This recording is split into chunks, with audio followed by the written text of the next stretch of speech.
Senate Finance Committee will come to order. Will the clerk please call the roll? Chair Serino. Here. Vice Chair Chavez. Here. Ranking Member Hicks Hudson. Senator Blessing. Here. Senator Brenner. Present. Senator Craig. Here. Senator Ingram. Here. Senator Lang. Here. Senator Manchester. Here. Senator Manning. Senator O'Brien. Here. Senator Patton. Here. Senator Romachuk checked in. Senator Wilkin checked in.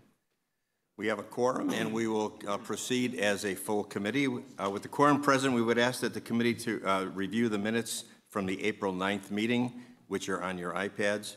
Are there any additions, corrections, or objections to the minutes? Hearing none, the minutes are approved. The first order of business will be the first hearing on Senate Bill 12. Today we will hear sponsor testimony from Senator Wilson. Senator Wilson, welcome to committee.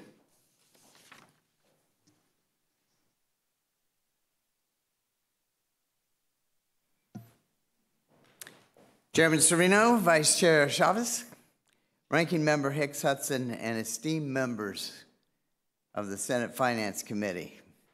I understand I'm the first of 60-plus witnesses today. Bless you. Thank you for allowing me the opportunity to present sponsor testimony on Senate Bill 12. This is a reintroduction of Senate Bill 309 from the previous General Assembly. And the idea behind it came to me from discussions with constituents at the Warren County Foundation. This legislation accomplishes the following. Number one, it permits community foundations to create a component fund of endowments and other charitable funds received by public schools. Number two, it permits public schools to appoint a community foundation to invest money in the Educational Foundation Fund that's created under continuing law. And number three, it classifies a fund held for an institution by a community foundation trustee as an institutional fund. Current law permits public schools to appoint community foundations or other 501c3 organizations to oversee monetary donations and issue scholarships to students. In our initial stakeholder conversations, we found that school districts are already utilizing community foundations as a tool in their charitable toolbox. However, the process by which schools can utilize this tool is not exactly clear in the Ohio Revised Code. This legislation corrects that issue and makes explicit that our schools may utilize their community foundations in order to oversee and organize charitable funds. As many members of this committee understand, our schools already operate under a very complex system of accounting and bookkeeping. Under this legislation, a community foundation would be permitted to handle the backroom responsibilities. Community foundations throughout Ohio do this kind of work on a daily basis. So I believe it stands to reason that if a public school wishes to outsource those responsibilities to their community foundation partners, then the Ohio Revised Code should be explicit in helping to ease the burden on our schools and our school treasurers. Prior to introducing this bill in the 135th General Assembly, I held interested party meetings with all the relevant stakeholders in order to receive feedback on this legislation. I'm happy to report that we are unaware of any opposition. With that, thank you, Chairman Serino, for the opportunity to testify and for signing on to this bill as a joint sponsor. I would be happy to answer any questions that the committee may have. Thank you, Senator. Any questions? Yes, Senator O'Brien, I'm sorry. Thank you, Mr. Chairman, and thank you, Senator Wilson. My question is, and I'm thinking about our colleges as well, with these endowments and charitable funds, will they be tax-free like they are at the universities? Okay, number one, this has nothing to do with universities. Okay. This is K through 12 public school treasurers and the responsibilities that they have you know, oftentimes there's a tragic death of some kind, and people will put money into a scholarship, etc. Well, there tends to be lots and lots of those that school treasurers have to deal with, and using a foundation to help with that appears that it's going to be very, well, they use it now, but this clarifies and allows it to be very, very helpful to them, that they don't have to handle the backroom operations. Follow up? Yes, thank Go you. So it would be tax-free then? It depends. It would depend on what kind of a scholarship or whatever was established. They can be established in many different ways. That's part of the problem for school treasurers. Everyone is just different. There's just all these different things that are coming at them that they have to deal with, besides the regular daily activities. And I think you're probably aware, if you go to the end of the year award ceremony, of all the scholarships, the Rotary scholarships, the this scholarship, the that scholarship, and they come in all shapes and sizes. Thank you, Mr. Chair. You're welcome. Senator Ingram. Thank you, Mr. Chair. Thank you for this, because as you noted, there are many districts that already have foundations of their own. They have created that 501c3. My question here becomes, with there only being an annual report, and part of the issue is that the school district still needs to know that that money has come in for them, and what reporting responsibility or what alignment do you see with the school district and the responsibility? Because the foundations can do different things. They can pay different fees, et cetera, that the district itself couldn't pay. What does the alignment, though? What does that look like? The alignment is that this is 100% voluntary, that a school treasurer at a particular school district decides whether they want to put a fund they've received into this or not, and they would have to communicate on a regular basis back and forth, and particularly when it came to the time of the end of the year or a particular date in which a scholarship or scholarships are going to be funded, or that a campaign is going on by the friends of the football team and they have all this money coming in. The backroom operations happen here, but the responsibility does not leave the treasurer. Follow up? Thank you. Thank you for that. And of course, here again, since they don't have to spend their money the same way, the foundation doesn't have to spend their money the same way as the district is required to, then that makes a big difference.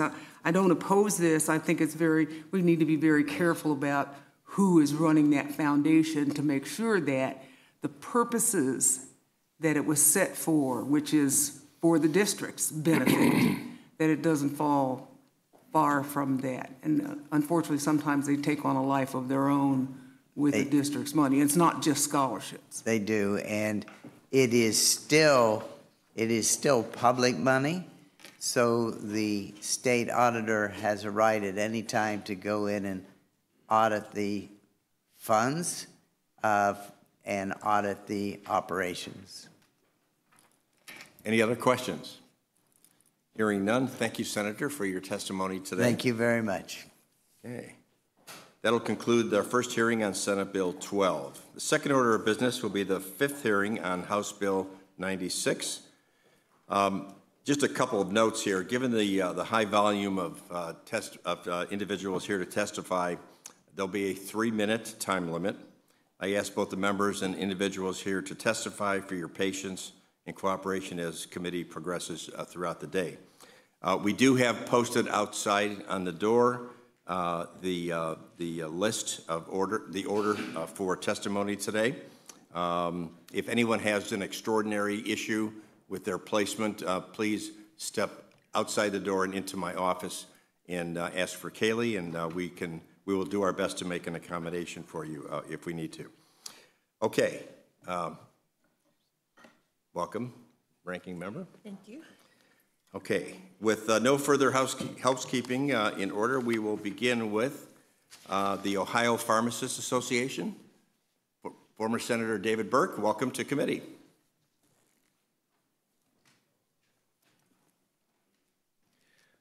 Well, good morning, Chairman Serino, Vice Chair Chavez, and Ranking Member Hicks Hudson, and members of the Senate Finance Committee. I am David Burke, and I serve as the Executive Director of the Ohio Pharmacists Association. One of the key House provisions inserted into the state budget was a payment methodology which required pharmacies to be paid at drug cost and receive a dispensing fee based on survey cost to be dispensed. This provision would reverse the trend of Ohio losing patient access to pharmacies and produce hundreds of millions in savings to the market, as shown by Ohio Medicaid, which uses the same methodology. This ties closely to much-needed PBM regulatory reform. Tucked in the third-party administrator section of Ohio insurance law, PBMs have matured their business monopoly way beyond the processing of claims and into the world of risk mitigation and management. They should be regulated differently than your vision and dental benefit. Giving employers and payers transparency starts with this reform. The 340B drug program provides much-needed medications to fellow Ohioans by allowing access to contracted community pharmacies. Federally qualified health centers, FQHCs, cannot meet this demand alone. Allowing continuation of FQHCs to contract with community pharmacies maintains patient access and avoids high-cost settings, especially in rural Ohio. And finally, allowing Ohio Medicaid to continue its single PBM rather than surrender the program back to the PBM monopoly that cost Ohio taxpayers tens of millions of dollars in overcharges just makes sense. Having produced $140 million in savings in the first 2 years, Medicaid has at least stopped the bleeding and started down the path of value. Since Ohio's last budget, Ohio has lost hundreds and hundreds of community pharmacy locations due to monopolistic market behavior by PBMs. I wish I could stand before you to request innovative ways to drive patient value, but instead, I must come hat in hand simply to try to maintain access through a break-even cost-based methodology. Your support for these items will reverse a trend that I fear in the next budget may be on repair. Mr. Chairman, I appreciate the committee's time, and I'm open to any questions you may have. Great. Thank you for your testimony today. Any questions? Seeing none, thank you very much. Thank you, sir. Next is Brittany Bolton from Groundwork, Ohio. Please come up to the podium, and you may begin when you're ready. Good morning, Chair Serino, Vice Chair Chavez, Ranking Member Hicks Hudson, and members of the Senate Finance Committee. I'm Brittany Bolton, Vice President of Groundwork, Ohio, and we appreciate being invited to testify today. We're the state's leading early learning and maternal and young child health advocates focused on outcomes for children from prenatal to age 5. House Bill 96, as proposed by Governor DeWine, included a strong budget to support Ohio's young children, and we respectfully urge the Senate to consider restoring provisions that would make work pay for working families, improve health outcomes for moms and babies, and support quality early learning experiences. Ohio loses $5.48 billion in economic activity each year as a result of child care issues for working parents.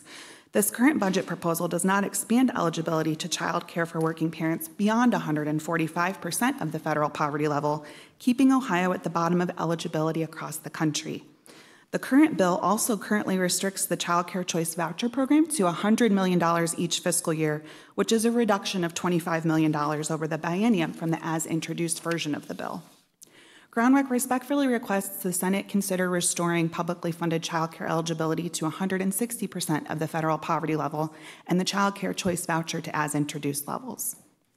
Over a third of Ohio parents with children under age 5 report problems paying rent or their mortgage, and 84% of Ohio voters polled across party lines in December of 2024 reported supporting a child tax credit. We also respectfully request the Senate consider restoring the child tax credit refundable up to $1,000 for working parents per child under age 7.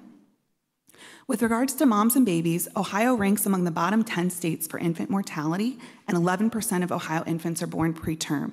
Yet, 2024 data shows improvement for the first time in 20 years.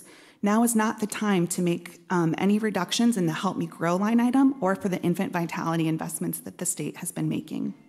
Community-led infant vitality programs are seeing return on investment. Cradle Cincinnati has seen a reduction of infant mortality by 30% in 20 months. We know what's working.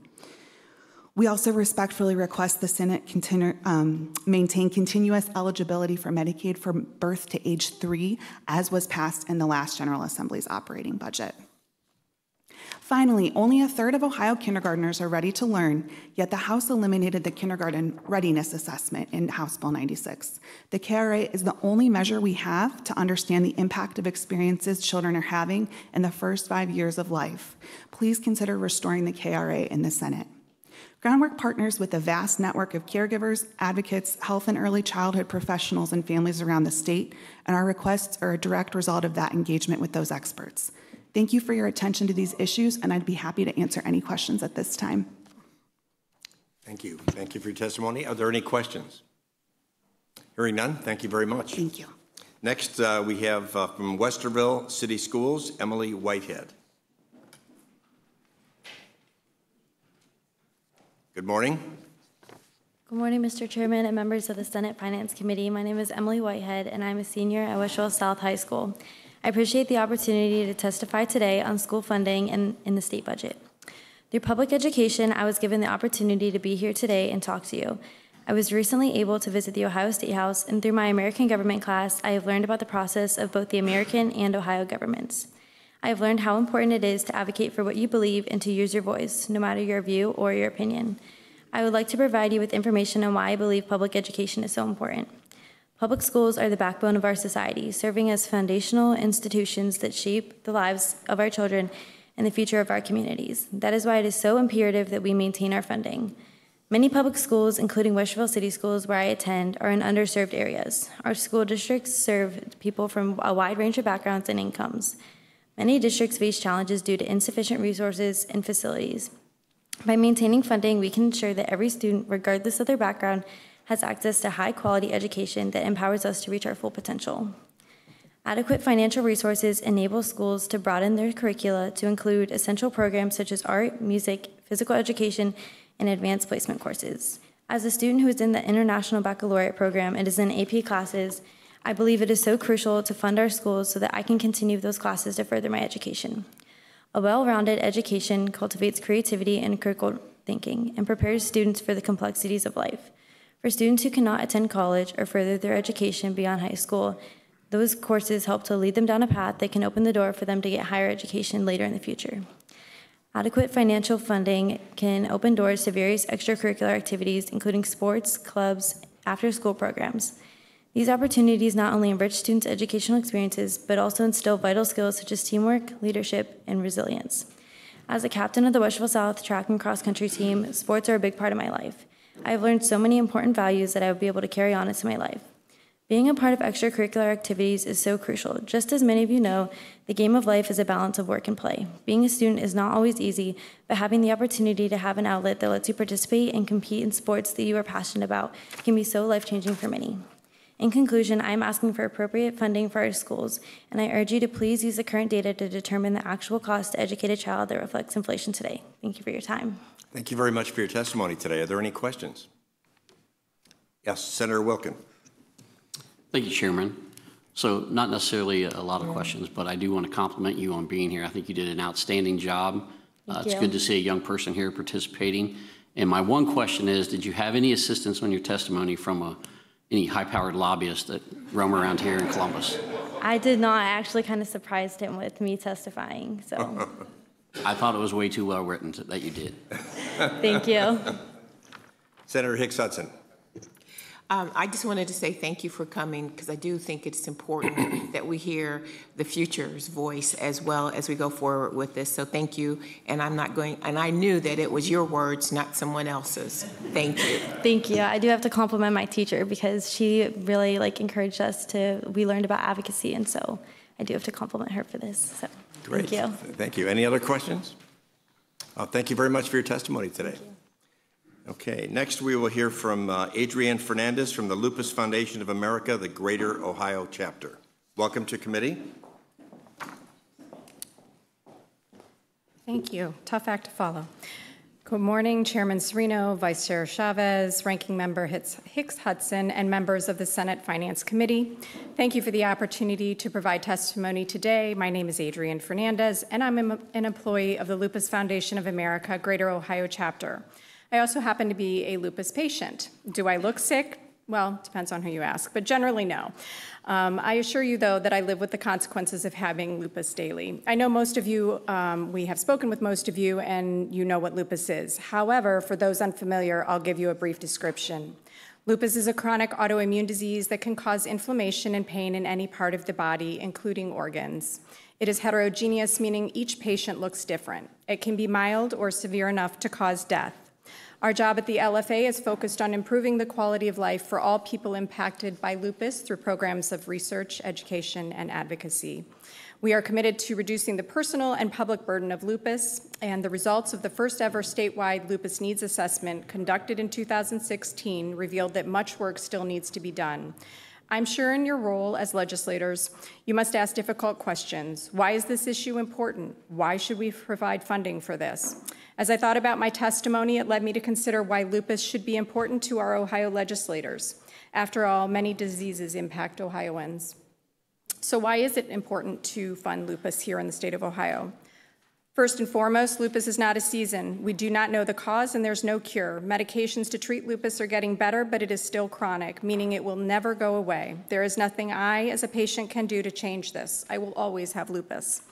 The symptoms and consequences of lupus can devastate a person's life. Patients can be disabled, on dialysis, recovering from kidney transplants, impacted by strokes and other central nervous system issues, and struggling with repeated infections due to their suppressed immune systems. Lupus impacts almost every facet of a person's life. The average annual total cost for people living with lupus can be as high as $50,000, and up to 55% of lupus patients report a complete or partial loss of income because they are no longer able to work full-time due to complications of lupus. 1 in 3 patients have been temporarily disabled by the disease, and 1 in 4 currently have disability payments and receive their health care through a government-sponsored program such as Medicare or Medicaid. Women are estimated to be 9 to 10 times more likely to develop lupus than men. It is more common in minorities, and it's important to note that some research suggests that veterans may be at a higher risk of developing lupus. I have a little bit I'm going to skip, but I'm going to move forward and just say that our funding, we believe, was inadvertently removed from the House budget. We respectfully ask the Senate to reflect Governor DeWine's executive budget and again include the Lupus Foundation of America Greater Ohio Chapter for the purpose of funding the Lupus Education and Awareness Program. Thank you, and I welcome any questions you may have. Thank you for your testimony. Any questions from the committee? Yes, Senator Patton. Thank you, Chairman, and thank you for your testimony. What type of medication or is there that's available, and how costly is that, and how successful? Different from, for example, male, female? I mean. Sure. Senator Chavez, Senator Patton. So there's, until recently, there was really only 2 gold standard medications, which one was Plaquenil, hydroxychloroquine, it's also called. You may have heard of that through COVID. And the other medication was steroids, prednisone, which are not good to obviously have long-term. And more recently, we've been introduced to the biologic therapies. So those are getting more frequent. Right now, there are 3 medications that are biologic therapies. They are very costly. I'll share that I'm on one, and my copay is $2,000 a month. I am able to get some assistance with that, but very expensive medications.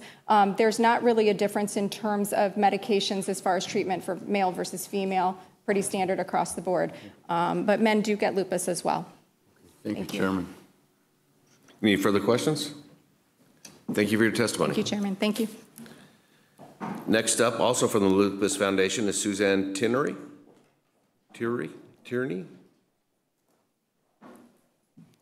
Welcome to committee. You may begin when ready.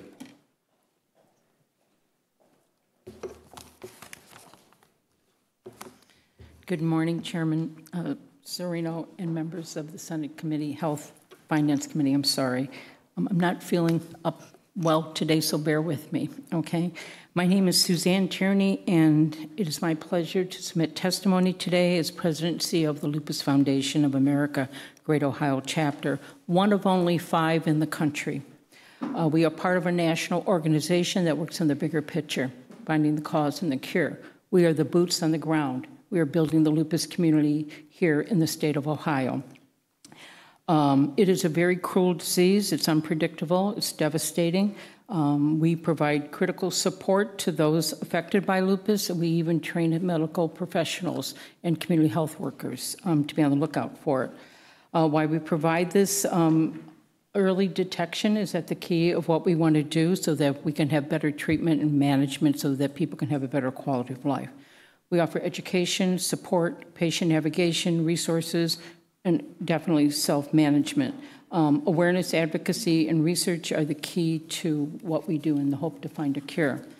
Lupus is the leading cause of death, one of the leading causes of death for young women in this country, and it impacts everyone differently. I'm not going to go into all the details as Ms. Adrian just did. I too have lupus, so someone you know has lupus, and for today it's the two of us. My journey began at the age of 9. I'm an identical twin who's perfectly healthy.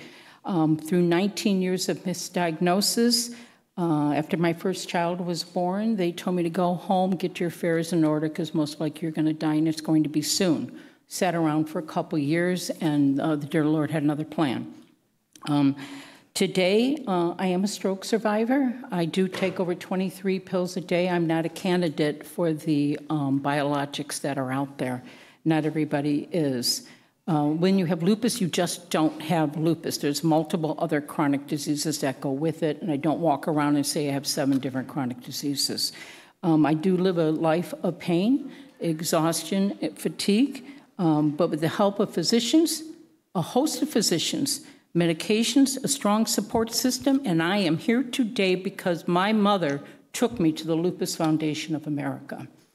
There, it wasn't a lonely disease, and today it doesn't have to be. As the CEO today, I have spent decades trying to be the voice of the over 60,000 people here in the state of Ohio. I have witnessed firsthand the devastation of this disease. I've attended way too many funerals, sat at way too many bedsides, counseled way too many people. Most recently, that of an 18-year-old who passed away from an earache that turned into infection that hit her brain. So, decades to get here, and we finally got some speed when it came to this, all of you here at our state capitol. We came with the help of Senator Williams, who also had lupus. In 2016, she helped us get the first ever statewide lupus needs assessment done in the country, and I'm so proud to be able to say that. This was a document and a guideline that we used to make a difference. Most recently, here in the state of Ohio, Senate Bill 234 designated May as Lupus Awareness Month, so I hope you visit us down in the lobby for that literature. Our programs are measurable success stories, and however, we face a critical challenge, and that's really why I'm here. Why the governor's executive budget included our crucial funding for lupus education and awareness, I was really devastated to learn that it was cut from the House budget. This comes at an extremely fragile time for us. Our donations have not rebounded since pre-pandemic levels. Our donors' dollars have decreased substantially. Our constituents can barely afford their medication. And pharma reduced their budget as well. So our plea is being included in the Ohio budget. It's not just helpful, it's crucial for us to sustain at this time. Without your support, we can't continue our work. So I respectfully ask you all to reinstate the $500,000 to the state funding in the governor's executive budget for the lupus education awareness. And I thank you and welcome any questions. Thank you for sharing your story. Any questions from the committee? Thank you, Mr. Chair. Yes, Senator Craig. Yes. Thank you, Mr. Chair. Ma'am, thank you so much for your testimony this morning. Begin to ask that question, the previous speaker, regarding the copay. Could you share more about that very quickly? The implications of that, how one is able to access that. Well, the copay, if we help with copay, or oftentimes people won't get their medicine. Okay, so with help along with funding from you folks here, we assist with co-payments, okay, which can be very hefty at times. What does that copay look like? Well, copay for, some copays could be, you know, for hydroxychloroquine, it could be, mine was $173. Okay. My budget is very, very big for prescription meds because I'm on so many of them. Follow-up? Thank you, Mr. Chair. Thank you, ma'am. Any other questions? Thank you for your testimony. Thank you for your consideration. Next up, we have John Esterly with the Brotherhood of Locomotive Engineers and Trainmen.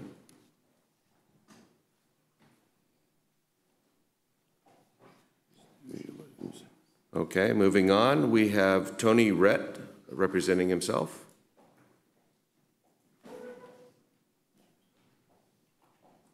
All right.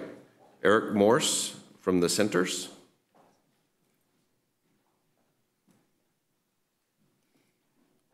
Welcome to committee. You may begin when ready.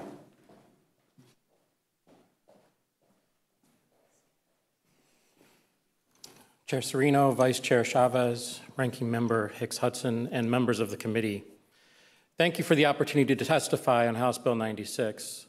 My name is Eric Morse, and I serve as the CEO of the Centers in Cuyahoga County. The center serves nearly 21,000 people per year and employs 650 staff across 11 locations throughout Greater Cleveland, providing access to integrated health care, early childhood education, family support, workforce development, and youth residential treatment. Our multi-service approach connects individuals and families with resources and support they need to build better lives and brighter futures.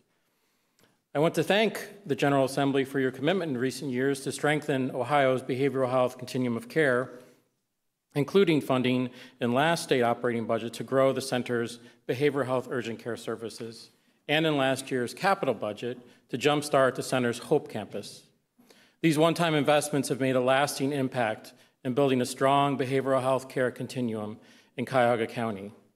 We also applaud investments proposed in Governor DeWine's budget and sustained by the House that support the community behavioral health system, expand crisis infrastructure, and further implementation of Ohio's certified community behavioral health centers. I strongly encourage this body to maintain these critical investments. The Centers joins the advocacy efforts of the Ohio Medicaid Matters Coalition in urging the Senate to change the Medicaid expansion trigger language in House Bill 96. As currently written, this provision would immediately discontinue health coverage for nearly 800,000 Ohioans in the event that the federal matching percentage for expansion population falls below 90%. We ask that you change the word shall to may in the trigger language to ensure the legislature and administration retain flexibility and control over the best strategy to mitigate the impact of any future cut in federal match. The Centers is also highly committed to working with the state to craft solutions to Ohio's child welfare crisis. The Center's Hope Campus will ensure youth in Cuyahoga County custody have a safe and therapeutic place to stay, promoting a comprehensive model for assisting with rapid reunification and kinship diversion for children in county custody. We thank Governor DeWine for recognizing the potential in this innovative model and including $30 million in his budget proposal to assist with establishment of regional child wellness campuses modeled after the Center's Hope Campus. Lastly, I urge the Senate to restore funding to the 988 Suicide Crisis Hotline, which was reduced by $20 million each fiscal year, below current operation costs. Next year, the Centers will open a crisis receiving center in partnership with OMAS and the Adams Board. The 988 Lifeline is critical and cost-effective part of the crisis continuum, and we ask the Senate to increase the amount of 988 funding from the House-passed version by $10.3 million in fiscal year 26 and $11.5 in 27. Thank you for hearing my testimony today. I ask that you consider my colleague Carol Beatty's written testimony that lays out the Center's early childhood budget priorities. We look forward to continuing the collaboration. I'm happy to answer any questions. Thank you for your testimony. Any questions? Seeing none, thank you. Next up, we have John Espy and Mike Broadwater from Loveland City Schools. Welcome to committee. You may begin when ready. Thank you. Chair Serino, Vice Chair Chavez, Ranking Member Hicks Hudson, and members of the Senate Finance Committee, thank you for the opportunity to provide testimony on House Bill 96. My name is John Espy, and I'm the Treasurer CFO for Loveland City Schools, as well as a proud parent of 2 students in the district. Loveland City Schools serves over 4,000 students across 15 square miles in Warren, Claremont, and Hamilton counties. We are incredibly proud of our recent state report card where LCS achieved a perfect 5 stars in every category. What makes this even more remarkable is that among similar high-performing districts, we have the highest student-to-teacher ratio and the second lowest expenditures per pupil. We are proud to deliver what we call above-average results at below-average costs. Loveland City Schools is currently at the minimum state share percentage of 10% and operates as a guaranteed district. We are committed to educating every student, including those with special needs. Last year, Loveland Schools spent over $11.5 million in local funds to support our special education students while receiving just over $950,000 in state funding. This means that local funds cover 92% of these critical education costs. With the rising needs of our student population, this financial burden is simply not sustainable without your assistance. We've managed our staffing levels responsibly in response to enrollment changes, which helps keep our expenditures below the state average. However, if the guarantee is reduced, it would unfortunately necessitate more frequent school levies, creating further division within our community.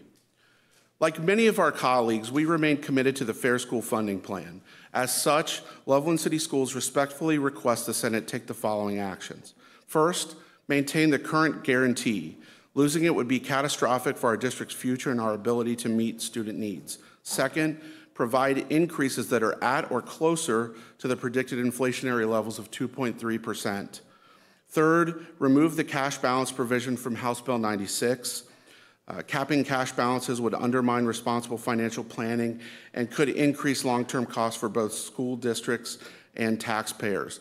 Loveland City Schools, which is already in the bottom 22% for cash balances, statewide stands to lose $4.5 million in the short term under this provision. Finally, we ask you to restore the 5-year forecast as a requirement for all Ohio public schools. This crucial tool allows us to anticipate and plan for gaps effectively. In closing, we urge you to consider the requests we outlined, as we believe there cannot be winners and losers when it comes to educating Ohio's students, as they are Ohio's collective future. Chair Serino and members of the committee, thank you for your time. Superintendent Mike Broadwater and I are now ready to answer any questions you may have. Thank you for your testimony. Questions from the committee? Senator Blessing. Thank you, Mr. Chairman. I'm very familiar with your school district being in Hamilton County. Looking at this, I also know that you have not lost students the way other districts may have, and yet if the guarantee were removed, you would lose a considerable amount of money. You get about $12 million per fiscal year from the state. Here's the catch. You say that if that cash balance piece goes into play, you lose $4.5 million. If the guarantee is gone, you lose even more from the state. I see this as catastrophic, but I guess the larger question is, how can we say that even if we keep the guarantee in place, that we are holding schools harmless as we are then offering property tax relief by shifting around local dollars, which I view as nothing more than robbing Peter to pay Paul? Thank you. Yeah, so to answer that question through the chair to the senator, we believe the same thing. We believe that this has to be a coordinated effort when we're talking about reducing the burden on property taxes and on our communities. But we feel like with any kind of reduction to any of the items that you mentioned, it would really impact us. And special education is the largest component that we feel is leading to, where we have to educate these students, and we enjoy educating these students because that's part of what we do as educators. But that's definitely leading to the difference in funding that we're seeing versus what we would like to have. Any other questions? Senator Hicks Hudson.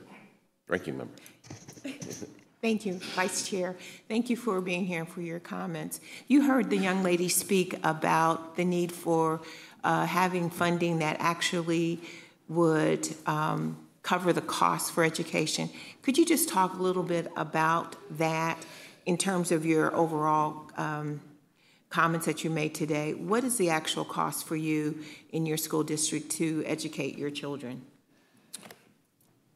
Through the do a range. Yes, so through the chair to the senator, when we look, we're below the state average. We're a little over $15,000 of what it actually costs us. If we're talking about the base cost, it's a little bit over $8,000, and each district has a different amount. The challenge that we have is that when we look at the base cost and we have there's a local capacity piece to the funding, and that is really what impacts us in the multiple different categoricals. So we have that 10% as I talked about, which is the multiplier for us. That's really what is we believe keeping the district on the guarantee. And we believe that there's always going to be outlier districts that need to be part of the guarantee, and it should be looked at as part of the funding formula to keep those districts on the guarantee. I also believe that increasing updating base costs and increasing and fully implementing the formula will take many districts off the guarantee. Follow up? Okay. Senator Lang. Thank you, Mr. Chairman. Thank you for your testimony. Mike, good to see you again. We normally don't meet in this formal of a setting. I actually have two questions. In the last 5 years, is your population, your student population growing? Are you a growing district? And my second question, I tend to agree with you on the cap, but if removing it is not a possibility, what is an acceptable number if we were to increase that number from 30%? Thank you, Mr. Chairman. Through the chair to the senator, I think when we're talking about the cap, each district is different, and I would hate to opine on every district in the state of Ohio.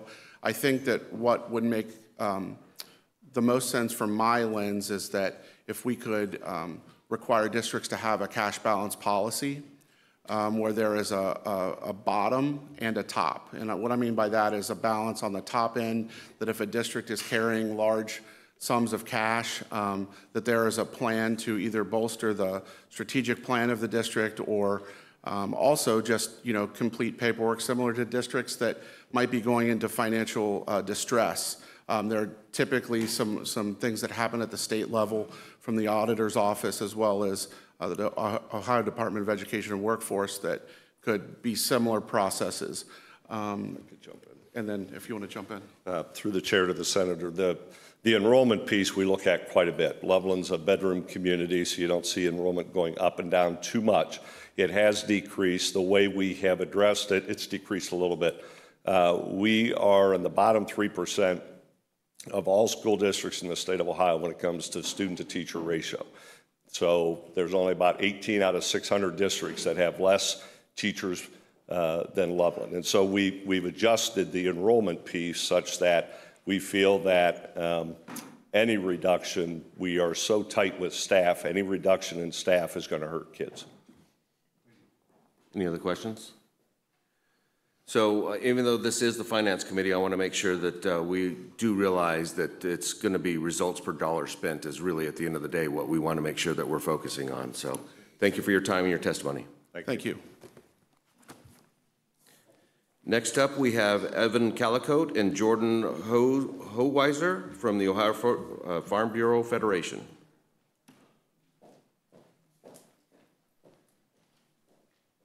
Thank you. Chairman Serino, Vice Chair Chavez, Ranking Member Hicks-Hudson, and other honorable members of the Senate Finance Committee, thank you for the opportunity to submit comments regarding House Bill 96. The 2026-2027 operating budget includes many opportunities to help agriculture in Ohio continue to be the economic driver it is today. We would like to highlight a few provisions in the budget that are important to Ohio agriculture and would appreciate your consideration of these important issues. Since 2019, under the leadership of Governor DeWine and the General Assembly, the H2 Ohio program has played a crucial role in retaining nutrients in fields, providing farmers with additional tools to be stewards of Ohio's waterways. To encourage participation among various groups in H2 Ohio, the agricultural community, university researchers, soil and water districts, and conservation environmental groups formed the Ohio Agricultural Conservation Initiative. Through this collaboration and the certification program from that, farmers' conservation practices are assessed and proposed practices are reviewed to ensure their completion for securing funding. Consequently, over 3,200 farmers and 2.2 million acres in the Western Lake Erie Basin have been enrolled in H2 Ohio to date. I'll leave it to Jordan to talk through more of the data on that, but we have seen great trends through H2 Ohio in the last 5 years since its inception, and we would greatly encourage, we request that those funding levels for H2 Ohio be restored to all of the relevant agencies to their as-introduced levels so we can build on the significant progress we've made. Ohio Farm Bureau also greatly appreciates the continued investment in brownfield remediation in the House-passed version of House Bill 96. This program helps prepare previously unavailable sites that have already had much of the surrounding resources and infrastructure necessary for various development and encourages that development away from farmland. Preserving our industry's most critical and finite resource will always be a priority for the Ohio Farm Bureau, and we urge the Senate to retain this provision. Ensuring our youth have access to the best educational opportunities is essential for preparing them to be successful members of Ohio's workforce. Ag education and career tech are vital components of these opportunities, and we humbly request the following line items be increased to help prepare the next generation of our workforce. The Agricultural Fifth Quarter Project helps provide stipends to ag educators that often spend a significant amount of their time outside of the classroom, both during and in the summer times of the year. So we humbly request Amendment SC 136-1194 to allow our stellar ag educators to create more opportunities for Ohio students. We would also ask that the Senate restore funding to OSU Extension and Ohio Agricultural Research Center to their FY25 numbers. These are critical partners in our mission in advancing Ohio agriculture, and those amendment numbers are listed there. We'd also like to highlight our support for an amendment increasing the appropriations for animal health programs and poultry inspection line items for a total increase of $2.51 million over the biennium. The ongoing HPI outbreak has left ODA, frankly, over-tested and understaffed, and they need these greater resources to help with the HPI outbreak. We are grateful for the opportunity to testify this morning, and we'd be happy to answer any questions at this time. Thank you for your testimony. Any questions from the committee? Yes, Senator Brenner. Thank you. Thank you for your testimony. Can you give an indication of if, in fact, the animal disease diagnostic lab inspection, all that stuff is not properly funded, how much it could potentially cost the poultry industry in the state of Ohio? Through the chair to the senator, I do not have an exact dollar amount, but I do believe the Ohio Poultry Association will be testifying over the coming days, and they will be much better able to answer that question for you. Any other questions? Thank you for your testimony. Next up, we have Leah Evans with Homeport. Oh. We had two separate. Oh, I was told you guys wanted to come together, so. That's all right. It's up to you guys. All right. Yep. Go ahead, Jordan. Chairman Soriano, Vice Chairman Chavez, Ranking Member Hicks-Hudson, and other honorable members of the Senate Finance Committee. My name is Jordan Haywisher, Director of Water Quality and Research with the Ohio Farm Bureau Federation, and I'm here to offer support for restoring H2 Ohio funding to its introduced level for all three agencies.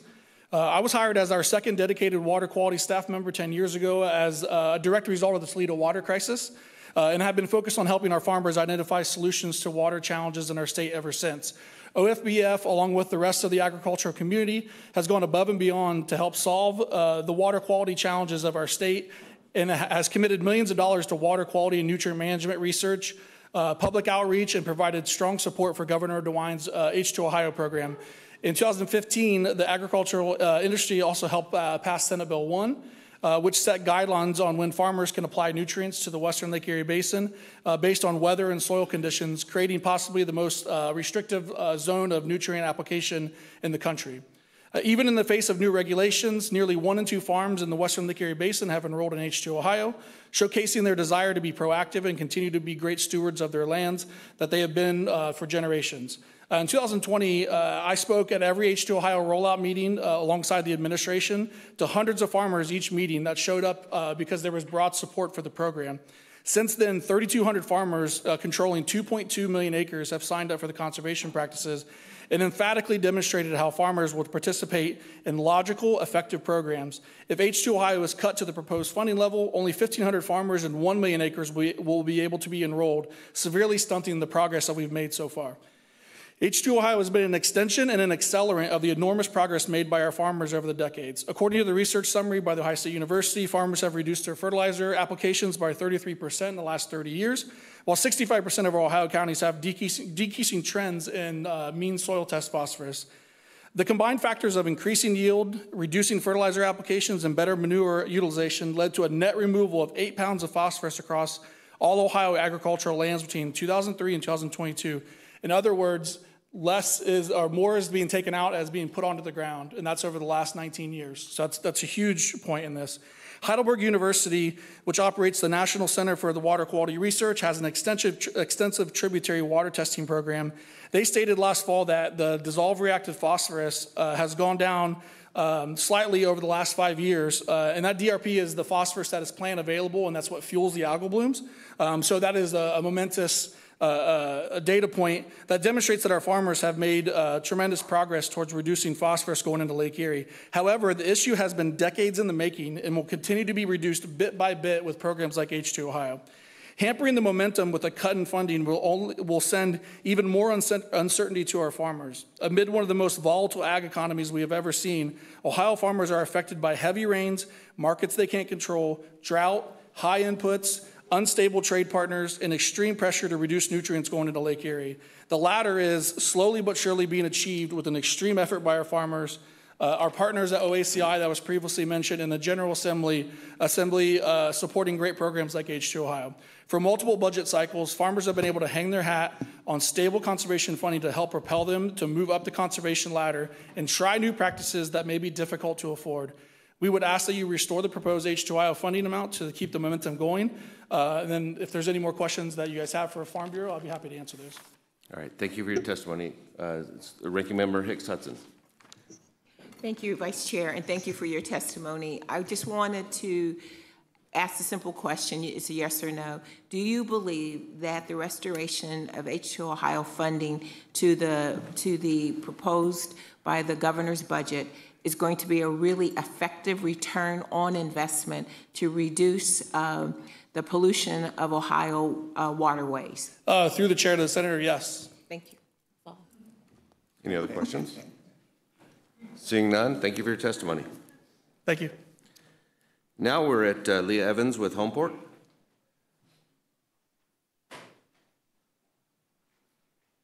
No. Billy Joe Belcher with Lorain County Prosecutor's Office. Welcome to committee. Thank you. You may begin when ready.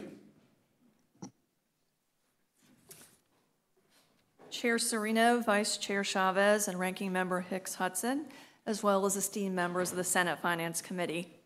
I am here today on behalf of the Lorain County Prosecutor's Office Victim Witness Division to share insight into the critical infrastructure and services that we provide to survivors of crime and to express the urgent challenges that we face due to ongoing and significant reductions in funding.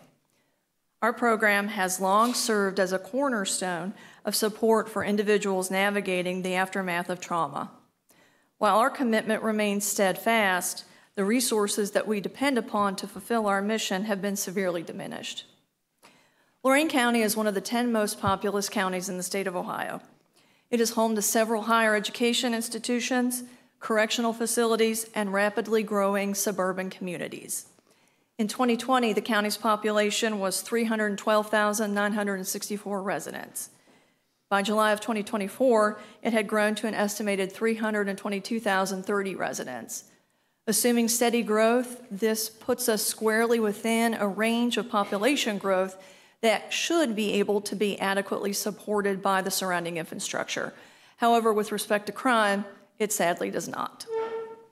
Over the past 5 years, the demand for our services have increased dramatically.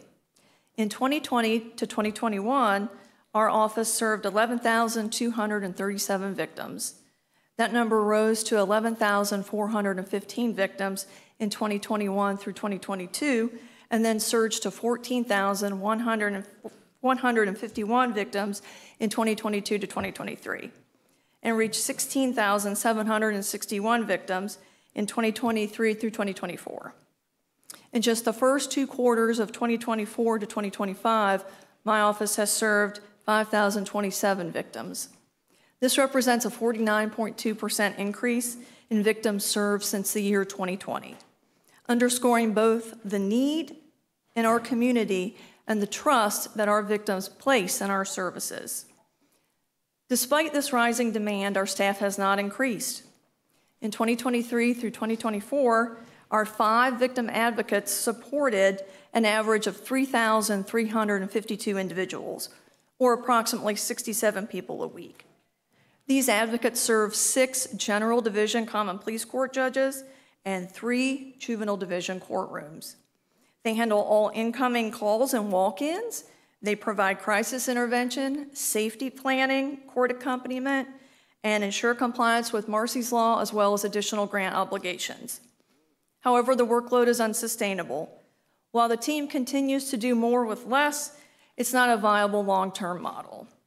No private sector organization would be expected to operate under such conditions, and our citizens deserve public services that are staffed in alignment with their needs.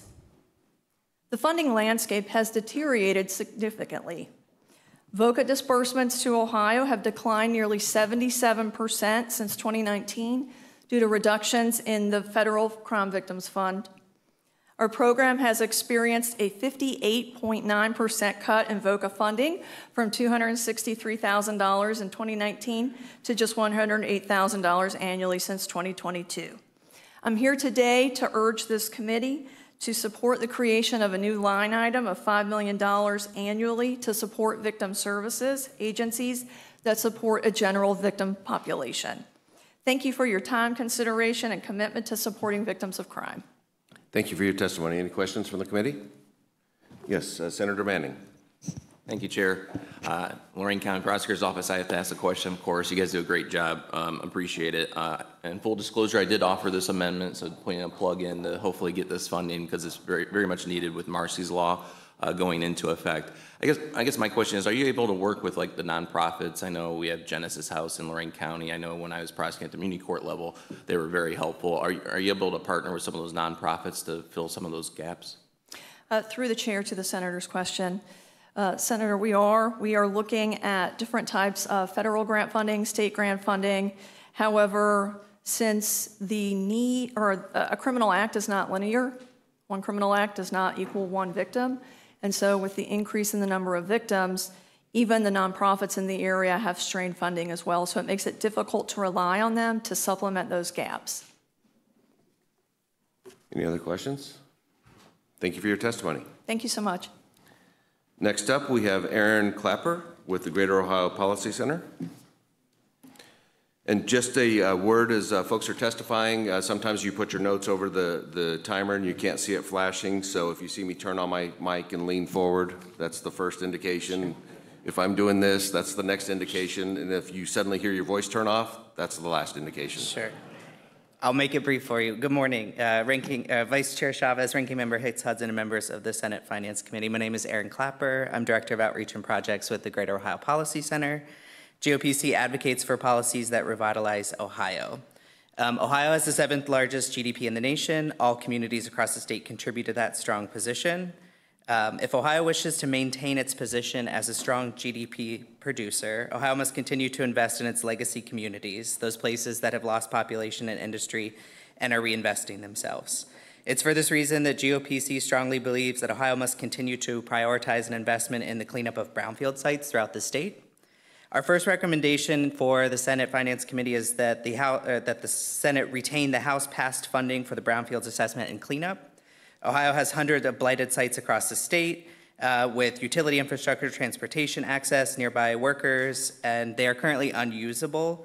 In the last 4 years, we've invested $700 million to assess and clean up these sites through the Brownfield Remediation Program. The House-passed budget reallocates $250 million in the GRF funds for the Brownfield Remediation Program over the biennium, and we appreciate the House they have continued to prioritize this investment. We urge the Senate to retain the funding. We are aware that some senators have reservations about the House's plan to fund the brownfield remediation program using unspent dollars of the All Ohio Future Fund. Our position as an organization and brownfield stakeholders in this state we are neutral on the source of revenue that would fund the brownfield remediation program over the next 2 years. We just ask for the retention of the $250 million in the House's passed version to be continued in the budget. Our second recommendation is to make 3 small adjustments to the program rules. Many at the local level and here at the State House have expressed a strong desire to modify the program, specifically changing the current first-come, first-served structure to a more competitive one. GOPC has come to recognize that changes of this scale needed to truly level the playing field cannot be accomplished within the budget process alone. We at GOPC do have ideas on how to make the program more effective and accessible, and we will pursue our programming recommendations through standalone legislation. However, we do believe that there are 3 small corrections that the Senate could bring to the brownfield remediation program as part of the budget process. These provisions ensure submitted projects are truly ready to receive state investment. So the first correction is reinstate the match requirement. There were changes made in 2024, eliminated the local match requirement on grant requests. We believe it is important for the brownfield revitalization to be a joint effort between state, local, and private sector. Therefore, we ask the Senate to reinstate the 25% local match beyond the $1 million set aside for counties. We also ask for a correction to reinstate the county lead applicant role and provide a third correction to provide permissive authority to explicitly allow those local lead applicants to prioritize projects. Changes made in late 2024 eliminated the role of the lead applicant for each county. We believe that state funding will be more effectively deployed if one applicant per county has a bird's eye view of assessment and redevelopment dollars. In the same vein, some applicants would like legislative assurance that they have more discretion over the order in which they can put applications in through the process. So Vice Chair Chavez and members of the Senate Finance Committee, thank you for the opportunity to provide the testimony. Happy to answer any questions you may have. Thank you for your testimony. Any questions from the committee? Seeing none, thank you for your time. I saw you lean. I hurried. Yeah, you were avoiding eye contact, though. Next is Jason Warner with the Greater Ohio Policy Center.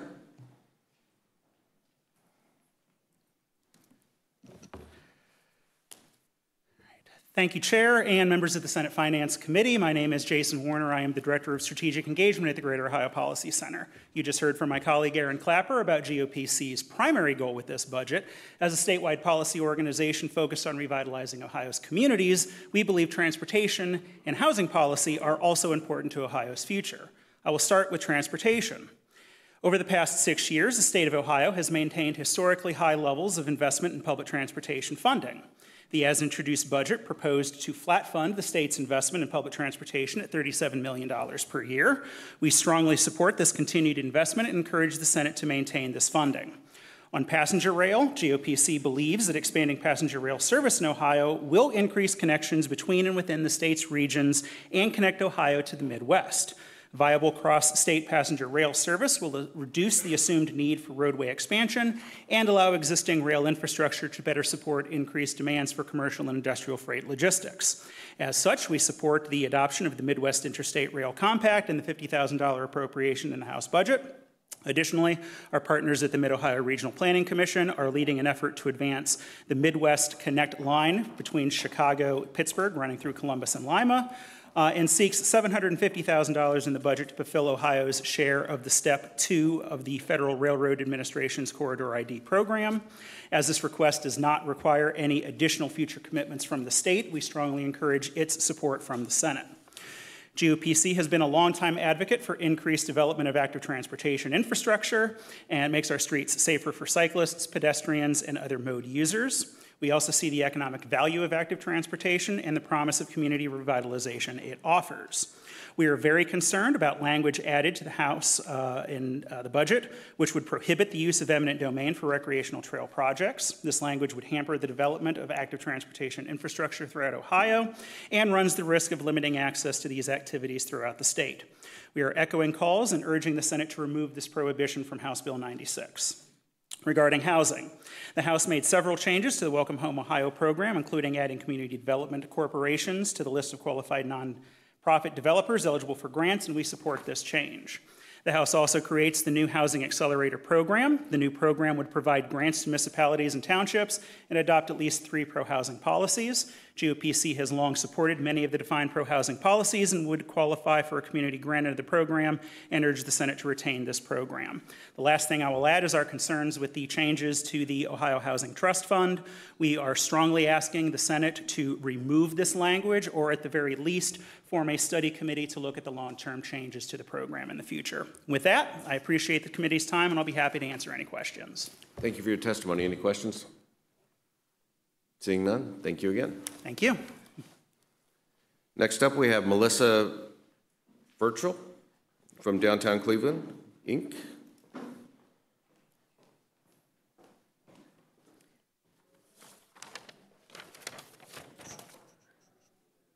Good morning, Vice Chair Chavez, Ranking Member Hicks Hudson, and the esteemed members of the Senate Finance Committee.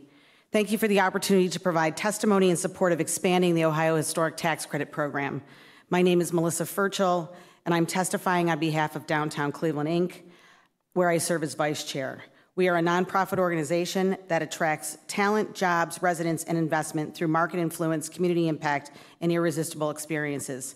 As the only organization focused solely on strengthening and building the heart of Cleveland itself, we envision downtown Cleveland as a vibrant and welcoming city center that weaves downtown districts and surrounding neighborhoods into a seamless urban fabric that is greater than the sum of its parts.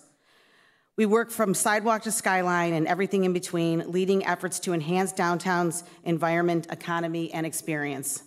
The Ohio Preservation Tax Credit has been monumental in transforming Cleveland and its city center, generating over $10 billion in total economic activity and 7,000 jobs since 2006, according to the Cleveland Restoration Society.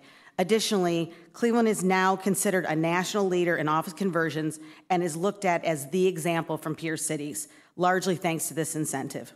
While the program has been truly transformative, we from the business community understand that there are modifications that can be made to make the program more impactful and competitive.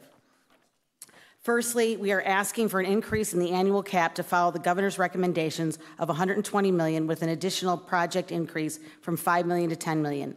The limited supply of historic preservation funding has created a strong incentive for projects to pursue allocations in the earliest stages of development process, tying up portions of each annual allocation as owners work to complete pre-development work.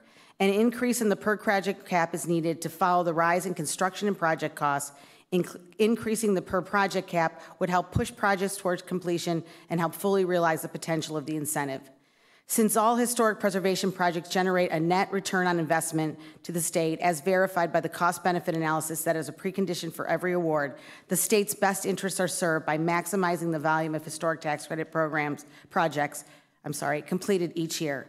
Second, adjust the qualified rehabilitation expenditure percentage allocation for small projects to 35% from 25%, incentivizes developers to take on small projects or projects in smaller communities due to improved economic circumstances created by the program. Finally, a rolling application process with preference for higher scoring projects rather than a biannual approach would free up the market to pursue all viable redevelopment opportunities on a natural timeline. With more shovel-ready applicants applying on a rolling basis, preservation funds can be applied more efficiently, reducing current delays between allocation awards and project completion to maximize the program's effectiveness. We feel these improvements are needed to simplify the program and make it more reliable economic development tool, incentivizing developers to invest in Ohio.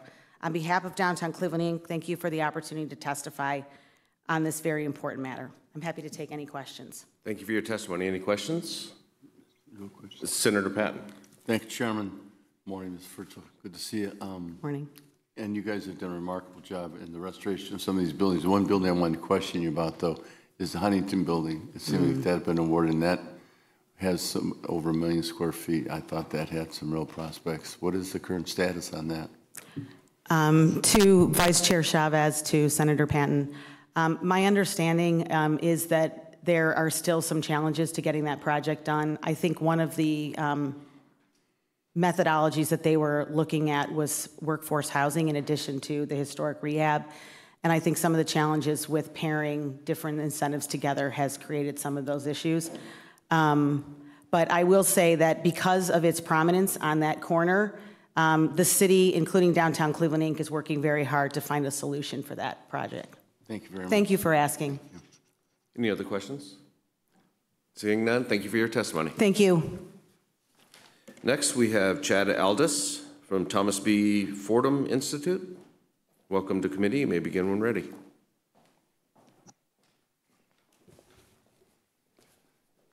Chair Serino, Vice Chair Chavez, Ranking Member Hicks Hudson, committee members, thank you for the opportunity today to provide testimony on Senate Bill 96. My name is Chad Aldis, the Vice President for Ohio Policy at the Thomas B. Fordham Institute.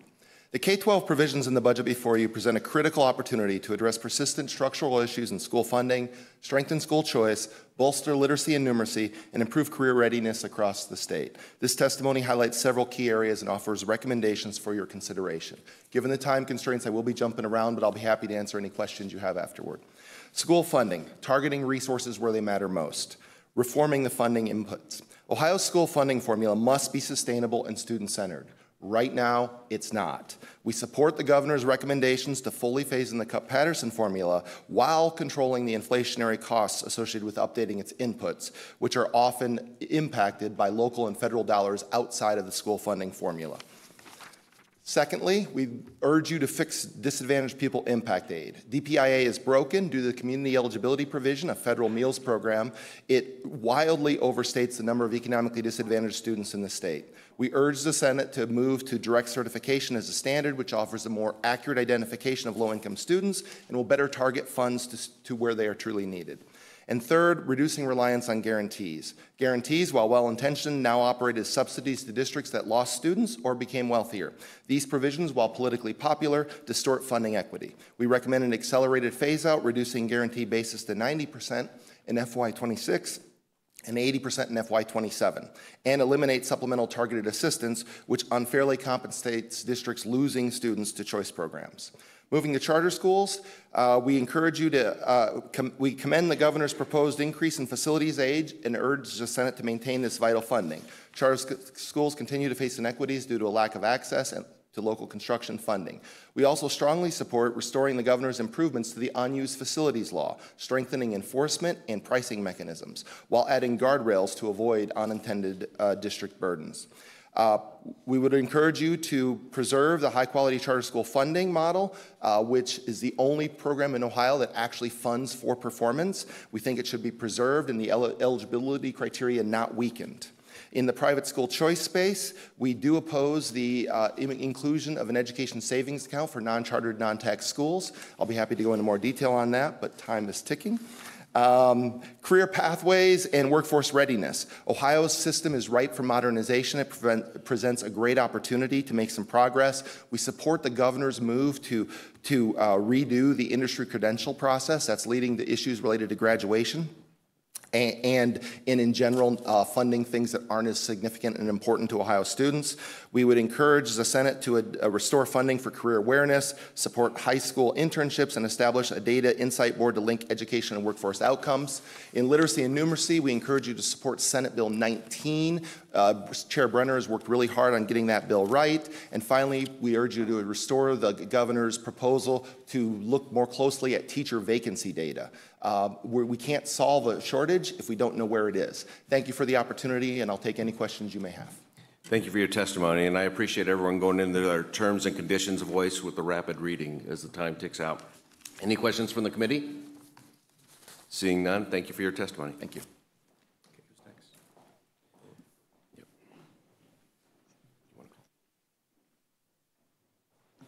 Okay, next up we have Philip Richter with the Ohio Elections Commission. Welcome to committee. You may begin when ready. Thank you. Appreciate this opportunity. Chair Serino, Vice Chair Chavez, Ranking Member Hicks Hudson. Thank you for this opportunity to address the Finance Committee Chair, or the Finance Committee, excuse me. My name is Philip Richter. I'm the Executive Director of the Ohio Elections Commission. As I've been sitting here listening to everyone speak, I'm going to speak like everybody else in terms of please add us back to the state budget since the commission was removed. I've listened to a lot of testimony here that talks about 250 million, 11 million, 30 million, et cetera. The amount of the commission's budget is approximately 800,000 in each of the next 2 fiscal years. But that's a minor point concerning what the commission, I think, does and its role in state government. Certainly, there have been a lot of criticisms of the commission, and I understand that and I respect that. I'm more than willing to work with whomever to try and improve the commission's operations. The commission's budget is, like I said, approximately $800,000. If you look at some of the materials that I included with my testimony, and I'll refer to some other elements of that as well, the commission's budget is on the lower end of similarly situated states across the United States, as was determined by some research done by both LSC and by the Legislative Service Commission and the National Conference of State Legislators.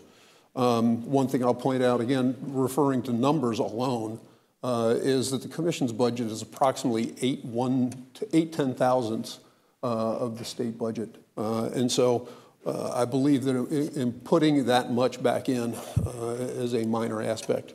In referring to my testimony, I don't want to go over everything that I've said in here. First off, don't have the opportunity to do so. But I would highlight the letter that I included that came from former member William Booth, who not only served as chair of the commission on a couple of occasions, but also was the chair of the Henry County Board of Elections. And he highlights some of the challenges that the proposed solution that's currently in the budget discusses as it relates to the problems that it would cause to the local county Board of Elections. One last thing that I'll mention, there's been a lot of talk about the amount of outstanding fines that the commission has. Secretary LaRose mentioned that in various conversations. Yes, they're there. The commission imposes those. But the commission's primary responsibility, what it believes to be its primary responsibility, is enforcement of the statutes. And from my experience and the discussions that I have with people who come before the commission, there's a great respect and a certain amount of regret when people come before the commission. The commission does its best to impose what I would interpret as appropriate fines, and we do our best to enforce the laws of the state of Ohio. I'll be glad to answer other questions the commission may have, or that this, I'm used to referring to the commission, that the committee may have, excuse me. Thank you for your testimony. Any questions? Yes. Senator? Thank you, Mr. Chair. Thank you for your testimony. Do you believe, or however this will be enacted with the 88 counties, that there will be a tendency to be more inequities as far as the outcomes of many of these cases, since it'll be done county by county? Chair Serino, Senator Ingram, I believe that's a real possibility. I mentioned that in my testimony. This change would potentially put 89 different interpretations on Ohio's campaign finance law instead of what the commission currently does. The commission's role, I think, is as an independent arbiter of Ohio's campaign finance laws. And the makeup of the commission from three Democrats, 3 Republicans, and the critical element of one independent person, one person unaffiliated with a party, puts it in a position to be able to look, to not be influenced by party politics, not influenced by other instances like that. And I think the other thing that comes into play is instead of having each county board responsible for things that occur in those counties, they come to the commission on a statewide basis. And so oftentimes one of the things that I regularly see presented to the commission is, well, this is because it's this party or that party. Well, honestly, with all due respect to all of you and your respective parties, that's irrelevant to me and to the commission members. What the commission members look at is what are the facts, interpret those in light of what the law is, and then make an informed decision. I believe that that's the important role that the commission plays and why it should continue to do so on a statewide basis. Follow up? No? Good. I have a question. What are the top 5 complaints that the commission is facing from all 88 counties? The biggest thing that we see are persons who either fail to file or file campaign finance reports late.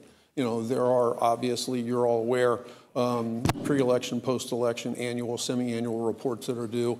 The biggest thing we get approximately somewhere between 600 and 800 complaints a year from either the county boards or the Secretary of State's office that make those kind of allegations. And that's the biggest thing that we deal with.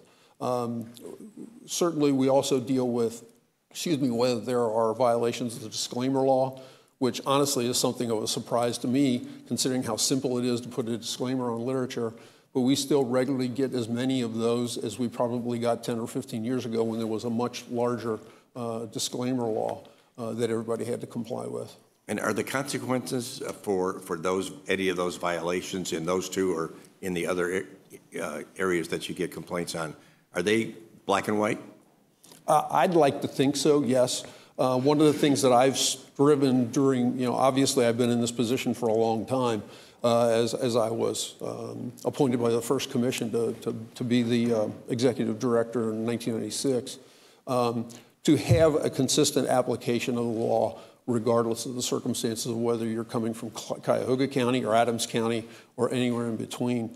And so generally speaking, if you are before the commission for the first time and you file your report and it's a month, 2 months, 3 months late, the likelihood is I'm going to recommend that the commission find a violation and impose a $50 fine. If it's a failure to include a disclaimer, we look at the circumstances. If it's for the first time, if it's the second time, that makes a difference on what I recommend to the commission. But I do my best to try and make sure it's consistent across whatever circumstances I see. So when you look at the relatively simple violations that you are confronted with, and that the punishment for violations is pretty straightforward here, why do you fear that there would be 88 interpretations if everything is so well defined? What's the danger in having the locals monitor this and adjudicate? Well, there's a couple of things. First off, you've got the partisan nature of decisions when you only have 2 Democrats and 2 Republicans looking at things. And I think there's, with all due respect, I have great respect for the boards of election from having worked with them for as long as I have.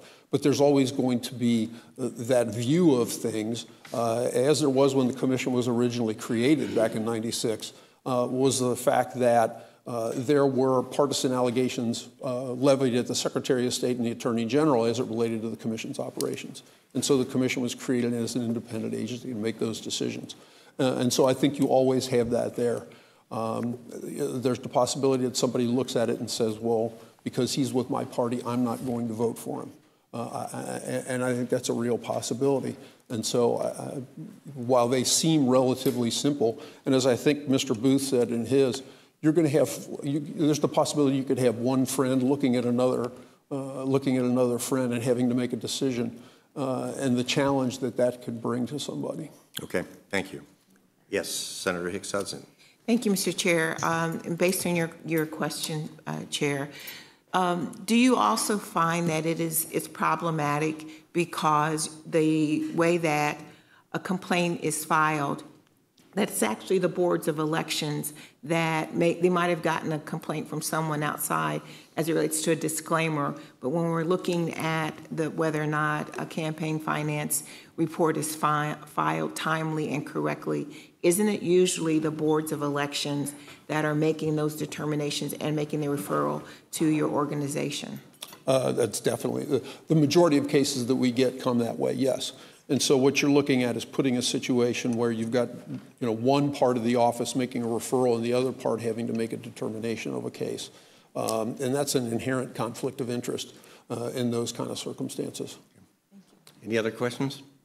Hearing none, thank you very much for your testimony today. Thank you very much for the opportunity. Next, we'll be hearing from the Ohio Children's Alliance. Mr. Mark Meckham. Here? Not here? Okay. Cleveland Hearing and Speech. Let's see. Janelle Vick and Amber Holcomb together. Good morning.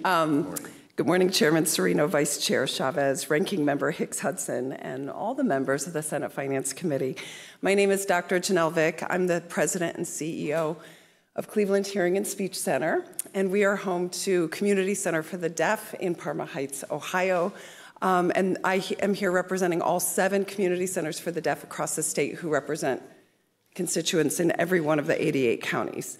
I'm joined today by Theo and his mother, Amber Holcomb, who you'll hear from shortly. Like Theo, over 90% of deaf children are born to hearing parents. And many in Ohio don't get the care that they need or the knowledge that they need to expose their child to language early in life. And that means that many deaf adults in the state of Ohio have language deprivation syndrome.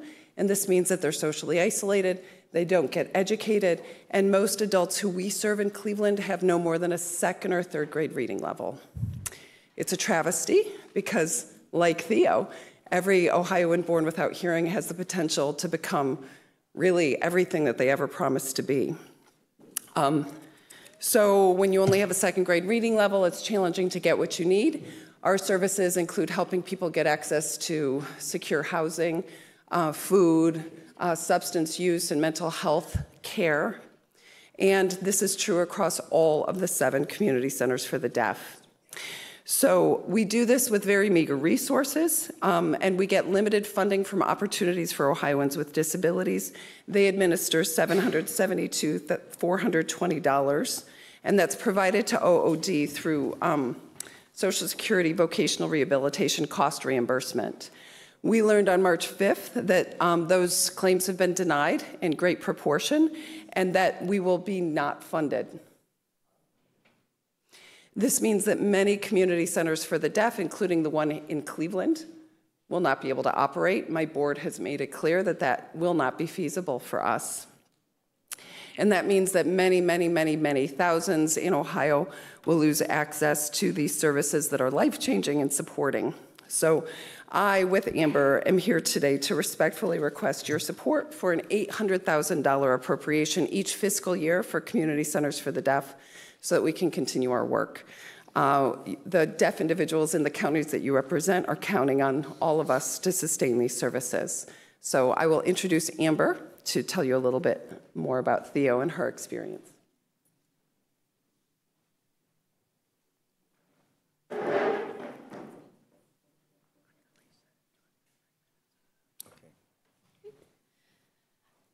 Good morning. Good morning.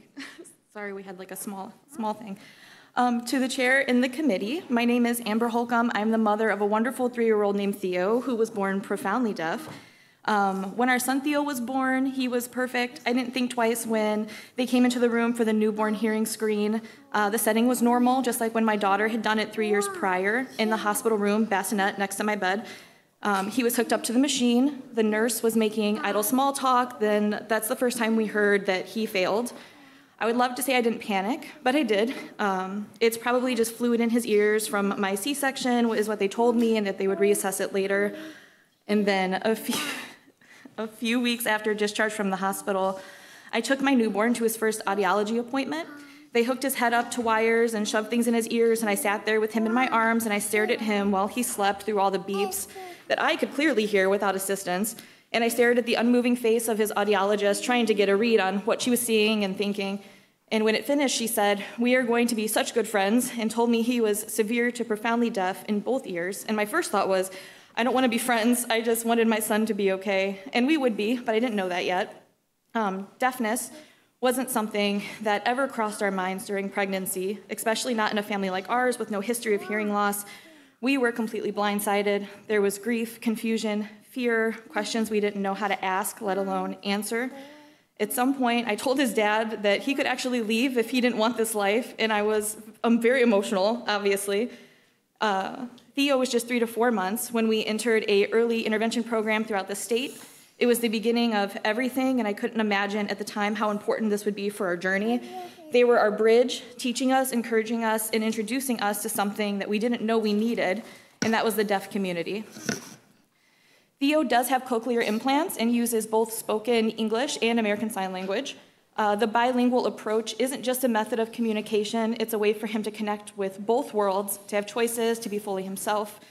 We live in Wickliffe in Lake County. Northeast Ohio doesn't have a deaf school, and the deaf community here is very small. Community centers help families navigate complex systems, education, healthcare, and daily life while giving our children a space where they are not isolated but connected and celebrated. Watching him play with other deaf kids, seeing him light up when somebody signed to him, that's when it clicked. This is where he belongs. This is his community. This is what he was a part of, even though we are not. And we've met kids just like him and adults just like him who are new to navigating this world. And most people don't give the deaf community a second thought. It's an invisible disability. You cannot see the extra effort it takes to stay in the conversation or the isolation that can creep in when other people forget to include you. And Theo will face challenges that we will not fully understand, but we can do everything possible to make sure that he never faces them alone. At the heart of it, all parents want the same things for our children: to be recognized, to be included, to have every chance to grow with confidence and the pride in who they are. And that's what these centers make possible, and that's why we must ensure that they remain open. This amendment is more than funding. It's about fairness, inclusion, and investing in people who deserve the tools to succeed. And I ask to support this amendment, not just for my child, but for every family relying on our leadership to create a more equitable and passionate Ohio. Thank you for your service and for listening to my perspective today. Great. Well, thank you, Amber and Theo, for coming in today. I do have a couple questions for you, if I could.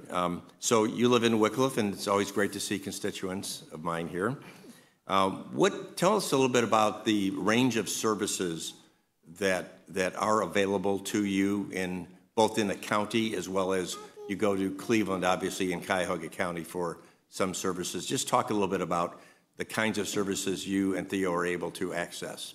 So right away, like I said, we use the early intervention program, which was very important. We had a home audiologist come into the house. We had home speech therapy, and then the Cleveland Hearing and Speech Center did a lot of community get-togethers for kids, just like Theo, not only for kids, but for adults to meet, because I had no idea what I was doing, still don't, working on it. But we utilized a lot of that, and just meeting people that had the same things going on that we did. So that was very important for us. Okay. All right. Very good. Well, you're very courageous, and we applaud your efforts, and seems like a great little boy. Thank you. Any other questions? Hearing none, thank you very much for your testimony today. Thank you. Okay, next we have from the Westerville City Schools, Jane McFeely. Is she here? No? Okay. Success for Autism, Dr. Lynette Scotis-Wotilla. Good to see you again, another constituent. Thank you. Good morning, Chair Serino, Vice Chair Chavez, Ranking Member Hicks-Hudson, and members of the committee. I am Dr. Lynette Scotis-Wotilla, President of Success for Autism, which is a nonprofit in Northeast Ohio, where we focus on providing really specialized services for individuals with autism, focusing on neurodevelopment. I'm also an occupational therapist with a specialty in autism. Thank you for the opportunity to provide testimony on House Bill 96 in support of Success for Autism's funding request, an amendment which would appropriate $300,000 in each fiscal year within the Department of Higher Education for the purpose of training general educators to administer the Success approach across Ohio. We currently are included in the House version of the budget at $50,000 in each fiscal year and are seeking additional dollars in the Senate so that this program can build upon and expand Success for Autism's current pilot program funded by the last General Assembly. As a professional in the field for nearly 4 decades, I'm aware of the challenges Ohio workers face to holistically serve people with special needs and autism in particular. The incidence of autism is now 1 in 31, which is a staggering 32,158% increase just since I entered the field. This population swell has led to overspill of autistic students into general ed classes, where staff are equally overwhelmed as their special ed counterparts, but with far less foundational understanding of the learning and behavioral needs of the population. This gap in knowledge is evident in a 2019 study by the U.S. Department of Education that reported that while 40% of students with disabilities are placed in gen ed, 80% of their teachers felt unprepared to provide neuroflexible instruction methods that they need. And moreover, 50% of their teachers felt they couldn't get their kiddos to the next age level or grade level. Success for Autism is positioned to bridge this knowledge gap beautifully. The aim of this new project is to offer a remedy of relief to general ed personnel in need of training and mentorship to best educate students with autism while maintaining excellence in educating their equally important neurotypical counterparts. In no way is this program designed to replace special ed, but rather to allow general ed teachers to be an extension of general ed theory and thought. I direct you to your other testimony by a wonderful woman whose name is Christine Pitcock. Christine is a teacher with 29 years of experience and a bachelor's in education, and she is in our original program that the last General Assembly approved, and we're doing wonderful things with that. As its founder, I can share that the efficacy of the success approach model has been demonstrated in a 2019 study where autism severity scores in preschoolers dropped 18 points in just 8 weeks. In a similar study, 12 points dropped in severity of autism within 4 weeks in older kids. In this current pilot program, although data analysis is not yet conducted with the children themselves, the teachers' self-rating scale of efficacy and confidence as teachers jumped 12% in just 9 weeks. This is not a coincidence. I respectfully ask that you help us further replicate the positive outcome of these studies and afford us the privilege of providing Ohio general ed teachers a remedy of relief in their quest to educate students with autism now in their charge. Thank you for your consideration of our amendment of $300,000 in each fiscal year within the Department of Higher Education's program support line item for Success for Autism for the purpose of training more professionals in the success approach in Ohio schools. We would like Ohio to be the leading state in dealing with education and treatment of autism. We hope you do too. Any Thank you for your testimony. Are there any questions? Thank you, Mr. Chair. Yes, Senator Craig. Ma'am, thank you so much for your testimony this morning.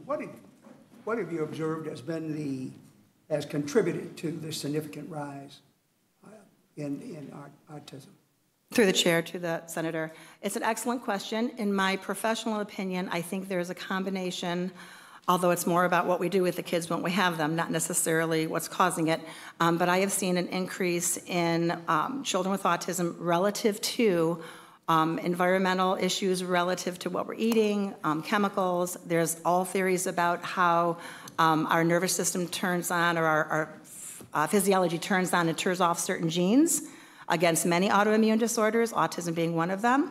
And so I think our bodies are under siege maybe with things that aren't so good for them, and it's changing what our genes can do. Although I'm not a genealogist and I certainly don't have any genetic experience, it's just my observation.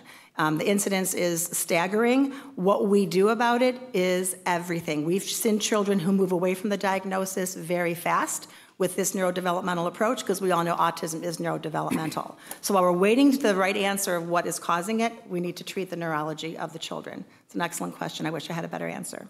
Thank you very much. Yeah, thank you. So it's not a question of, in the past, these were just going undiagnosed. There is actually, in your opinion, just clearly a huge jump in the number of cases. I'm glad you raised that, Chair. Thank you. It actually is related to that we are better at diagnosing because the variation of autism is broader. And so people used to say, he can't have autism, he looked at me. Well, that's not really going to hold anymore. So there's a broader spectrum, and many of us are on it. Sensory issues, processing issues, social issues. So it really is that we are diagnosing better and earlier, but once these kids get the diagnosis, they're being sent to programs in schools that don't have the neurology background, and so they're actually getting worse behaviorally instead of better. And that has nothing to do with their life capacity and their God-given abilities. We really can get that out of them with neurodevelopment. Excellent Great. question. Thank you. Any other questions? Senator Hicks Hudson. Thank you, Mr. Chair. And I guess we're just going to be tag teaming all day this morning, because based on a question that the chair just asked you, and your response about the environmental impact, there has been some discussion and some studies done about that we are birthing children that are poisoned by the things that we're eating, the environment. And I don't know if you have, I know you're not a geneticist or whatever, but do you think that that's also part of what we're seeing now, is that environmentally we are just not, you know, the food that we eat has chemicals in it, the air that we breathe has chemicals in it, unfortunately, all these other additives that makes our lives comfortable might be causing that. I didn't know if you have a thought about that as well. Through the chair to Ranking Member, thank you. I am very confident that what we're eating and drinking and putting on our bodies and under our arms and on our hair and everything is changing our chemical makeup. Again, not being a specialist in that. I do feel that's a very distinct change. There was a show a long time ago on Leominster, New Jersey, where the Foster Grant plant is. And there were kids playing King of the Mountain, Queen of the Mountain on the hills where they disposed of their plastics. And there was a 700% increase in autism in Leominster, New Jersey at the time that aired. It was on 48 Hours, I think they call it, probably 20 years ago. So I don't know what it is now, but I think we have to take a look at all of that. And I do think it's impacting all our autoimmune, autism for sure, Alzheimer's, diabetes, all our autoimmune disorders are, I think, questioned there. It's a great question. Thank you. Any other questions? Thank you very much for your testimony. Before Lisa Welsh comes up to speak, also from Success for Autism, there were 3 individuals who were called earlier who were not present at the time: John Esterly, Tony Rett, and Leah Evans. We will be calling you right after the next testimony if you're here. Okay? Lisa, please come up. Thanks for coming in to see us today. Thank you and good morning, Chair Serino, Vice Chair Chavez, Ranking Member Hicks-Hudson, and members of the committee. My name is Lisa Welsh. I'm a pediatric nurse, a board member of Success for Autism, and most importantly, a mother to 2 children, one with autism and one neurotypical. As both a parent and a nurse, I've witnessed the disconnect between clinical diagnoses and the educational support systems meant to help respond to them. I've also seen what's possible when the right support's in place. My son began with this model in a day treatment setting and now is thriving in a general education classroom, demonstrating independence and self-advocacy. He most recently delivered his own testimony before the House of Representatives, written entirely by himself, about how this model has and continues to transform his life. And today, my husband and I are no longer asking if our son will be able to drive, date, work, or live independently, but rather when he will be able to do that. While the prevalence of autism continues to rise, timely access to diagnostic services has not kept pace. National wait times for evaluations range from 12 to 36 months, and in Ohio, families often wait 9 to 12 months. That can mean an entire school year or longer without right support or even a diagnosis. A neurodevelopmental model allows educators to meet developmental needs in real time, whether or not a diagnosis is in place. The Success approach strengthens core brain functions, communication, sensory processing, regulation, and relational development by leveraging the brain's plasticity. So for example, the emotional center of our brains, the amygdala, becomes overstimulated due to sensory overload, trauma, stress. Children may present as defiant or disengaged. Instead of merely managing the behavior, this model trains educators to address the underlying dysregulation benefiting all students in the classroom. Take ADHD, for example. In Ohio, 12% of children ages 3 to 17 have been diagnosed with ADHD, and 58.1% of them are medicated. In these children, the prefrontal cortex, responsible for executive functioning, planning, focusing, and controlling impulses, often will present and function less efficiently and effectively. But executive functioning challenges aren't limited to a clinical diagnosis. A neurotypical child dealing with a peer conflict or test anxiety or going through a personal challenge like a parental divorce, it may show very similar behaviors. So the strategies used in this approach, like movement breaks, sensory accommodations, and multisensory instruction, supports every child's ability to regulate and engage. Meanwhile, our teachers are in crisis. In the 2022 Gallup poll on occupational burnout, 44% of American K-12 teachers reported feeling burned out often or always. The National Education Association identified challenging student behavior as one of the top reasons educators are considering leaving the profession. There are also significant economic and societal implications to shift to the developmental model, and when classrooms are embedded in developmental supports, it could reduce destructive behaviors, which mitigates teacher turnover as well as potentially lower long-term therapy demands, saving taxpayer dollars.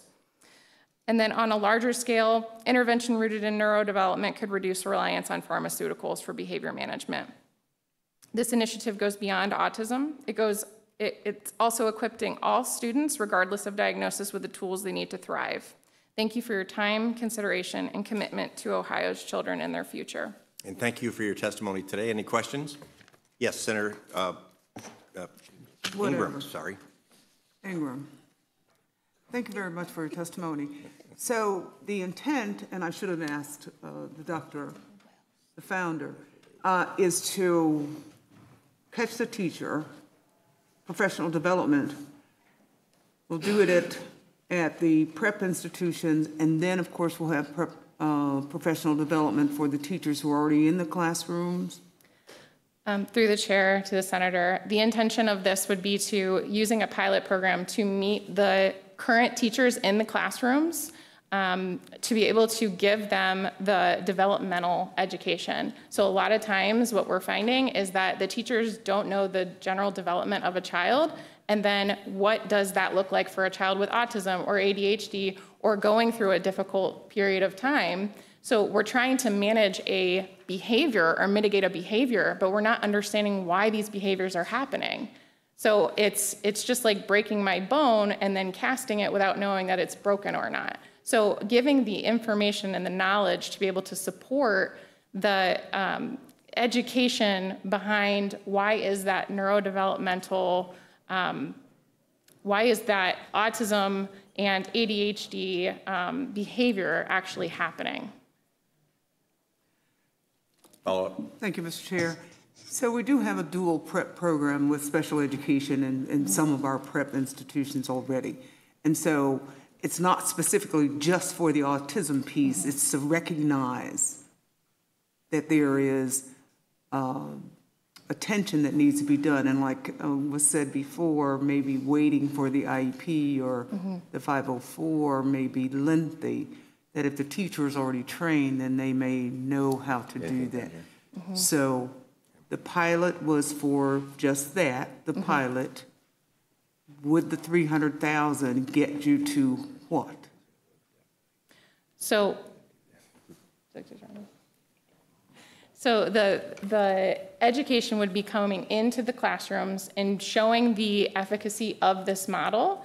Our goal would be to then take this to other schools, other districts, because obviously this would only give a small subset, but showing that this efficacy and being able to put it into higher education classrooms, maybe meeting them earlier on in their education time frame, like in colleges, to be able to equip them with that knowledge. One thing that might be helpful in clarifying this is we are a teaching facility, so we take on field work students, intern students from special ed, occupational therapy, speech therapy, any field that we have that we can counsel them.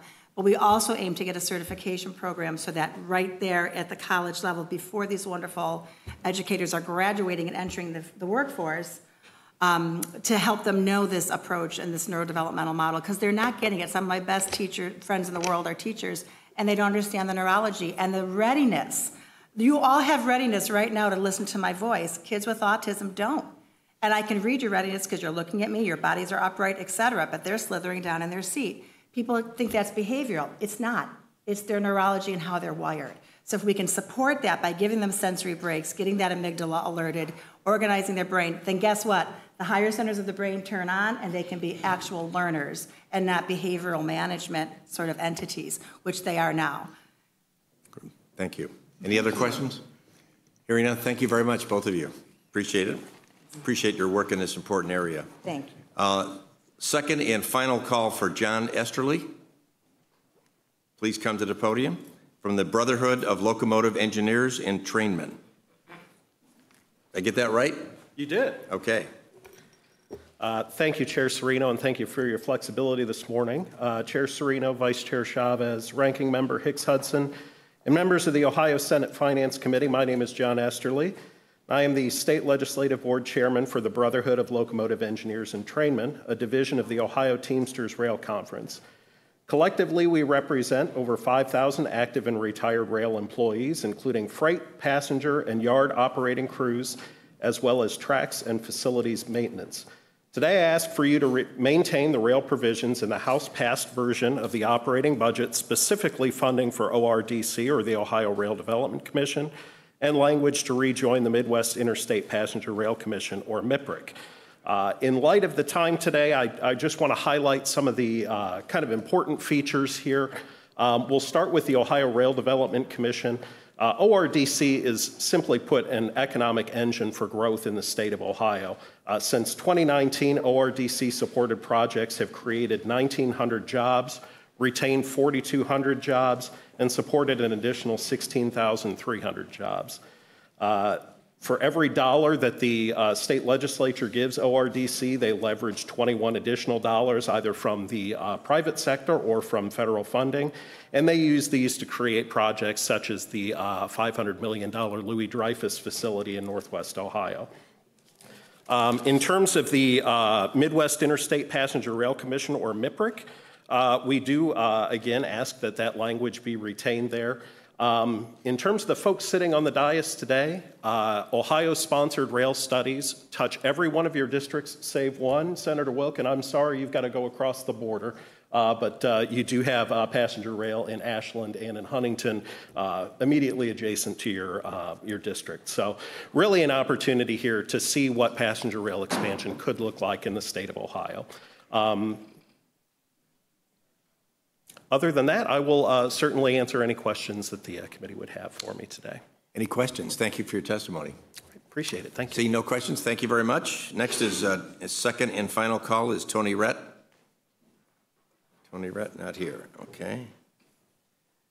And we'll move along to the Goodwill of Northwest Ohio, Amy Watjob.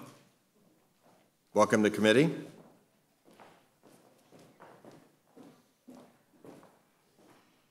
Good afternoon, Chair Serino, Vice Chair Chavez, Ranking Member Hicks-Hudson, and esteemed members of the Finance Committee.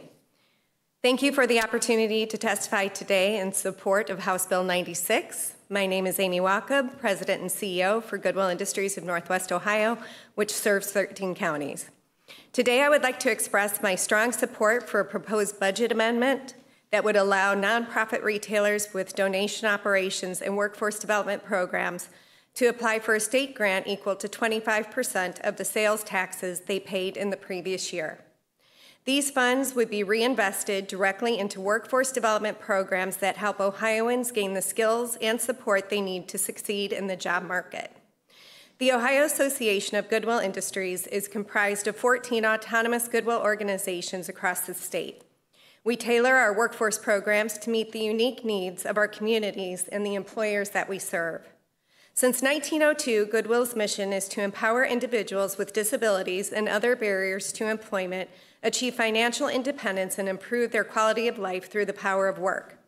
From serving those with justice-involved backgrounds and homeless veterans to providing child care, mental health services, rape crisis support, and housing assistance, Goodwill organizations take a holistic approach to workforce development. We meet people where they are and work to remove the barriers that prevent them from fully participating in the workforce. In 2024, Ohio Goodwills placed nearly 4,500 people into employment through partnerships with local employers. We also served over 96,000 Ohioans through a comprehensive range of employment services, including resume development, digital literacy training, industry-recognized certifications, job skills assessment, and job placement assistance. In Northwest Ohio, we specialize in workforce development that caters to the needs in our community. Such programs include overcoming the benefits cliff, youth and young adult, and transportation. We also place a strong emphasis on reentry services. In 2024, Goodwill Industries of Northwest Ohio served 592 returning citizens, helping them overcome barriers to employment by assisting with driver permits, birth certificates, professional clothing, and reinstatement fees, all high-impact steps that help clear the path to sustainable employment. Because of our demonstrated success, last year I was honored to present before Chief Justice Kennedy and her task force on reentry. Our reentry program was proudly highlighted in the task force's final report as a model of best practice for the state to invest in and scale. That recognition speaks volumes about the real measurable impact Goodwill programs are having in Northwest Ohio and across the entire state. Chair Serino, with your permission, I would like to introduce Willie Knighton, who serves as a reentry support specialist at Goodwill Industries of Northwest Ohio. Chair Serino, Vice Chair Chavez, and Ranking Member Hicks Hudson, and the rest of the Committee of the Finance. Thank you for the opportunity to testify today. My name is Willie Knighton, Jr., and I am the Reentry Support Specialist at Goodwill Industries of Northwest Ohio. I have personal lived experience when returning home after incarceration. I know the struggles that we returning citizens face and the lack of resources available to help us reenter society successfully. The need far outweighs the funding available. Upon my release, there were many barriers to a successful reentry. Many times, employers did not believe in the benefits of a second chance. At one time, we returning citizens were counted out, and now our programs are helping them to be counted on. I understand what we face when attempting to enter the workplace, sometimes for the first time. We are valuable assets to the community, especially when given the opportunity for gainful employment. However, funding assistance is critical. Last year in Northwest Ohio, we helped 139 returning citizens secure jobs with local employers and continue to support them after they were hired. According to the Ohio Department of Rehabilitation and Corrections, it costs the state approximately $100 per day or $36,000 a year to incarcerate someone. With the average prison stay in Ohio lasting 2.73 years, that amounts to nearly $100,000 per individual. Clearly, there is a strong economic case for investing in alternatives to incarceration. Goodwill's reentry programs offer a proven cost-effective solution. Our recidivism rate is at 5%, compared to the statewide average of 32.7%. Funding from this grant program would allow us to provide transformative training and education such as Class A CDLs, forklift training, barber college, STNAs, and the building trades. At a time when businesses are citing their top challenge is a shortage of available workers, organizations like Goodwill can play a pivotal role in addressing this issue. By investing in workforce programs specifically geared towards getting people off of the sidelines and back into the labor market, we can help ensure businesses have skilled workforce they need to fill these new jobs. Goodwill is a part of the business community, and we see ourselves as workforce partners with local employers throughout Ohio. We understand the needs of employers, what it will take for businesses to continue to strive and choose Ohio as their home. I am pleased to share that this proposal has the support of the Ohio Chamber. This proposed budget amendment would allow the needed funding to expand our work and reach more Ohioans who are eager to contribute to our economy, but need a hand up to do so. I urge you to support this important measure to help ensure that nonprofit workforce providers such as Goodwill can continue to invest in the people and communities that we serve. Thank you for your time and consideration. We're happy to answer any questions. Thank you for your testimony. Any questions? Senator Hicks Hudson. I don't really have a question. I just want to say thank you. It's always a pleasure to see you here because you are truly a living example about what can happen and the struggles that you had to face in order to be re-entered into and come back home and be a productive member.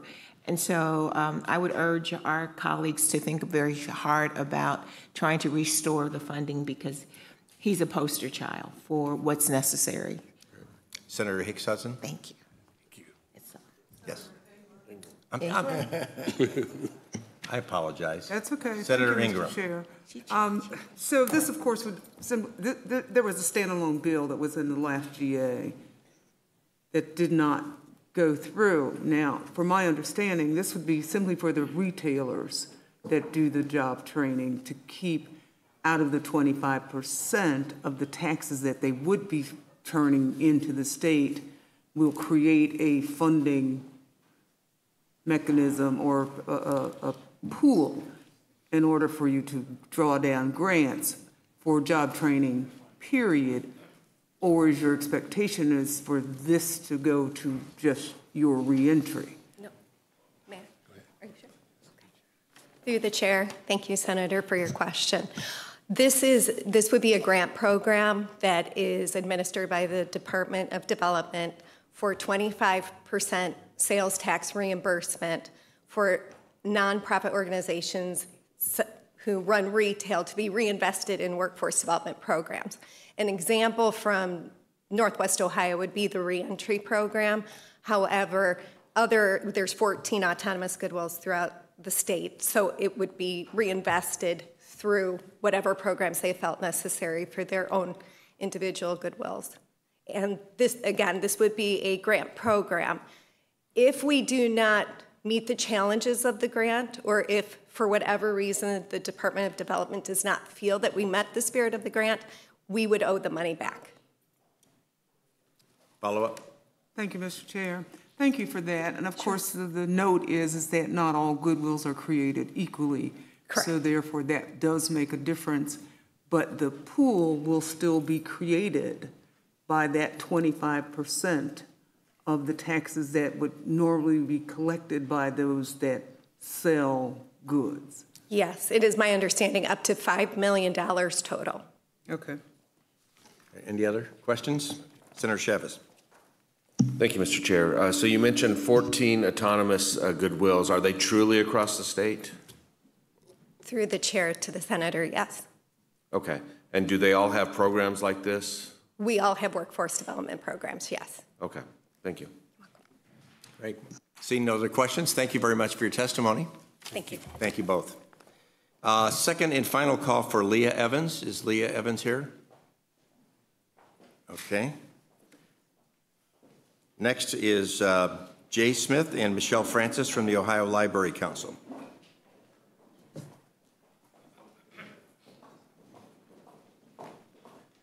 Welcome to committee.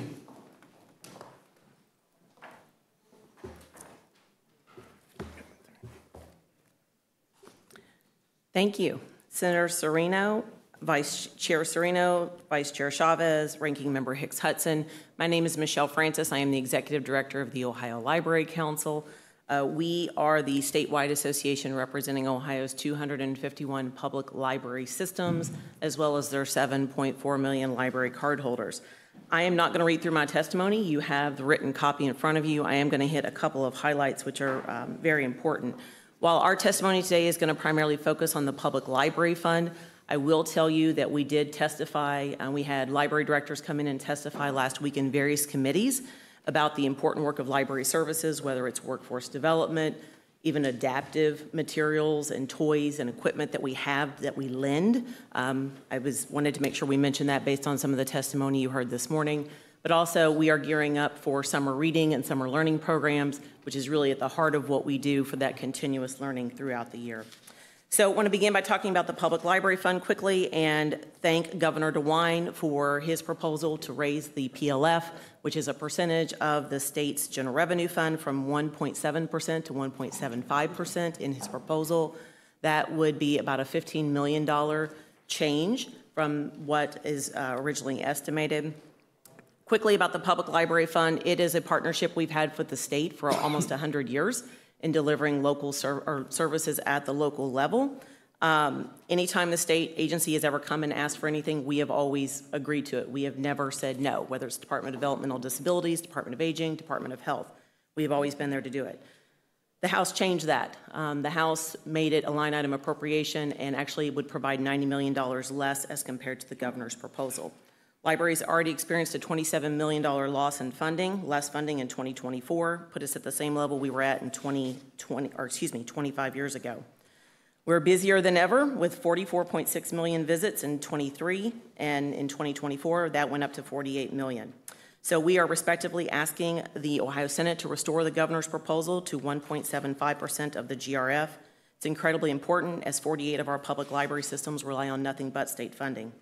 Finally, there is a provision in the proposal as passed by the House that includes a provision related to library materials. We feel as though libraries already have policies in place, collection development policies, restrictions on cards for parents that parents can place on their children's cards. We feel that language is overly broad and vague, and we are respectfully asking the Ohio Senate to remove that language. We feel parents know what's best for their children and guardians as well. So with that, I'm available to answer any questions you may have, and I have 9 seconds left. Any questions? Yes, Senator O'Brien. Thank you, Mr. Chairman, and thank you, Michelle, for your testimony. I am concerned with the direction that our libraries are going in. In 2023, the American Library Association elected Emily Drabinsky, president, a self-described Marxist. As a result of her election, 5 state libraries withdrew from the American Library Association. Ohio is not one of them. So my first question to you is, has Ohio considered withdrawing from the American Library Association? Last year, Ms. Drabinsky wrote an article entitled, quote, "How Defending Libraries is Fighting Capitalism," end quote. My second question is, are Ohio libraries focused on ending capitalism? Chairman Serino, Senator O'Brien, what I would say is that I represent the Ohio Library Council, and we have 251 public library systems that operate independently. Each public library system has their own board of trustees that drives the decision-making, and each individual public library system is different based on the needs of their local community. So, and based on the needs, in some cases, some systems have different programs and services in their branches based on the needs of their local neighborhoods. The ALA does not drive the decision-making of the Ohio Library Council. We have a 13-member board of directors that meet every other month, and their direction is based on our membership and comes from our membership. The second question you had, I believe, was on capitalism. What I would say is that libraries have services for everyone. Many people say that we provide services cradle to grave. We provide services to homeschool students. We provide services to charter school students, private school students, public school students. We have 7.4 million library cardholders. What I can say is there's lots of discussions and ideas in public libraries as far as resources to information. I can't speak specifically to capitalism. I can tell you it's not at the top of our list of what we are focused on. What we are focused on is delivering services to Ohioans, to those 7.4 million library cardholders across the state of Ohio. Follow up? Or I'm sorry, no follow up. Senator Lang. Thank you for your testimony today. I also share Senator O'Brien's concern. You know, when I go to my local library, and full disclosure, it's probably been 2 years since I visited it. I was, just surprised. It wasn't, when I was a kid, it wasn't focused so much on education. I was just surprised at the amount of entertainment that was available. Things like video games, movies, things like that. In some cases, violent video games that you could access at your library. So, my question is, what percent of what a library does is entertainment compared to education? And in the spirit of capitalism, has a library ever considered, or do you even have the power for things that are purely entertainment, a violent video game, for example, to charge 25 or even 50 cents for someone to have access to that? Thank you, Mr. Chairman. Chairman Serino, Senator Lang, a couple of things. What I would say, again, every public library system is different based on the needs and requests of their local community. While some library systems may have video games, I will tell you that we also see some of those programs, not just the games, but also those programs as STEM learning, especially as esports have definitely grown over the past several years. Some universities have started to create those programs, and libraries have embraced that as an opportunity to teach math and science and engineering and work with and inspire students in their local communities in those areas. Another key area, you had talked about violent video games. What I would say is, like I mentioned earlier in the testimony briefly, parents make those decisions for their kids. We don't make those decisions. We do not act in loco parentis. What I would say is that for some teen or student cards, parents can place restrictions on those cards in many cases to where they are only allowed to check out certain materials based on their age. And that some of the libraries have those restrictions in place. As far as charging, public libraries today, and this is one of the things that makes Ohio's public libraries so amazing and so different from other states, the fact that we are separate political subdivisions, so we are not under city or county government. We do receive the majority of our funding from the state through the Public Library Fund. Because of that, we share resources. We actually set the standard nationwide when it comes to consortia and sharing of resources so that we don't spend as much money on some of those materials.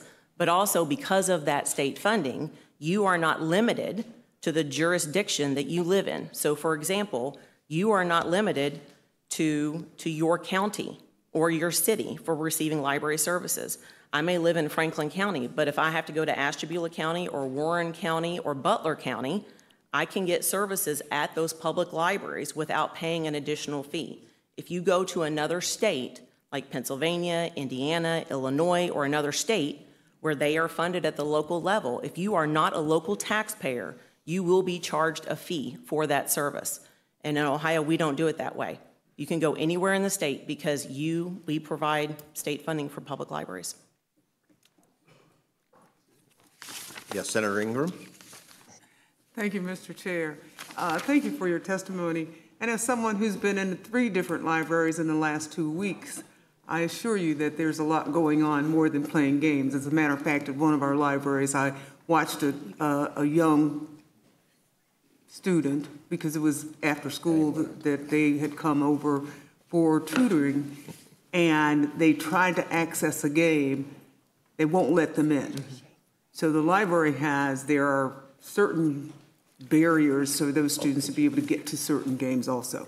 And games for most is how some folks learn. And as noted, we have scholarships now for certain kinds of e-sports and all of those kinds of things that are very necessary.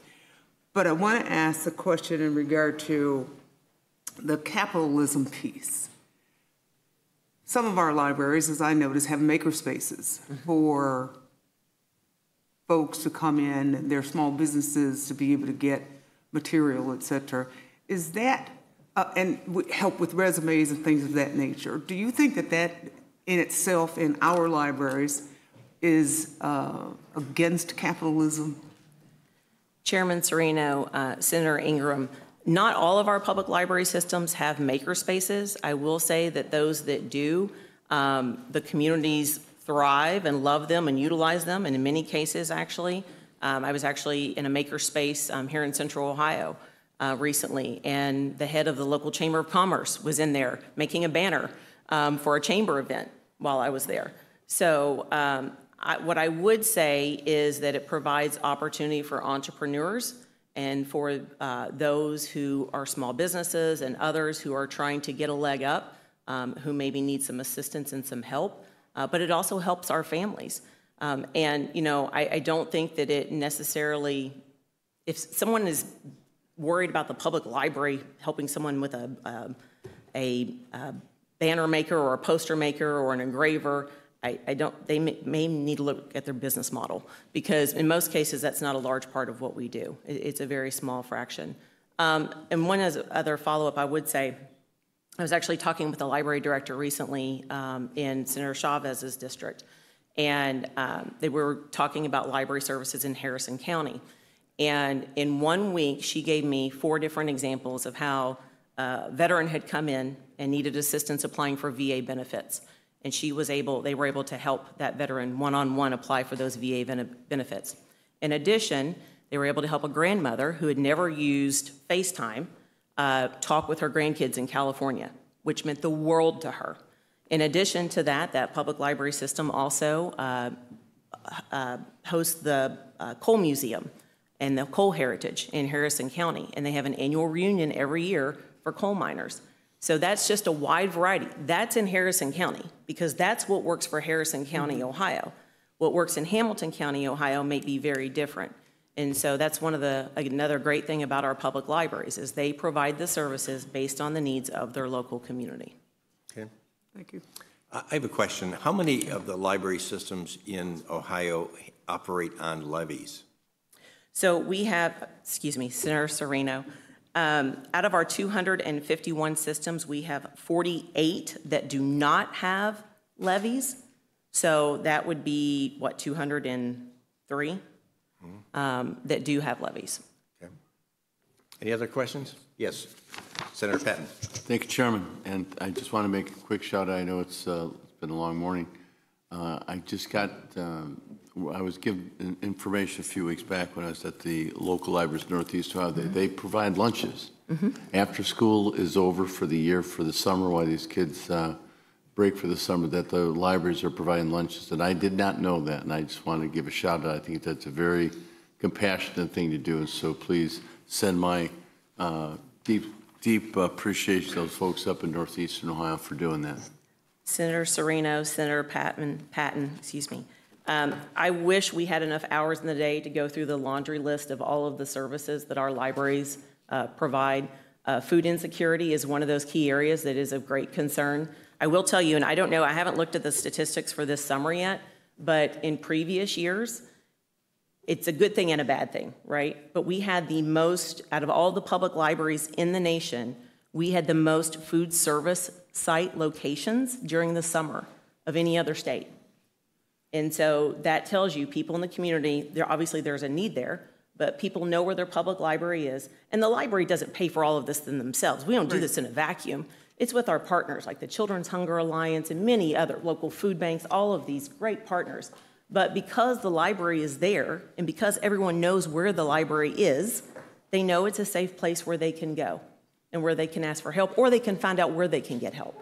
And so, but again, I haven't seen the stats for this summer yet, but usually we have the highest number of locations. I just wanted to say thanks to the people up north when you talk to them, that's all.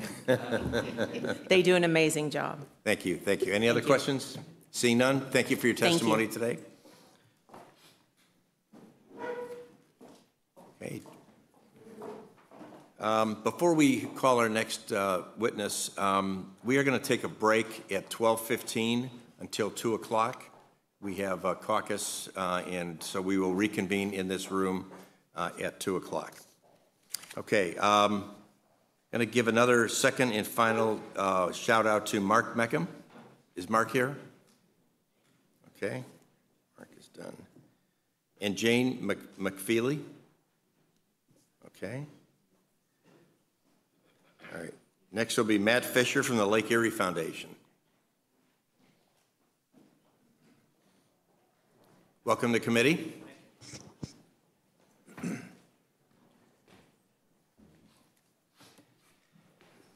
Chairman Serino, Vice Chair Chavez, and Senator Hicks Hudson, and members of the committee, my name is Matt Fisher, and I'm Vice President of Lake Erie Foundation. I appreciate the opportunity to talk to you about the importance of restoring the budget for H2 Ohio, specifically restoring the budget for ODNR and ODA for fields and areas in Northwest Ohio. Lake Erie Foundation is passionate about supporting and improving the water quality of Lake Erie. Not only do 11 million people get their drinking water from Lake Erie, but Lake Erie provides $20 billion from tourism and recreation and also 131,000 jobs to the state, which generates $2.5 billion in tax revenue. I have a chart that I don't want to spend a lot of time on because I don't want to lose time as it clicks by, but this is the dollars from Lucas County to Ashtabula County for tourism from 2017 to 2023. It is an enormous contributor to the state of Ohio, and I can give you more detail on this, what makes up that $20 billion if you need that. Lake Erie Foundation Board consists of business leaders, and we understand the pressures on expenses and budget cuts, but we do not know why the H2 Ohio budget was cut, as the western basin of Lake Erie is still declared impaired. There have been small water quality improvements, yet cutting the budget now will significantly damage any progress that has been made in the last several years. We appreciate the leadership of the governor and the General Assembly has shown in supporting H2 Ohio over the last 6 years. You may have heard that the water quality of Grand Lake St. Mary's is improving due to the work of the agencies, the farmers involved, and the leadership of Teresa Dirksen. That work in Mercer County has been going on for 12 to 13 years. ODNR has implemented an impressive set of 203 wetland projects throughout Ohio designed to absorb phosphorus. Importantly, the agency has directed their focus to fields that are high in phosphorus, which have the greatest runoff into the Maumee and Sandusky rivers. Ultimately, ODNR gets an impressive bang for their buck.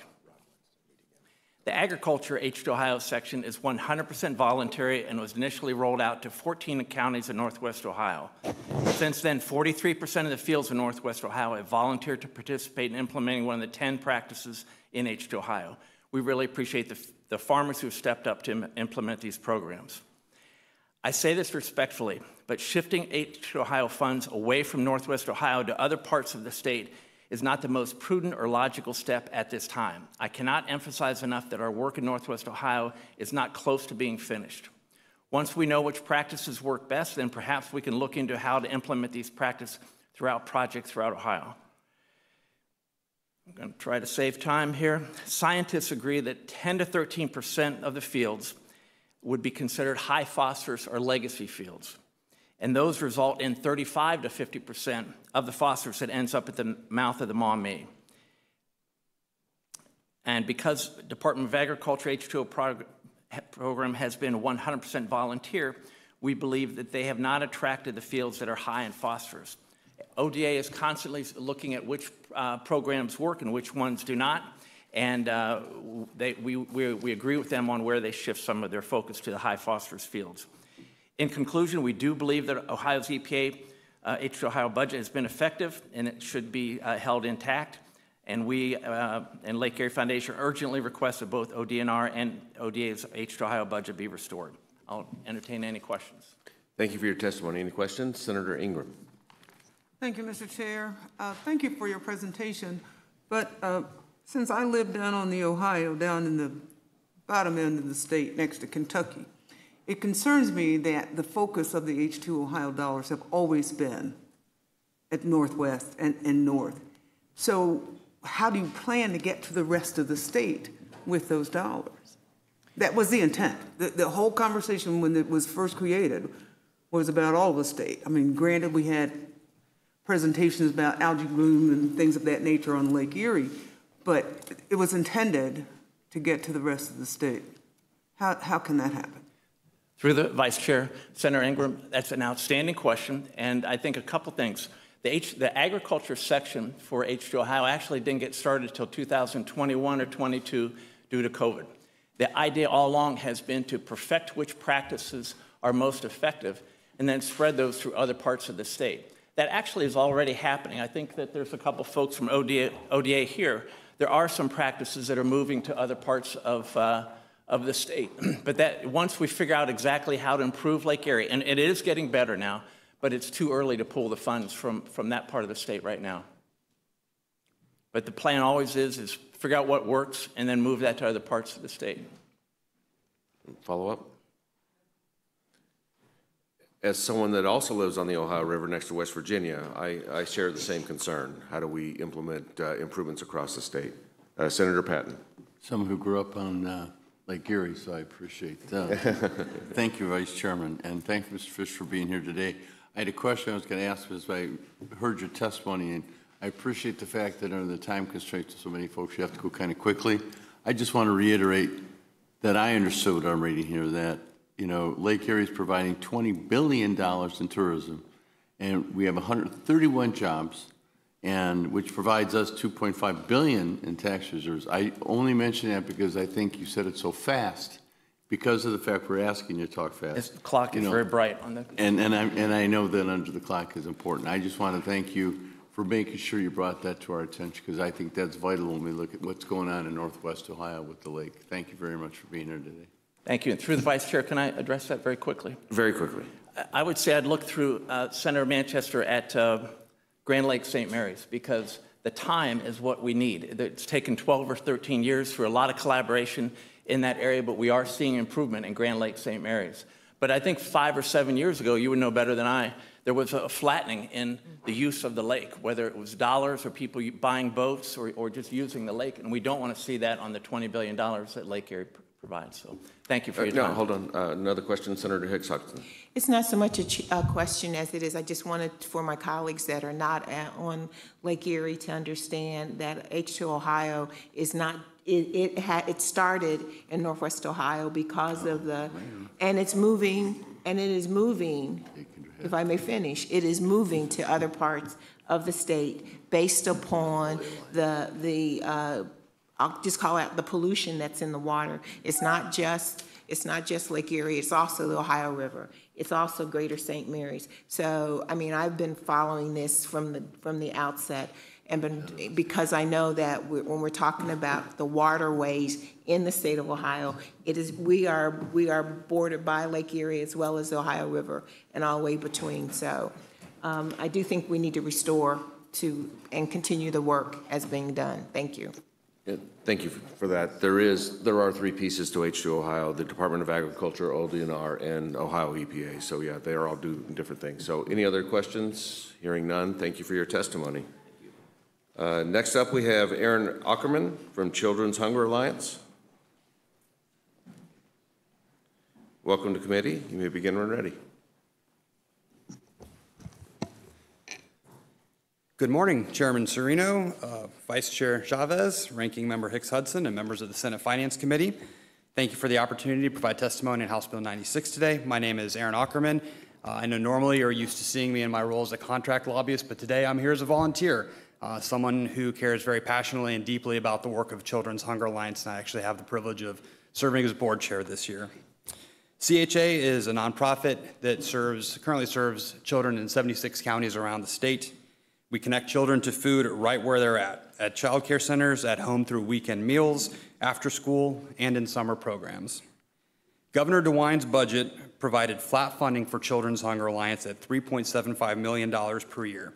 The House unfortunately reduced this investment by $1.25 million per year, but we do have an amendment in the Senate. It's SC 0300, drafted by Senator Gavarone, that would restore our line to flat funding at $3.75 million per year.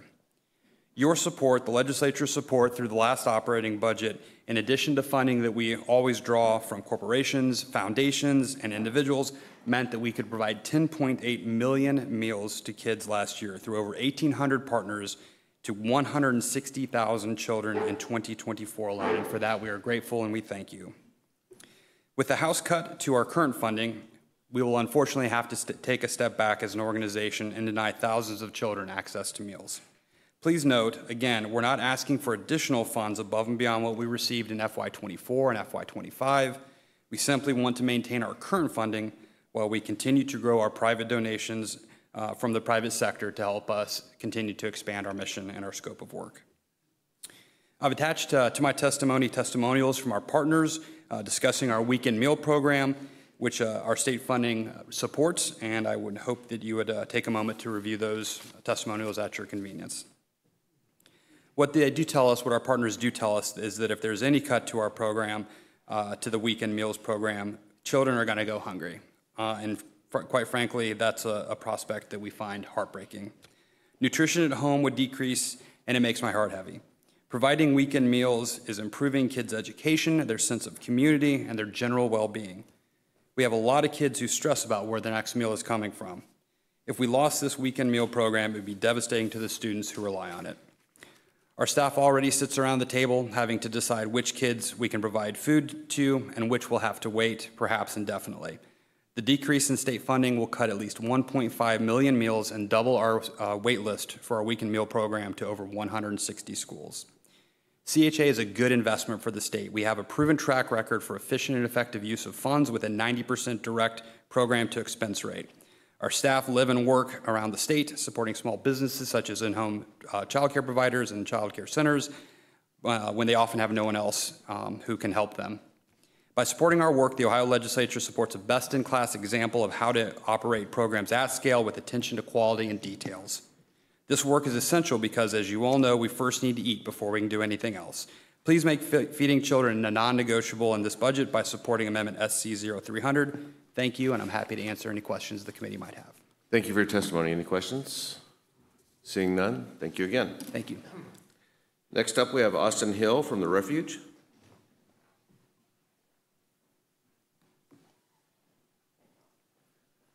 Welcome to committee. You may begin when ready. Perfect. Good morning. It's almost lunch. We can do this. Chair Serino, Vice Chair Chavez, Ranking Member Hicks-Hudson, and members of the Finance Committee. Thank you for letting me testify today. My name is Austin Hill. I lead strategic partnerships at the Refuge. We're a long-term faith-based addiction recovery program in the Hilltop neighborhood of Columbus. We serve men from across Ohio that are seeking ways out of addiction and a path towards lasting change. For over 25 years, the Refuge has walked with thousands of men through the difficult and life-changing journey from addiction to self-sufficiency. We offer a 13-month residential program built on accountability, purpose, and community, and we do it completely free of charge to our men. We believe cost should never be a barrier to transformation. Our funding is intentionally diverse. Less than a third of our annual operating budget comes from government sources, including city, county, and state. We are time-tested, relationally focused, fiscally sound, state-certified, and results-driven. That makes us one of the premier addiction recovery programs in Ohio, again, at no cost to our men. I'm here today to respectfully urge your support for the Ohio House passed operating budget, including the amendment supporting the Refuge, which invests in our existing programming and builds on the bipartisan support this legislator has already shown. State support through the last 2 capital budgets has helped deepen our impact, and that impact is very clear. 92% of our graduates are employed full-time. 86% report stable housing. 94% are food secure. 90% have avoided the ER for drug or alcohol-related issues. 96 have no further involvement with the judicial system. For every dollar invested in the Refuge, there's a $2.88 return to the community. These numbers represent more than data. They represent lives changed, reunited families, and safer, stronger communities. I understand the weight of the decisions before you and the many worthy requests you're considering, but I believe the continued investment in proven community-based recovery programs like the Refuge is one of the wisest and most compassionate choices this body can make. Thank you again for your time and for your service to the people of Ohio. I respectfully ask for your support of the Ohio budget, including the amendment that supports the Refuge. I'm glad to take any questions. Thank you for your testimony. Any No questions? problem. Seeing none, thank you again. Next up, we have Anna Gure on behalf of herself. You may begin when ready. Good morning, Chair Serino, Vice Chair Chavez, Ranking Member Hicks-Hudson, and all other members of the Senate Finance Committee. My name is Anna Gore. I am a 42-year-old cisgender queer woman. I was raised by my single mother in rural Ohio. I work full-time as a software developer. I am an A student pursuing a master's degree in public administration at Franklin University. And in my spare time, I volunteer with the nonprofit TransUnity Coalition. Now, I myself am not a trans person. However, I am in love with one. And wouldn't you do everything you could to protect the people that you love? My girlfriend, Kira, is a transgender woman, and when she transitioned, I saw a deep-seated veil of years of depression lift off of her. I saw her completely bloom with happiness. Her joy from finally living her life as her authentic self has brought us closer than ever before. I am here today to protect that joy, as well as her civil liberties and the civil liberties of all of our gender-diverse community here in Ohio, which are under attack under House Bill 96. As it is written, Section 333.13 would cut Medicaid funding from mental health care providers that provide social gender transition. A recent national survey showed that LGBTQ+ youth are 40% more likely to consider suicide. This would potentially drown out their only avenue out of suicidal ideation. It would cut funding for youth homeless shelters that promote social gender transition. Trans youth would have nowhere to go but the streets, funneling them directly into human trafficking or drug addiction. The city of Columbus lost $1 million in funding for homeless shelters due to a presidential executive order lawsuit pending. That's a lot of cuts for the unhoused population in our capital city alone. Section 905 incorrectly defines gender based on flawed definitions of sex, as stated in Trump's executive order, while completely ignoring this country's population of intersex people. Does Ohio really want to enshrine these same scientifically inaccurate, biologically flawed policies in our state budget? This bill would also force librarians to sort through and remove books containing gender identity or sexual orientation and place them in an 18 or older section, as if gender ideas are some sort of hardcore pornography. Imagine if this was happening to someone you love, your friend, your family, your partner, or to you, that your civil liberties were being stripped away by the minute, that you aren't allowed to exist in Ohio's public bathrooms, on athletic fields, or even as an idea in a public library. And with this bill, you can no longer exist in mental health care facilities or homeless shelters. I ask you, where are we supposed to go? Where is it safe for me and the love of my life to be allowed to exist and follow our constitutional right to pursue happiness? Be better than this, Ohio. Choose to do better. Please choose to remove this hateful, exclusionary language out of Ohio's budget bill and to protect the few remaining freedoms that transgender people have left in this state. Thank you very much. Thank you for your testimony. Any questions? Seeing none, thank you again for your testimony. Thank you. Next up, we have Denise Reading from Future Plans.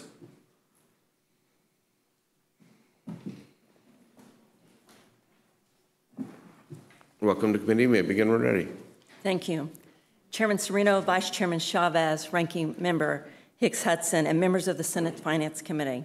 Thank you for the opportunity to present testimony on the positive impact of the GRIT project and the need for continued funding. I'm Denise Reading, co-founder and steering committee member of the GRIT project.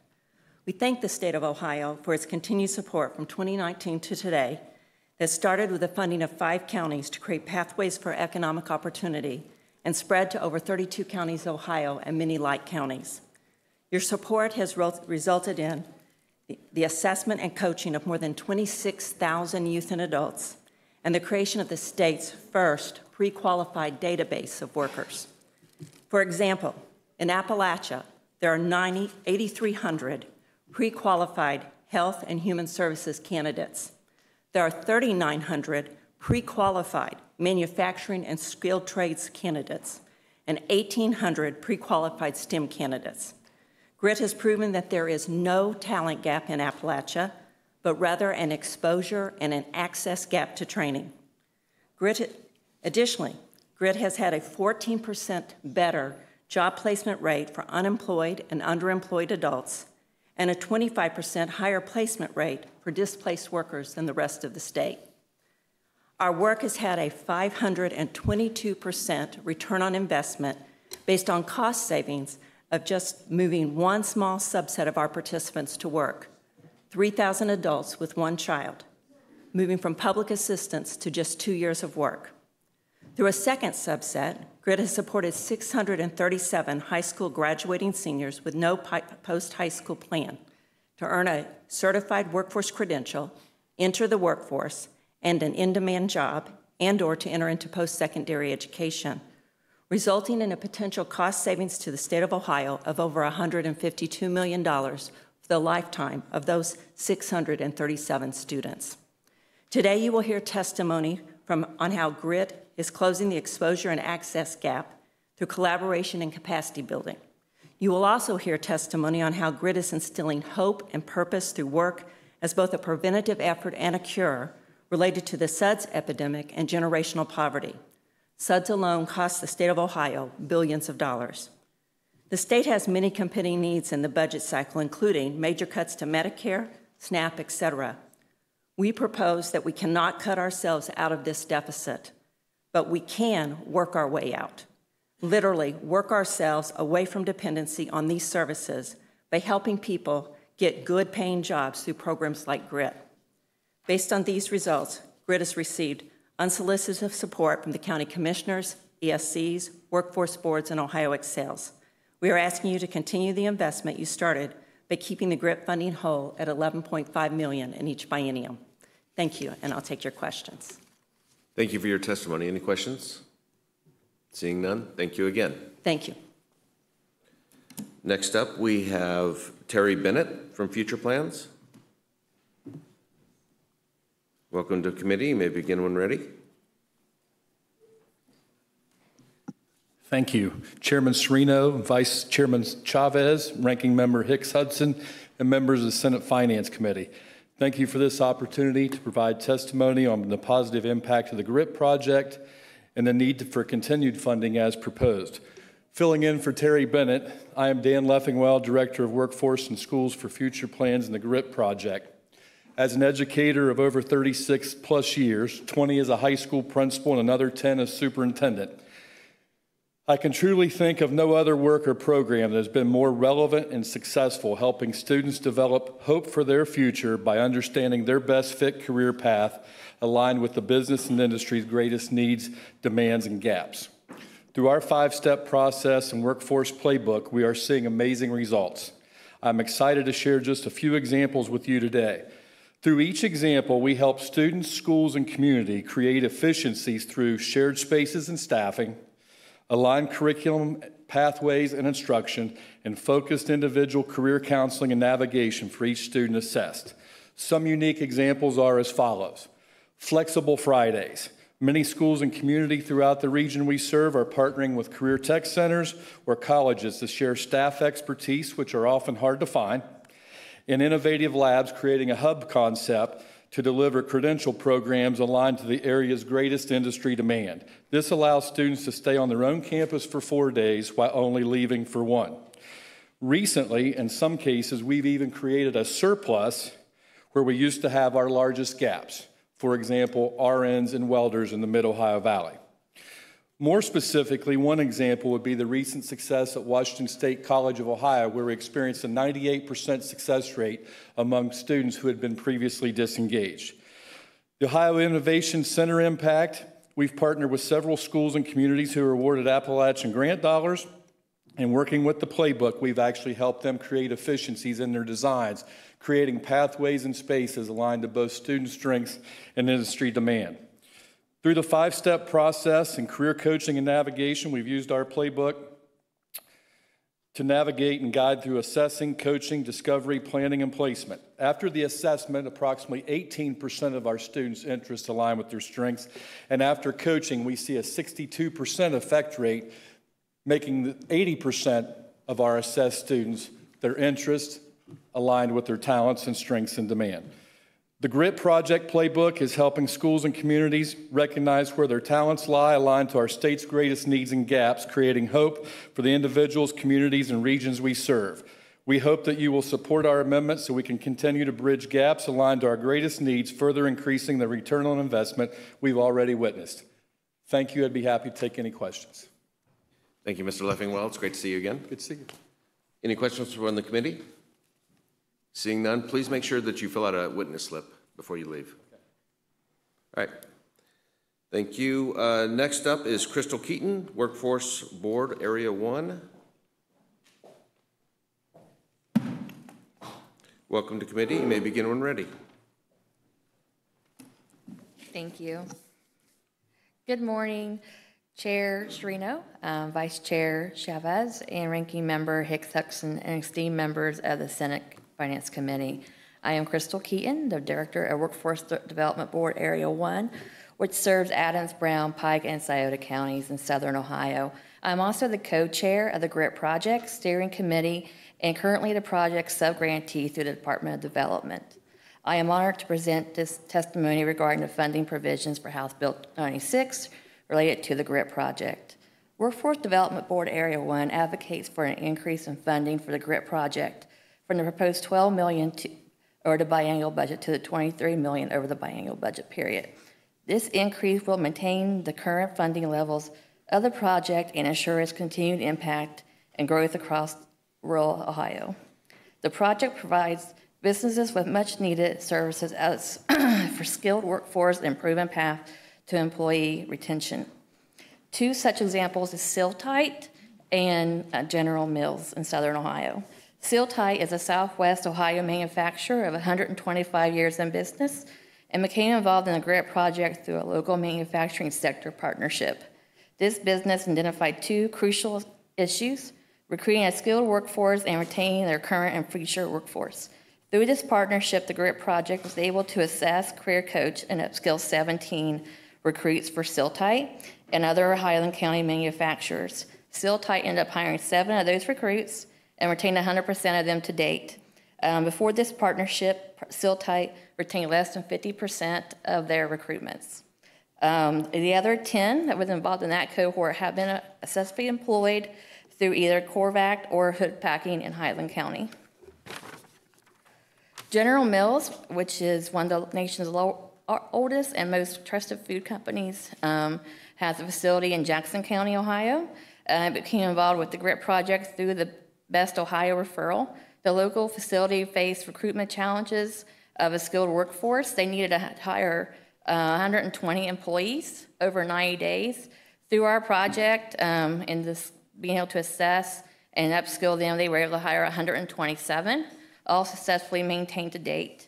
In the current state budget cycle, we have served over 150 Ohio businesses with projections to reach 175 by June 30th. And we've also have plans to, or projected to have 400 through 2027. In summary, allocating $23 million over the next 2 years to the GRIT project would be a tactical choice that will yield long-term benefits for Ohio's economy and communities. This funding is crucial for Ohioans to create a path to financial independence through in-demand employment opportunities benefiting Ohio businesses and meeting their skilled workforce needs. I appreciate your time and your leadership and hope that you continue the GRIT project. Thank you for your testimony. Any questions? Seeing none, thank you again. Thanks. Next up, we have Haley Thompson from Ashtabula Career Tech.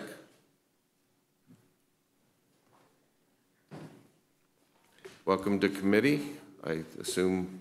Yes. Okay. You may begin when ready.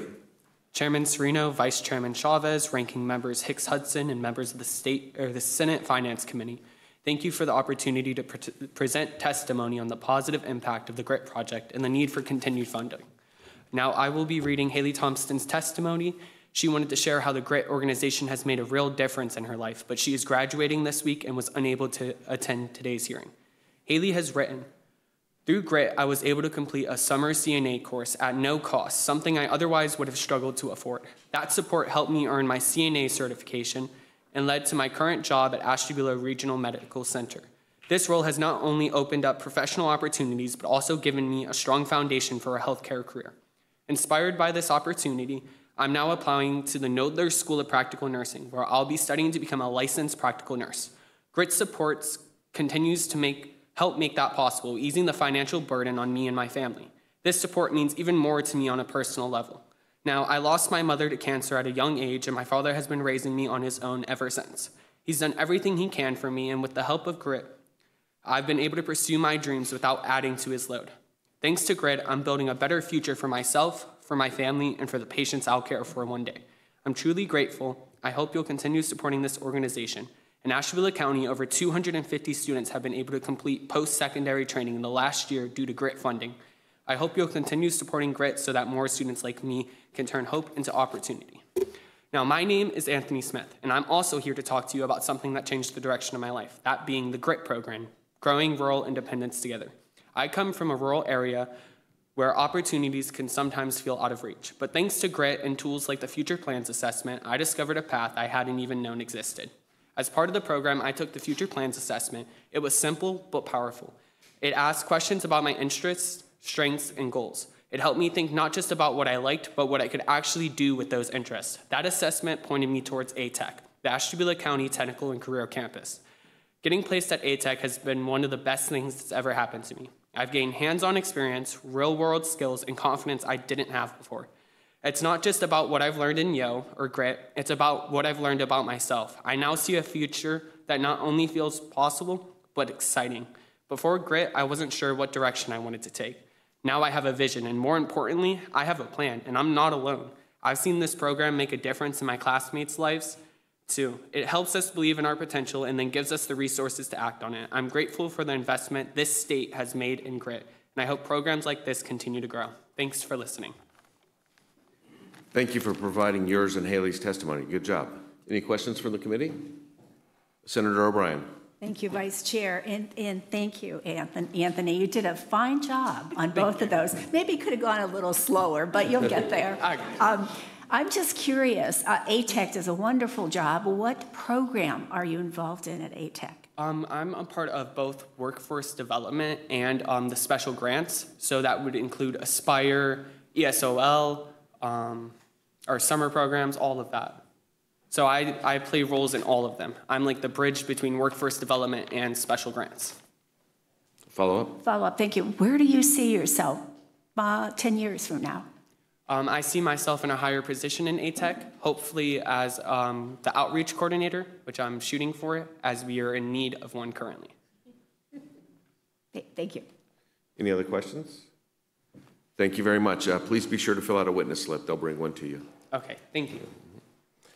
Okay. Next up, we have Matthew. Log. You're going to have to help me with that. The Electrical Training Academy. Welcome to committee. You may begin when ready. Yeah. Good morning, Chair Serino, Vice Chair Chavez, and Ranking Member Hicks-Hudson, and the members of the Senate Finance Committee.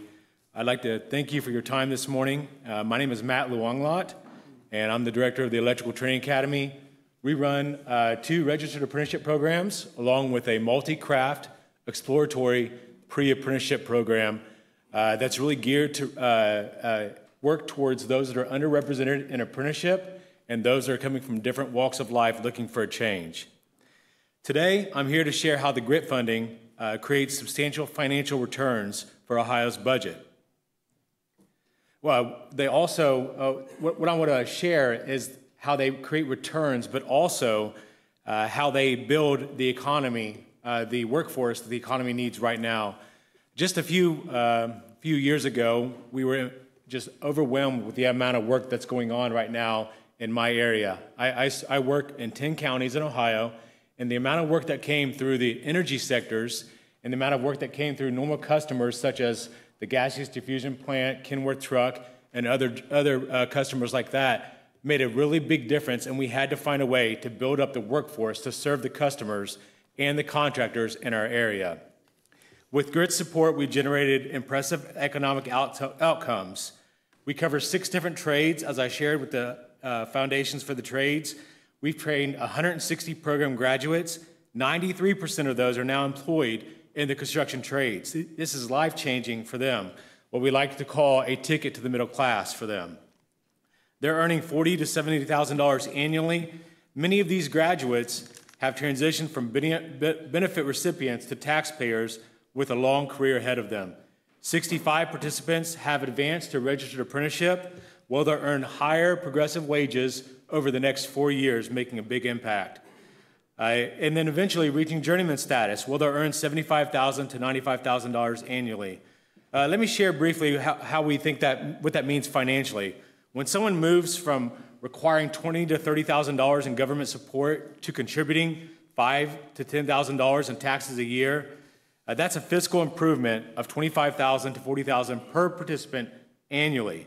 So if we multiply that by a third of our participants, which we think is a very conservative, we could see savings for the state of $1.5 to $2.5 million annually. I also want to note the importance of what this does for contractors. For contractors, GRIT delivers qualified workers while also reducing the cost of recruitment and retention. We work a lot of that out for the contractors. This makes Ohio businesses more competitive and more profitable.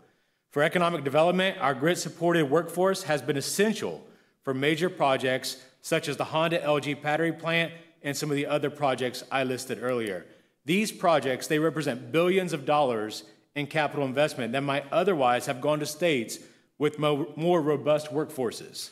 Every dollar invested in GRIT yields multiple returns: reduced social service spending, increased tax revenue, higher consumer spending, and reduced unemployment claims. I am respectfully requesting the continued support for GRIT funding at previous levels, an investment with demonstrated fiscal returns while simultaneously strengthening Ohio's workforce and budget outlook. Thank you very much for your time. Thank you for your testimony. Any questions? Thank you, Mr. Chair. Senator Craig. Thank you very much, Mr. Chair. Sir, thank you so much for your testimony this morning. Could you share or talk a little bit about the demographics, the breakdown of your workforce of those that you're looking to get committed to this program? Yeah. Through the chair, I would just like to share that I think part of the idea of why we started this was there were so many recovery centers in our area, and people were complaining and talking about that. It was a big topic in my area. I didn't know the answer to all that, and I didn't have a solution for that problem, but I knew I could be part of a solution overall in providing full recovery. And so that's one demographic, are those coming from recovery, looking for lasting recovery, if you will, giving them a job to go to work every day, have pride and dignity in the work that they do. We also serve those that are coming from military transition, also those that are coming from maybe 20 years in the restaurant business that can't handle doing it anymore, don't want nothing to do with it, but they're looking for an opportunity to see a different skill set, something to do with their hands, and they are looking for another option. And the trades make a good option. And we serve 6 of those different trades that have direct partnerships with apprenticeship, which I said earlier is the ticket to the middle class in our view. Follow up? All right. Thank you very much, Mr. Chair. Thank you, sir. Thank you. All right, any other questions? Seeing none, thank you for your testimony. Thank you very much. Next up, we have Brock Brewster from Western Local School District. Welcome to committee. You may begin when ready. Senator Serino, Chair Serino, Vice Chair Chavez, Ranking Member Higgs-Hudson, and members of the Senate Finance Committee. I'm Brock Brewster, Superintendent at Western Local Schools. What makes GRIT as an organization different from every other entity working in education? Most organizations, especially in education, focus on the process and details. We try to make everything a one-size-fits-all package with the goal of making our initiatives and programs work for millions of kids and adults, when every single one is an individual and there's no silver bullet to work for everyone. The problem with so many initiatives is they are valued and intent, but they start in the wrong place. GRIT starts in hope. It is rooted in hope and in this one premise: without hope and a better tomorrow, there will be no focused intent on what we do today. This is why GRIT is fundamentally different from every other social program. GRIT works to socially elevate through a system rooted in hope. If you give me $10 million, I'll find a way to spend it at West Local Schools, and it'll help kids. After a while, it'll be gone. If you give any organization $10 million, they'll find a way to spend it wisely, I'm sure. For most organizations, $10 million is a fixed amount, and when it's gone, it's gone. Hopefully, the goal has been realized. But GRIT's different. Every penny allocated for GRIT is an investment in hope and far more than initial investment. Every GRIT dollar results in exponential returns. Every student who receives training or a credential provided by a GRIT partner has the hope of breaking the cycle of generational poverty. Every adult who gets trained by a GRIT partner has that same hope. GRIT doesn't pay Amber Silkett to work, but because of GRIT, Pike Community Action does. Because of the hope that GRIT gave Amber Silkett, in her own words, her kids have their mom back. I included a letter from Amber for each of you. GRIT didn't give Regina Ely, a 52-year-old grandmother, her GED, but it gave her the hope to try to go back to school. And last week, she received her license as a medical assistant. She sent me a picture of that license on Friday as a proudly employed adult. GRIT is an organization, it's a system. It's a multi-tiered system of supports. On every level, there's someone whose job is to reach down and pick people up. GRIT and the hope it provides has changed the course of history for Amber Silkett, Jasmine Cable, Regina Ely, and so many others, and for their entire families. They will never again feel like they're on an island. The curse of generational poverty can be broken in one generation, and it has been for these 3 ladies and their families. These are Cinderella stories. These 3, along with so many like them, are underdogs. GRIT gives underdogs the hope that there are big benefits on the other side of the roadblock. Why do I believe investing in GRIT will result in exponential returns? I believe this as an educator. No one with hope for a better tomorrow injects or inhales poison. No one with hope for a better tomorrow abuses their spouse or kids. No one with a hope for a better tomorrow gambles away all their family's money. No one with a hope for a better tomorrow signs up for public assistance as a long-term plan. Hope can help so many mental illnesses. The list goes on. Investing in hope reduces the need to invest in social programs and organizations that simply help people survive. If you want to make an investment in the future of our region and our state that will provide generational returns, consider investing in GRIT. We ask that the Senate continue to GRIT funding so we can complete this work in Appalachian, Ohio. Thank you. Thank you for your testimony. You hit it right on the money. Any questions? Seeing none, thank you for your time. Next up, we have Dr. Chris Winslow from The Ohio State University.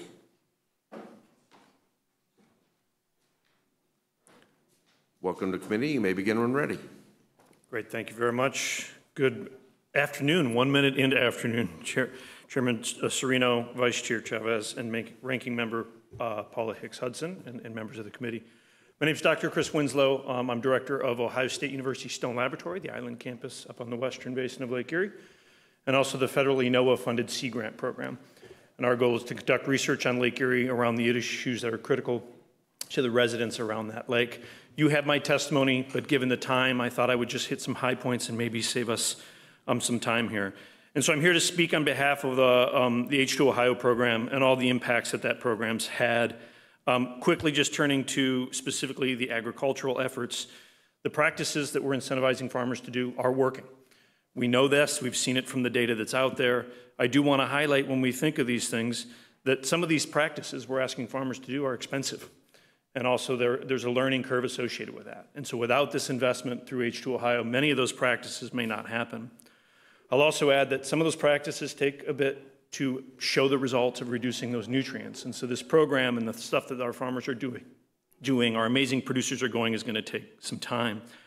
I'll also mention that a lot of these practices, because of research, we've identified nuances to them, ways to deploy these that work better than the ways we started off with. And so when we say we deploy these programs, like the amazing H2 Ohio program, we expect it to be perfect out of the gates. And research has shown us that it needs some massaging and tweaking as we move forward. I'd also like to talk about the wetland work that's going on. Not only are these wetlands a tool in the toolbox, but because we're doing research along the deployment of these wetlands, we're actually able to find out what works and what doesn't work. We are able now to design better wetlands if we go forward in the future, but also we're going back and modifying some of the wetlands that were deployed earlier so they work more effectively and efficiently. Clearly, we need research to support this. As an academic, I'm clearly biased in here, but we think that we've done enough research, let's just do boots on the ground practices. And that's just not the reality of these things. I will want to say that, and Matt Fisher hit on it earlier with the Lake Erie Foundation, we are seeing progress. We are seeing the numbers come down. We are showing that we're rowing in the right direction, we're moving in the right direction. But again, I would urge that we need to continue to modify and tweak these practices that are out there, but also some of them need time. We think about H2 Ohio starting in 2019, but it takes a bit of time to get that money out into the field and to do some work. And so that's all I really have, is just to say that if we ratchet back on these programs, we will not see any more progress, and we could actually take a step backwards. And so with that, Chair, I'm happy to take any questions, but again, appreciate all that you do and appreciate the H2 Ohio water program. Thank you for your testimony. Any questions? Senator Romachuk. Thank you, Mr. Chairman. Welcome. I too have heard that the wetlands part of H2 Ohio is maybe not fulfilling its goal. What tweaks are you talking about that will hopefully make them more effective? Chair and Senator. So what we're finding is that when you construct these wetlands, if you're putting them in places that don't have high phosphorus runoff, it's a waste. So you've got to figure out first what water is actually going to go through that wetland, and some more critical thoughts about that. Also residence time. And so that's a fancy way of saying the longer you can hold that water in the wetland, the better, because then the biology and the chemistry happen to draw down those nutrients.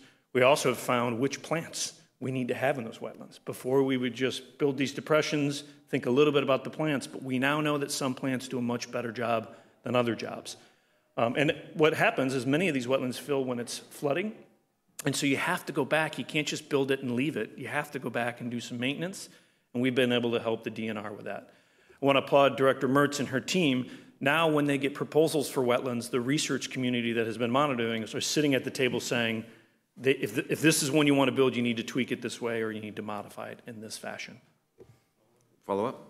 Thank you, Mr. Chairman. Would there be some reason to, until it's known exactly what's going to work with regard to wetlands, to shift some money over to ag or EPA, so we know that that money is being perfectly deployed and making the biggest impact? I mean, I would defer to those agencies on how that funding is spent, but I do think that now we have a much better job of where those wetlands should go and how they should be built. So really, as many of you likely know, we know that not all farm field is contributing the same amount of nutrients. And so really that idea, I use the word targeting as placing those wetlands in strategic places, but targeting has a negative connotation for that farmer in that region. We don't think any of these farmers or producers are farming maliciously to have runoff. There are just places on the landscape that desire or require more attention than others. So wetlands placed in those locations, I think it is a good bang for your buck, but I can't tell you that wetlands are your only solution. There is no silver bullet in this nutrient runoff HABs issue. So as an engineer, I'm going to ask you an incredibly imprecise question. So as a whole, the program, specifically in Lake Erie aspect of it, are we just now identifying the problems? Are we catching up to the problem? Are we getting ahead of the problem? Are we on the downhill slope? Where are we at in the cycle with all this effort that we put in? Yeah, absolutely. So we are more effective and efficient at addressing this issue than we've ever been, but a lot of that's in parts to the investment from H2 Ohio. There are some things we still don't fully understand, and one of those I'll tell you is that we've seen, it depends on how you analyze the data, but I would say somewhere between 20 and 30% of the phosphorus, so that nutrient leaving the field, is what we call old phosphorus. Some people may call it legacy phosphorus. It's phosphorus that's in those fields that wasn't applied the fall before a planting season or the spring of that planting season. It's stuff that's sitting out in those fields and has been for years, and when we traveled down this path of reducing the nutrients by 40% in 10 years. At that point in time, we had no full breadth of where those nutrients are coming from. So now we know we need to address what's called that old phosphorus. But the tools that are in our toolbox to address that aren't well studied yet. Wetlands are one of them. Matt Fisher with the Lake Erie Foundation and ODA are looking at what are called phosphorus absorption structures at the edge of field. So the reality of these things is, as a scientist in an academic community, even as an engineer, when you design it the first time, you get more questions sometimes than answers out of that. I would say we're getting into that space where there's fewer and fewer questions and we have more solutions than we did in the past. So maybe even a less precise, can we see the light at the end of the tunnel, or how close is it? So there will be a publication that I've heard of that's coming out soon. There are numbers showing that we have so scientists like use this, there's a statistical difference. What we would say now, we are seeing a downward trend in these nutrients, and they are tightly correlated when H2 Ohio came in play, ag practices and wetland placement. So I would say, yes, there's a light at the end of the tunnel, but I'm not going to tell you that it's 2 years till we hit that light. Any scientist that's going to put a date on when we hit this target doesn't know what they're really speaking about there. Because again, as we address this issue, we find more and more sources as we move down the road. So to put a timeline on this is a difficult thing to do. But I can tell you, we have many, many of the tools that we need to use, and we've refined how we can use those tools to see success. And now I'm going to flip it and go right back to, we need to figure out how to empirically measure this and determine quantifiably how we're getting ahead of it. So that will be the challenge. Chair, and that's a great challenge. What I would say is on small watersheds, so small areas that drain into a small river, we can measure those differences. A lot of people forget that there's about 6.3 million acres that drain into the Maumee that ultimately get into the lake. So measuring it at Toledo, at the end of the Maumee, you may not see that needle move quickly, but we are seeing successes in those small sections of the watershed. But I will use that to say, you'll see more success if we invest this money in targeted locations where you're seeing most of those nutrient losses, rather than just writ large application of some of these practices. Senator Hicks Hudson. Thank you, Vice Chair, and thank you for your testimony. Dr. Winslow, we've talked a lot about this, but one of the things that I'm wondering about, based upon the research and where we are today, are there additional ways in which to apply what has been learned outside of the Maumee River Basin to other parts of the state when we're dealing with the issue of phosphorus and nitrogen and all these other nutrients that are going into our waterways? Senator Hicks Hudson, through the chair, what I would, and it comes back to the previous question about H2 Ohio investment seeming to be more in the Northwest Ohio. What I would say is you need to, when you think of these farmer practices, Those are deployed because that is the largest source of nutrients for that water body. So we say that about 70 to 75% of the phosphorus going down the Maumee is related to ag practices. If you move outside of the Maumee River Basin into some of those rivers that empty into the Ohio River, a lot of that nutrients is coming from wastewater treatment plants. So you didn't see that upgrade in those wastewater treatment plants, and some of the phosphorus is coming from there. Almost half of the nutrients are coming from wastewater treatment plant. Also in some of those more rural areas that drain into the Ohio River, there's a lot of septic loss. So old septic fields and how that septic is lost. So if you're going to invest in that nutrient and a harmful algal bloom issue in the southern part of the state, it's not necessarily ag being the tool in the toolbox.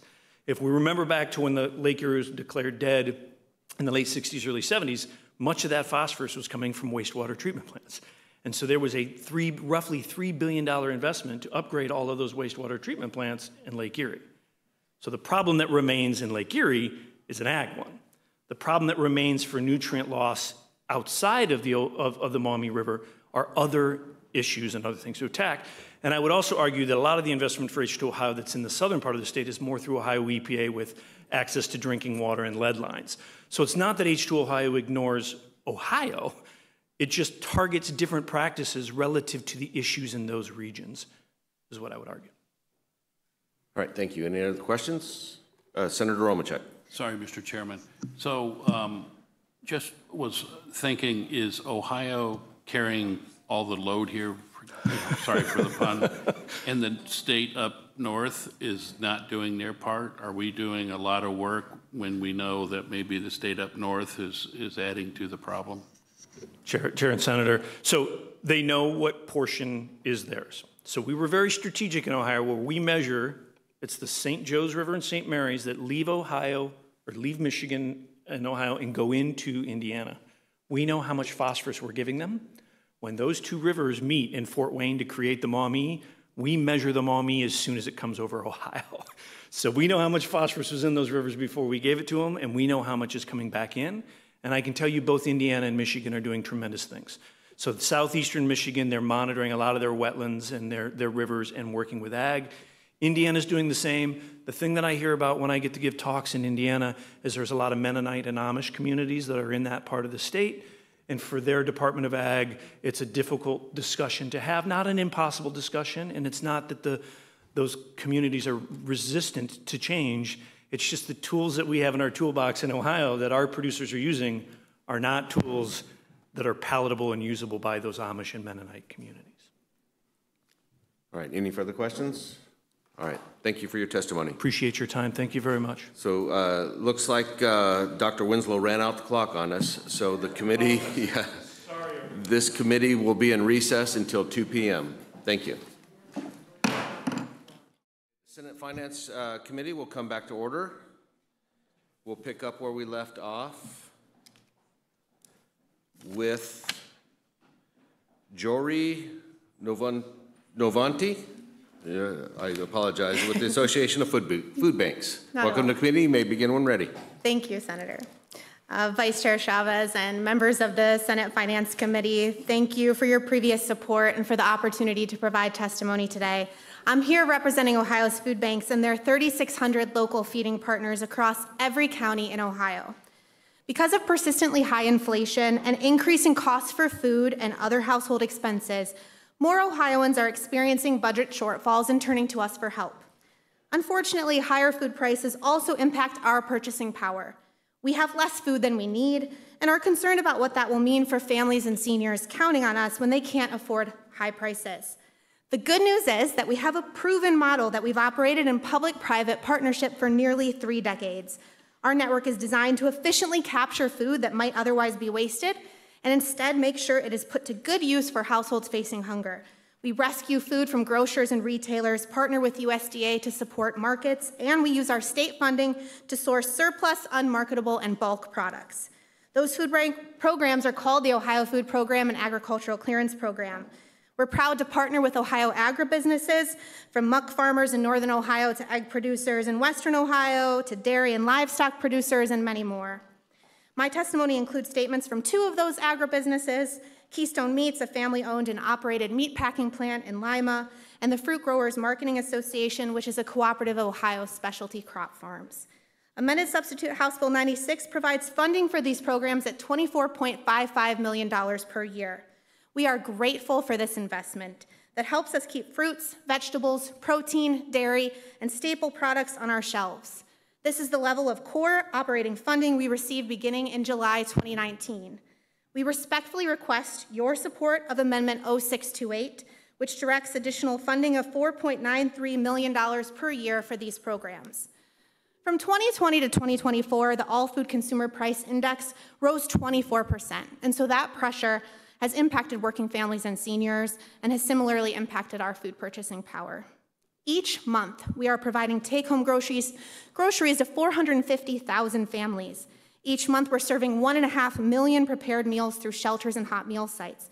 To do that, we leverage your investment through the power of our charitable hunger relief network. We engage 85,000 volunteers who contribute 360,000 hours every year. We source 140 million pounds of donated and privately purchased foods valued at $220 million each year. And your portion of funding helps us supply the healthiest foods available.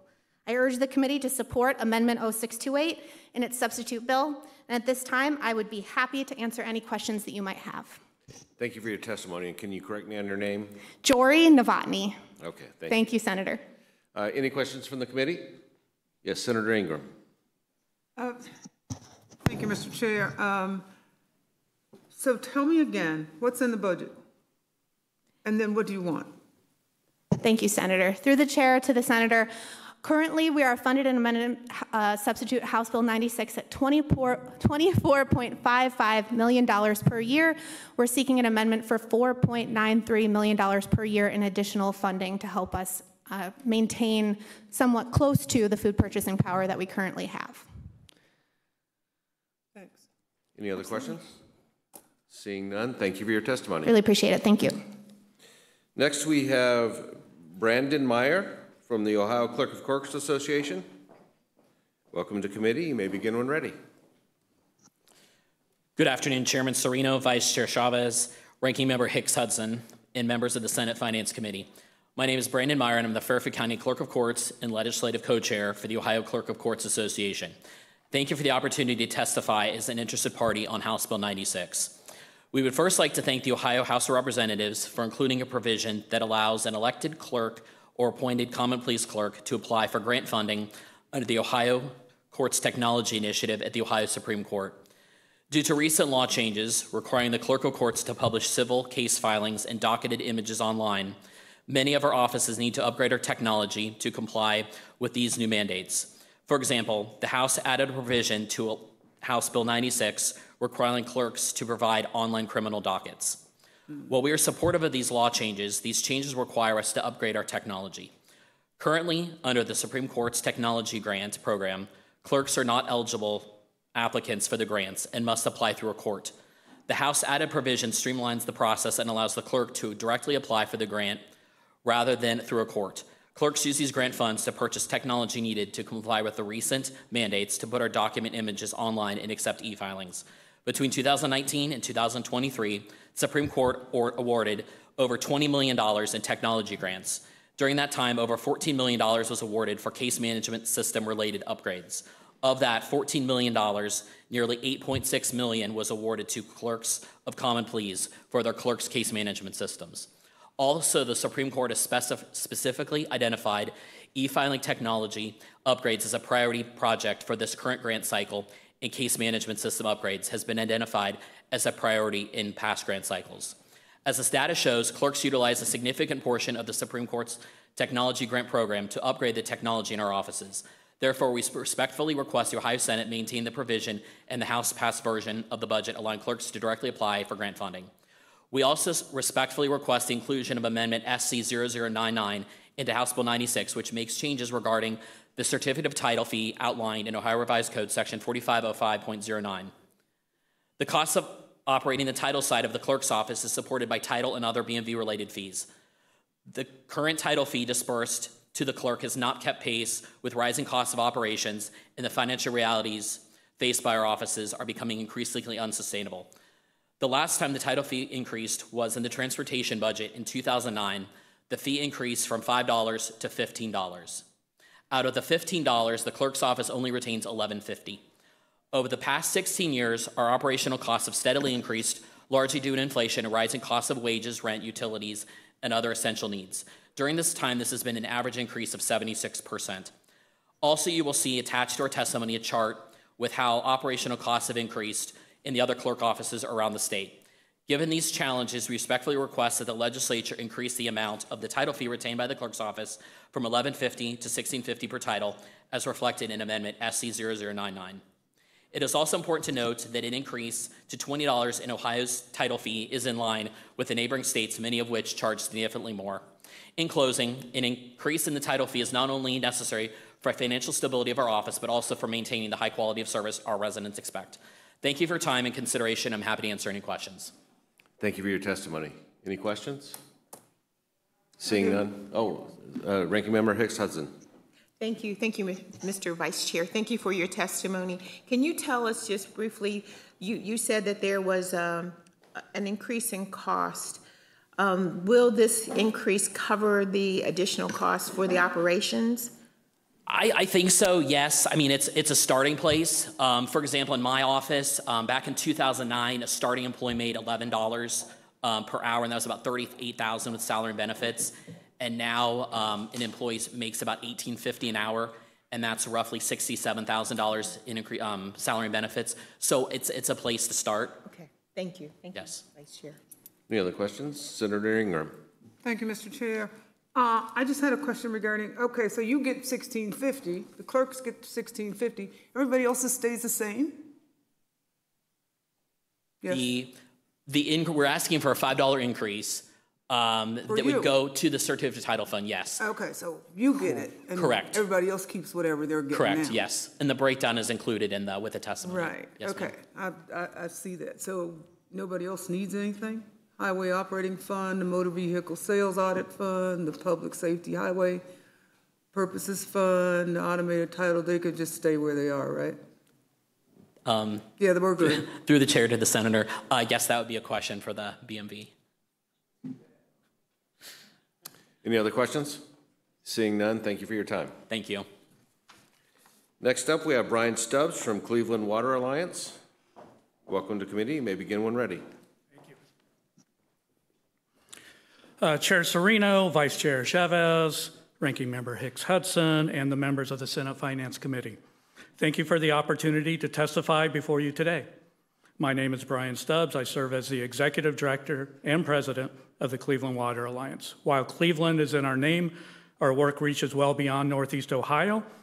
We exist to elevate Ohio's position as a national and global leader in the freshwater innovation, economic competitiveness, and sustainable water infrastructure.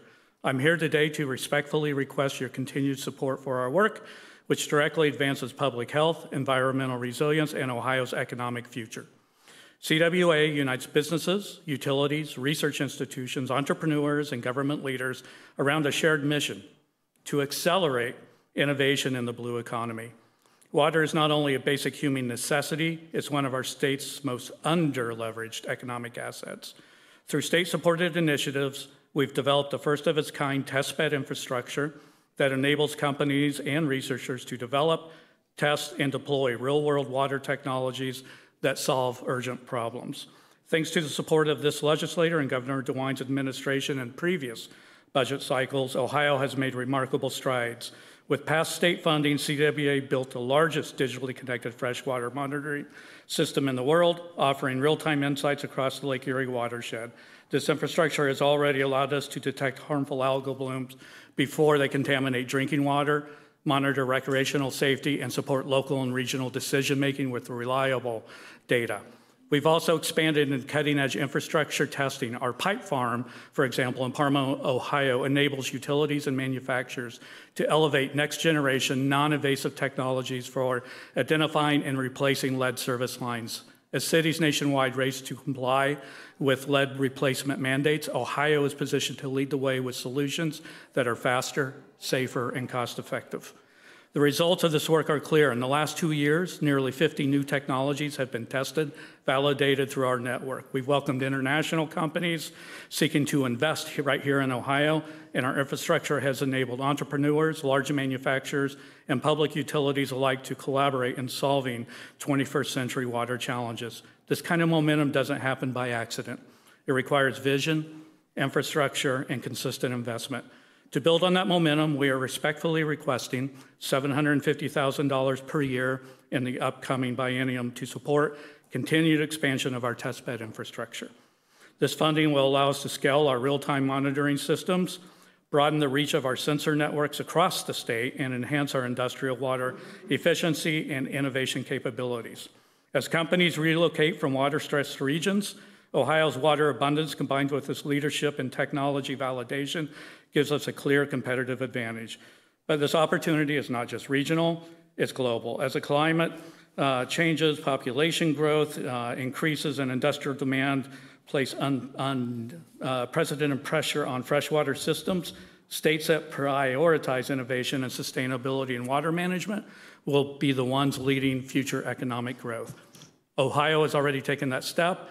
The Cleveland Water Alliance's work positions our state to not just be a participant in the global water economy, but to drive it.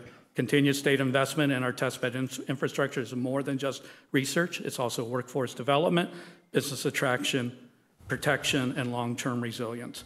I thank you for your time, for your leadership, and for your continued dedication to policies that advance innovation and economic opportunity. I welcome your questions and would be glad to provide any additional information. Thank you for your testimony. And it's interesting how everyone breaks eye contact with me when I lean forward. So any questions from the committee? Seeing none, thank you for your time. Thank you, Chair. Next, we have Maria Foshina and Ashley Davis with Lutheran Metropolitan Ministry. Welcome to committee. You may begin when ready. Thank you. Good afternoon. Chair Serino, Vice Chair Chavez, Ranking Member Hicks Hudson, and members of the Senate Finance Committee. Thank you for the opportunity to provide testimony today on behalf of Lutheran Metropolitan Ministry, LMM, and the individuals we serve throughout Ohio. My name is Maria Fosha, President and CEO of LMM, and I'm joined by my colleague, Ashley Davis. I'm here to advocate for funding to sustain our workforce development reentry programs. They have a profound effect on the lives of justice-impacted individuals from across the state, offering them a second chance and an opportunity to achieve a stable, self-sufficient life. One of our most impactful programs is called Shopping for Change. In partnership with the Ohio Department of Rehab and Correction, ODRC, this innovative program provides vocational training in culinary arts while incorporating trauma education and case management. The program is an upstream solution available to currently incarcerated individuals. These individuals are equipped with industry-recognized credentials, job placement, and personal development skills that help establish a foundation for success. Placement set graduates on a path to living wage employment, economic independence, and family reunification. The results are undeniable. 438 students served since program inception, graduation rates averaging 80%, and job retention at 80%. Over 8 years operating, recidivism rates of participants enrolled in the program after reentry have consistently been under 3%. This is in stark contrast to the state average, which ranges between 28 and 35%. ODRC has recognized Shopping for Change as a model program, showcasing the program to peers from other state correctional departments. However, LMM does not currently receive state funding for this crucial work. Since 2016, LMM secured more than $4 million to fund the program. LMM is requesting $250,000 per year over the biennium, which will allow the program to continue. Ashley Davis, here with me today, is a person with lived experience who I'm proud to call my staff partner, and I'd like to invite her to share her story. Thank you, Maria. Chair Serino, Vice Chair Chavez, and the rest of the Finance Committee. My name is Ashley Davis, and I'm a Community Coordinator, Team Lead at LMM. I am here to share my story of how LMM's Shopping for Change program changed my life. I grew up in Painesville, Ohio, with my family. Life was good until about 17 years ago, when I experienced a difficult period in my life and the end of my marriage. I was accused of endangering my child and was sentenced to 6 consecutive years in prison. Being separated from my children was paralyzing. While in prison, I felt like the wind blew out of my soul due to the isolation and depression. I lost all hope, and I fully had to rely on God. Eventually, I returned home to LMM, this time as a staff partner. I have grown from a part-time worker to a community coordinator team lead at LMM's men's emergency shelter. Every day, I change lives by empowering others to find their way back to stability. Today, I'm an advocate for change, and I have found my purpose in life, all thanks to LMM and their belief in me. I ask you to consider this funding request to support LMM's workforce development program. Justice impacted individuals like me deserve the opportunity for a second chance to become who they truly want to be. Thank you for the opportunity to testify before you today. I welcome any questions you may have. Thank you for sharing your story. Any questions from the committee? Seeing none, thank you again for your time. Next, we have Ryan Miller with Habitat for Humanity of Ohio.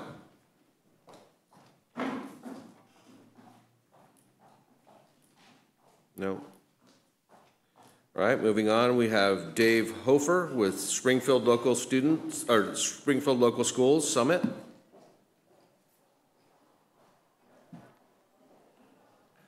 Okay. Next, Tania Manisi, Cleveland Neighborhood Progress. Welcome to committee. You may begin when ready. Thank you. Chairman Serino, Vice Chair Chavez, Ranking Member Hicks Hudson, and members of the Senate Finance Committee, thank you for the opportunity to provide testimony today. My name is Tania Maness, and I lead Cleveland Neighborhood Progress. Our company does three things. We empower neighborhood-based nonprofits. We take on major development projects in Northeast Ohio that pave the way for private investment, and we lend to entrepreneurs and small businesses. Today, I'm offering interested party testimony on the state of Ohio's biennial operating budget for fiscal year 2026 and 2027, requesting continued support for our Middle Neighborhoods Initiative. 2 years ago, the state invested $3 million to launch this program, and we raised an additional $8 million from other sources because of it. And asking for your continued support, I want to share with you the progress we've made so far. The goal of our Middle Neighborhoods Investment Program is simple: bring these places back to healthy market conditions.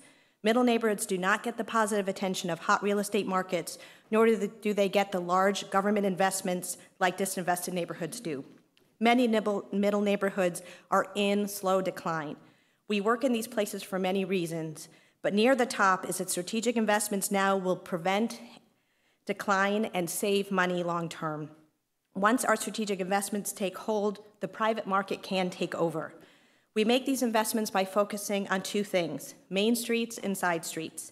On main streets, we make investments that help people do business. We work with landlords to repair their buildings and storefronts so that small businesses will want to locate there. On side streets, we're rehabbing homes. In doing so, we compete against out-of-state investors who would do cheap flip jobs. They see middle neighborhoods as a way to make quick money with little regard for the community around the home. We see middle neighborhoods as a way to help hardworking Ohioans buy good homes and give back to their communities. Once we reactivate enough homes and storefronts, the private market will again take over in these neighborhoods. We call this program an investment, but it's also an intervention. Without the strategy, the community would rely on someone like a land bank to intervene. By the time a land bank could legally step in, there would be over $150,000 of costs, including deferred maintenance, code violations, the cost of foreclosure to the local government and public safety, and the cost, most importantly, borne by neighbors, including lost home values, and ultimately the cost of demolition. That is why CNP's Middle Neighborhood Investment Initiative is designed to secure, rehab, improve, and return homes to the private market in less than 12 months. Through our program, the total development costs per home are $120,000 less than the median price of new home construction in Ohio. And that's why we're so excited to be here today, to let you know that our first house is under contract and 20 more are underway because of your investment. And here's the key to the scale of our work. If Middle Neighborhoods Investment Program can get all 4 neighborhoods that we're working in to the same level, that would be $2.5 billion in new home value and over $30 million in tax revenue. Importantly, the strategic investment can be modeled for other communities too. There's nothing magic or secret to what we're doing. It's just hard work done at scale with the goal of getting the private market moving again. We're just getting started. We appreciate your investment and would look forward to your questions. Thank you for your testimony. Any questions from the committee? Sure. Senator Patton. Thank you, Chairman. Thanks for being here today, Tanya. I've had the pleasure of being in some of the homes you remodeled, and I can see how you've greatly affected those neighborhoods. What about the economic development side? Can you just go into a little bit detail about how successful you've been in that front? Sure, and I think that's why this is so important, because we do take a whole neighborhood approach. We're working to revitalize the main streets alongside the work that's happening with individual homes. And at the end of the day, if we're increasing home values and we're increasing the value of the commercial district, we're increasing the amount of property tax and income tax that's coming into that community and bringing more business back to the community. Great, thank you. Any other questions? Senator Craig. Thank you very much, Mr. Chair. Thank you very much for your testimony. I had the opportunity to, when we were traveling around the state in the Housing Select Committee, to hear about what you're doing, and I appreciate the fact you're mentioning this middle neighborhoods concept.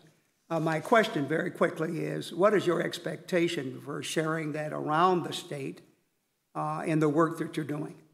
And through the chair to the senator, thank you for that question. One of the things that we've been excited about is middle neighborhoods is a national phenomenon. There is data that we've used through NCST, which is the National Stabilization Trust, that would allow us to apply this work throughout the state of Ohio. So there are main streets and side streets in Springfield, in Lima, in Toledo, throughout the community that would benefit from these interventions. And what we'd like to do is continue to see how we move the market in Cleveland, to see if through the renovation of 6 homes in a commercial district, we start to see appraisal values raised in those neighborhoods. Again, that allows us then to move out of the market, so another organization or private group can move in. That test is really what we could be doing throughout the state. And we would take the way that we have analyzed the neighborhoods in Cleveland, that could be easily applied to the rest of the state, and this program could grow in other communities. All right, thank you very much, Mr. Chair. Thank you very much. Senator Ingram. Thank you, Mr. Chair. Thank you for this. So are you like the Development Corporation there in Cleveland, and you focus on housing? So through the chair to Senator Ingram, we are an intermediary for the 17 community development corporations in Cleveland. We do have a real estate arm that we're running this work out of, and we do this in partnership with our CDC partners. They are often the ones who know the homeowners, who often help us intervene when there are investors in the neighborhood buying the homes. They definitely are the main point of contact with small businesses, so we work in partnership with them in Cleveland and would welcome the opportunity to do so in other parts of the state. Follow up?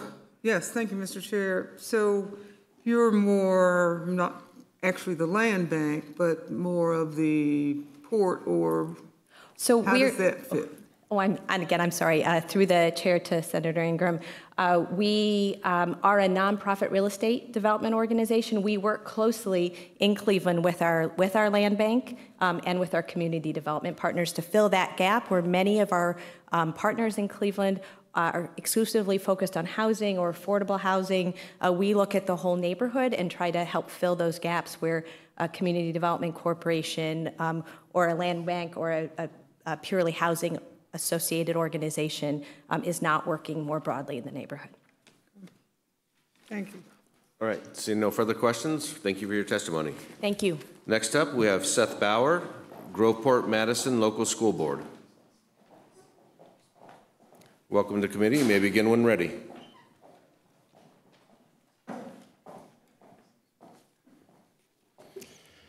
To Chair Serino, Vice Chair Chavez, Ranking Member Hicks-Hudson, and members of the Senate Finance Committee, thank you for the opportunity to testify in opposition to House Bill 96. My name is Seth Bauer, and I'm a parent, community member, and current president of the Groveport-Madison Local School Board.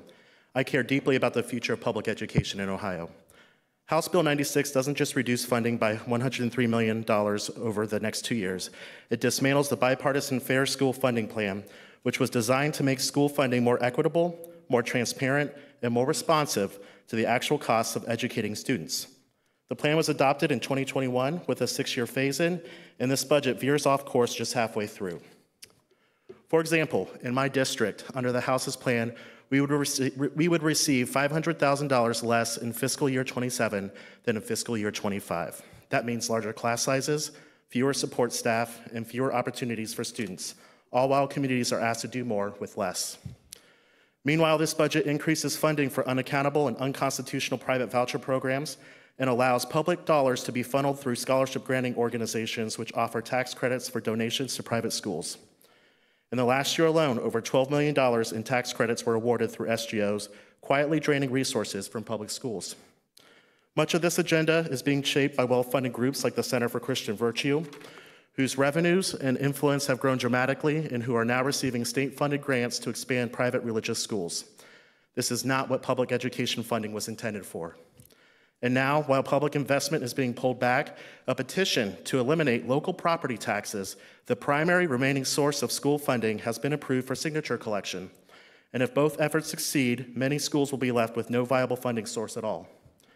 As someone who is a parent of 3 kids in public schools, while also working daily to advocate for every child in my own district, I have seen firsthand what happens to schools when they're underfunded. This leads to poor learning conditions and unsafe schools. And in my district, we have schools that don't have walls. We have curtains that separate our classrooms. In my district, we are over capacity in nearly all of our buildings, except for one, yet we face the unprecedented challenge of increased growth. Every child in my district is a child of promise, and we deserve to give every child the best that we can. Public education is a public good. It deserves full, fair, and sustainable funding, not dismantling by budget. And I urge this committee not just to reject the House's version of this budget, but to amend it and to fully restore the fair school funding plan, remove punitive provisions like the 30% carryover clawback rule, and realign this budget with the promise Ohio made to its students, families, and communities. Thank you for your time and your commitment to shaping a better version of this budget. Thank you for your testimony. Any questions from the committee? So my question is, why would your school get less funding? Is it because local capacity went up, or what was the mechanism for that? No, so according to our treasurer, and again, Senator Chavez, so according to our treasurer, in fiscal year 2027, we would lose $500,000 in funding. Our enrollment will be increasing during that time as well. We're projected to be growing every single year. So I still don't know why you would lose funding if your enrollment's going up. For our district? Yeah. Because right now, the way that the funding model is currently showing, it's projecting, so we're going to receive $400,000 extra next year, but in 2027, we would then go back down $400,000. Okay. Any other questions? Well, hearing none, thank you for your testimony. Yeah, thank you. Next, we have Dana Atkinson from Trans Ohio. Oh, I'm sorry, Dara. Welcome to committee. You may begin when ready. Thank you. Yes, Chair Serino, Vice Chair Chavez, Ranking Member Hicks Hudson, and fellow respected committee members. My name is Dara Atkinson. I'm the Executive Director of Trans Ohio, Ohio's first statewide trans-led equity organization. We provide resources and services to trans folks all over the state, and I've spoken personally with hundreds of people across our state who are imminently opposed to many aspects of the proposed budget. How can we as a state be expecting to grow and flourish when our budget is calling for so much that is going to harm students, families, and businesses? We are particularly opposed to lines 757 to 759 as it contradicts well-established medical, psychological, and legal understanding of both sex and gender, regardless of your personal opinions. It denies the lived reality of thousands of Ohioans, including trans people, but especially intersex people. The idea that sex is binary and immutable is not supported by science. Major medical associations, including the American Medical Association, the American Academy of Pediatrics, the Endocrine Society, and many more continue to recognize that sex and gender exist on a spectrum. Let's talk about intersex people for a second.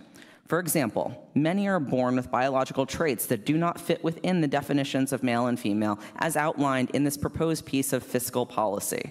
They have different forms of chromosomes, different external and internal genitalia, and all the more reason why this should be, if it needs to be discussed as legislative policy, its own individual bill and not part of fiscal legislation. The United States Supreme Court has upheld the decision in Bostock v. Clayton County, confirming that discrimination against trans people is a form of sex discrimination. Attempts to erase and deny these rights through budgetary language would most certainly invite legal challenge, costing Ohio taxpayers both financially and morally. In fact, the language in lines 757 to 759 is taken word for word from an executive order currently the subject of no less than 13 federal lawsuits. This fiscal risk being proposed to Ohio taxpayers and businesses is unconscionable. We urge the committee to remove this language from the budget, as it does not belong in fiscal policy and does not reflect the scientific fact currently cause so much financial and moral harm to our great state. Thank you for the opportunity to speak today. Happy to provide any additional commentary from the over 200 folks who submitted testimony or follow-up questions. Thank you for your testimony. Any questions from the committee? Seeing none, thank you for your time. Thank you. Next, we have Phil Cole from the Ohio Association of Community Action Agencies. Welcome to the committee. You may begin when ready. Thank you, Chair Serino, Vice Chair Chavez, Ranking Member Hicks-Hudson, and members of the Senate Committee on Finance. I'm Phil Cole, Executive Director of the Ohio Association of Community Action Agencies. I thank you for the opportunity to testify in support of House Bill, amended substitute House Bill 96, and of an amendment to restore language relative to car repairs for low-income families, which was in the bill as introduced by Governor DeWine, but deleted by the House. In consideration of the time limit, I'll abbreviate my introductory remarks and cut to the chase. Ohio Association of Community Action Agencies represents Ohio's 48 community action agencies serving every county in Ohio. Our goal is to defeat the causes and effects of poverty. The language we hope to restore will allow community action agencies to work in partnership with the Ohio Department of Job and Family Services, automobile dealers, and ASE certified car repair businesses to offer car repair services to our customers. This deletion by the House occurred before we began to get clarity on the extent of the new work requirements being imposed by the U.S. House of Representatives on important low-income programs, specifically Medicaid and SNAP. If there are to be work requirements, I ask the General Assembly to do what we can to help low-income people keep their jobs by helping them be able to get to their jobs. The language in the DeWine budget was $2 million of TANF funding for each year of the biennium. The Department of Job and Family Services supports the restoration of this language. Will this work? Will this program work? Yes. We are currently operating a pilot program with 12 community action agencies using WIOA funds, partnering with ODJFS. The pilot has $3 million for the year and a goal of servicing 902 vehicles. We will far surpass our goal. With 4 months left in the pilot, we repaired 740 vehicles. I got new numbers today. We're over 800 with 2 months left. The great majority of people were already employed, and they want to keep their jobs.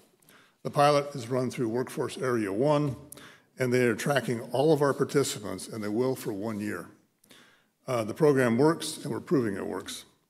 Also in the pilot, we require certified mechanics to do the repairs because ASE certification is the standard of excellence in the industry. We will continue that. That also keeps the great majority of these funds in local communities as they are spent with small businesses. As we created the pilot, we calculated costs with a maximum of $24 per car repair. There's no magic to this number. We just looked at costs in Ohio, including inspections and other charges, and decided this was the correct maximum. Anything over that would be the responsibility of the owner, or we try and find another resource. I have examples in a written testimony relative to some of the demand that we have witnessed, also as written testimony and support submitted by our agencies in Lake and Highland counties. This is a program that works. There's a definite need. It will help people satisfy the work requirements of other programs that they had to self-sufficiency, and the administration supports it. Thank you for your time. I'll be happy to answer your questions. Thank you for your testimony. Any questions from the committee? Seeing none, thank you for your time. Okay, thank you. Next, we have Geraldine Donna Evangeline Hartman from the Trans Unity Coalition. No. Next, we have Brian Bales from the Ohio Alliance of Recovery Providers. And I apologize to everyone about the names. Welcome to committee. You may begin when ready. Vice Chair Chavez, Ranking Member Hicks Hudson, and members of the Senate Finance Committee. Thank you for the opportunity to offer comments on House Bill 96, the main operating budget. My name is Brian Bayless. I'm the CEO of Thrive Peer Recovery Services and I'm a person in long-term recovery. But today, I'm here representing the Ohio Alliance of Recovery Providers, for which I serve as president. OARP is a statewide organization of addiction treatment providers certified by the Ohio Department of Mental Health and Addiction Services Board, and our members work to increase access to treatment and develop recovery-oriented systems of care for all Ohioans.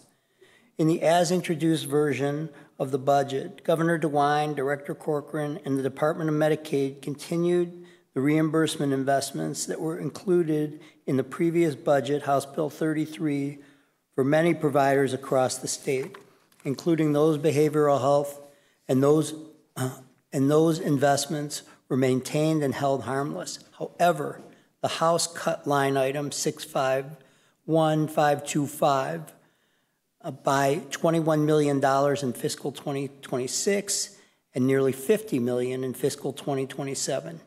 This line item reimburses healthcare providers for covered services to Medicaid recipients. If these cuts are enacted, then Medicaid will be forced to cut reimbursement rates, and that would be extremely harmful to behavioral health services. The increased reimbursement rates we saw in House Bill 33 for behavioral health services were nothing short of imperative, but they barely covered the inflationary increases that providers have seen in the last few years. OARP respectfully requests that the funding in line item 651525 be restored.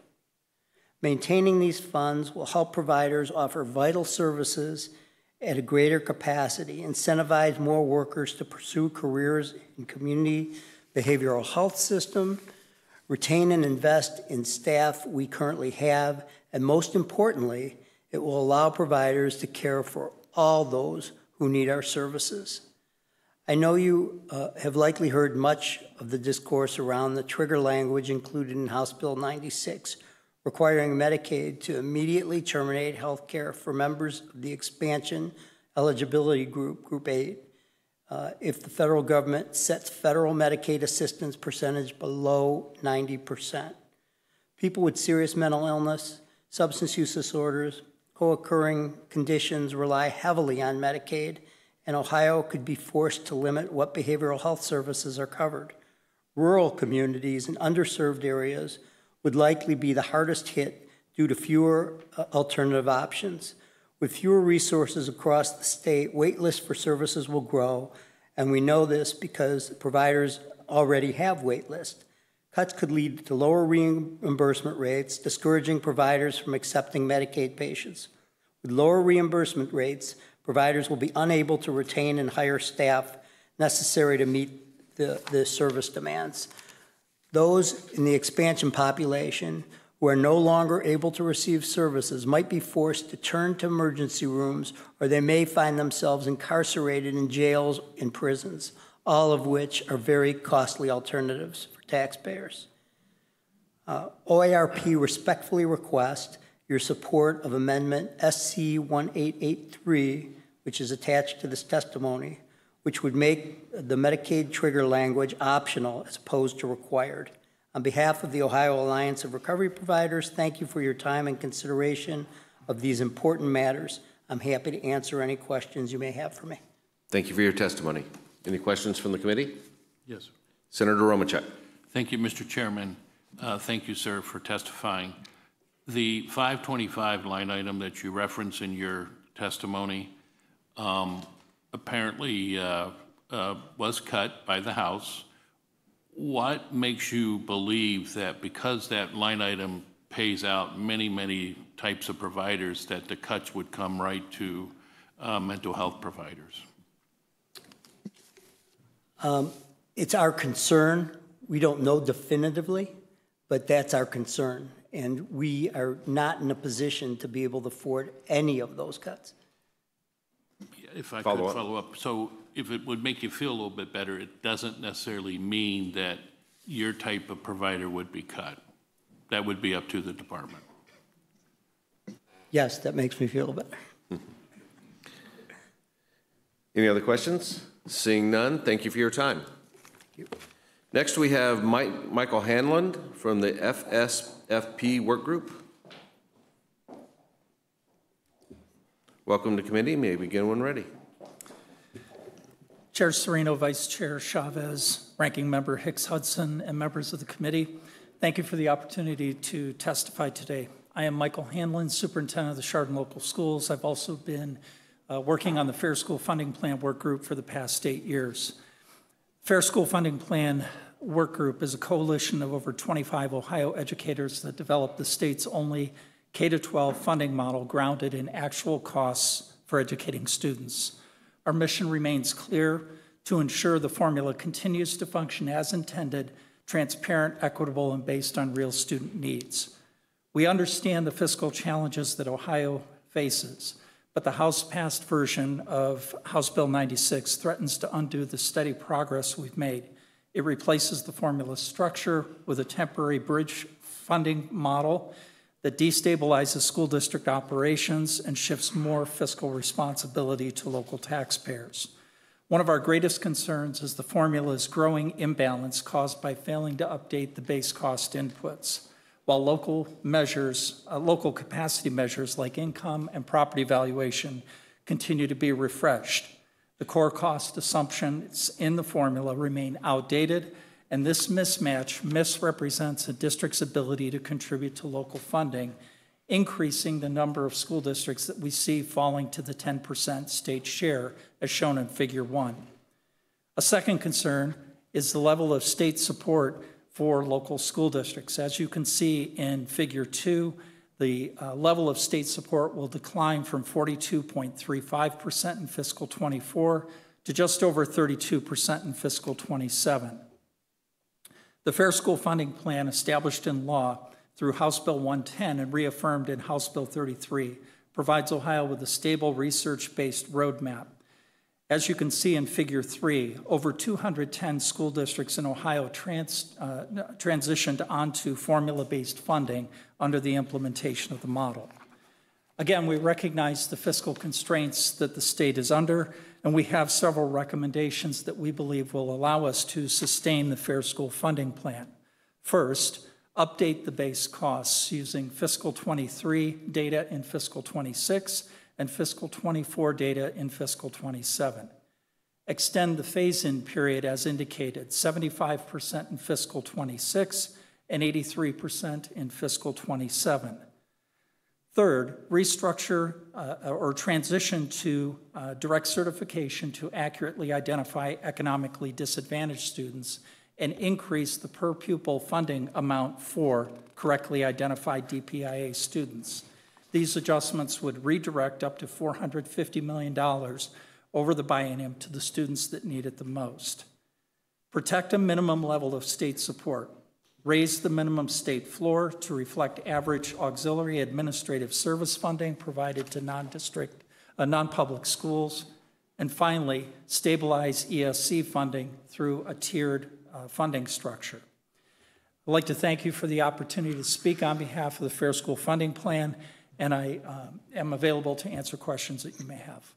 And thank you for your testimony. Any questions? Senator O'Brien. Thank you, Mr. Chairman. Thank you, Mr. Hanlon, for your testimony. I'd like to address chronic absenteeism, which is about 25% statewide, some areas much larger. You are getting paid to educate these students, and they're not showing up. So I'm curious, how are you trying to work to fix the problem? Because to us, it's looking like you don't need all the money that you're actually asking for. Through the chair to the senator, thank you for your question. I would certainly respond that COVID had a dramatic impact on public schools, and I would also indicate that through House Bill 410 and the manner in which we identify students as chronically absent, we are required to implement a structured intervention plan for every one of those students. I wouldn't presume to speak for every school district in the state. I can speak for Chardon schools. And I can tell you that we take that very with a high level of seriousness as we approach students that are not attending schools, setting up intervention plans, and ensuring that that they are doing so. Follow-up? Follow-up, thank you. Our current property taxpayers, which I'm sure you're aware of, are actually revolting with these massive increases that they're getting in their property taxes. They didn't vote for this. They didn't vote to approve it. And yet, when I explained to them, well, the majority of that money goes to your public schools. That's the whole way it's set up. But they actually look at me and say, I can't believe I am paying taxes when I didn't vote for that. And it's because they don't understand, actually, they don't understand inside millage. But I'm saying that I have constituents in my district, not so much in Geauga, more in my other 2 counties, that their property taxes are so high, they are looking at losing their homes. And I'm wondering how you address that, because I know property taxes only go to public schools, not STEM, not community. They only go to our public schools, not charter. Those are public schools too. But a lot of them don't realize how the whole system works. And they're so frustrated. We hear it all the time when we're in the districts. I just wondered how you would address that. Through the chair to the senator, thank you for your question. First, I would indicate that our primary focus is on the Fair School Funding Plan and ensuring that we have a functioning formula in Ohio that serves our public school districts. Now, certainly a component of that is property taxes and the impact on local property taxpayers. I think even as a work group, I can indicate that we recognize that there's a need to address that question. Our recommendation to the committee would be to separate that from the budget bill and address that as a singular issue. All right, any other questions from the committee? Senator Ingram.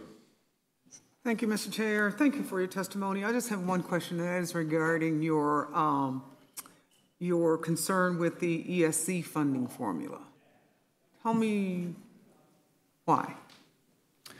Through the chair to the senator, thank you for your question. ESCs play a vital role in our state. They convene collaborative services and shared opportunities for school districts, especially our smaller rural school districts, to work together to share services and overall keep the cost to taxpayers at a minimum through those shared service arrangements. So they do play a vital role in convening school districts for that purpose.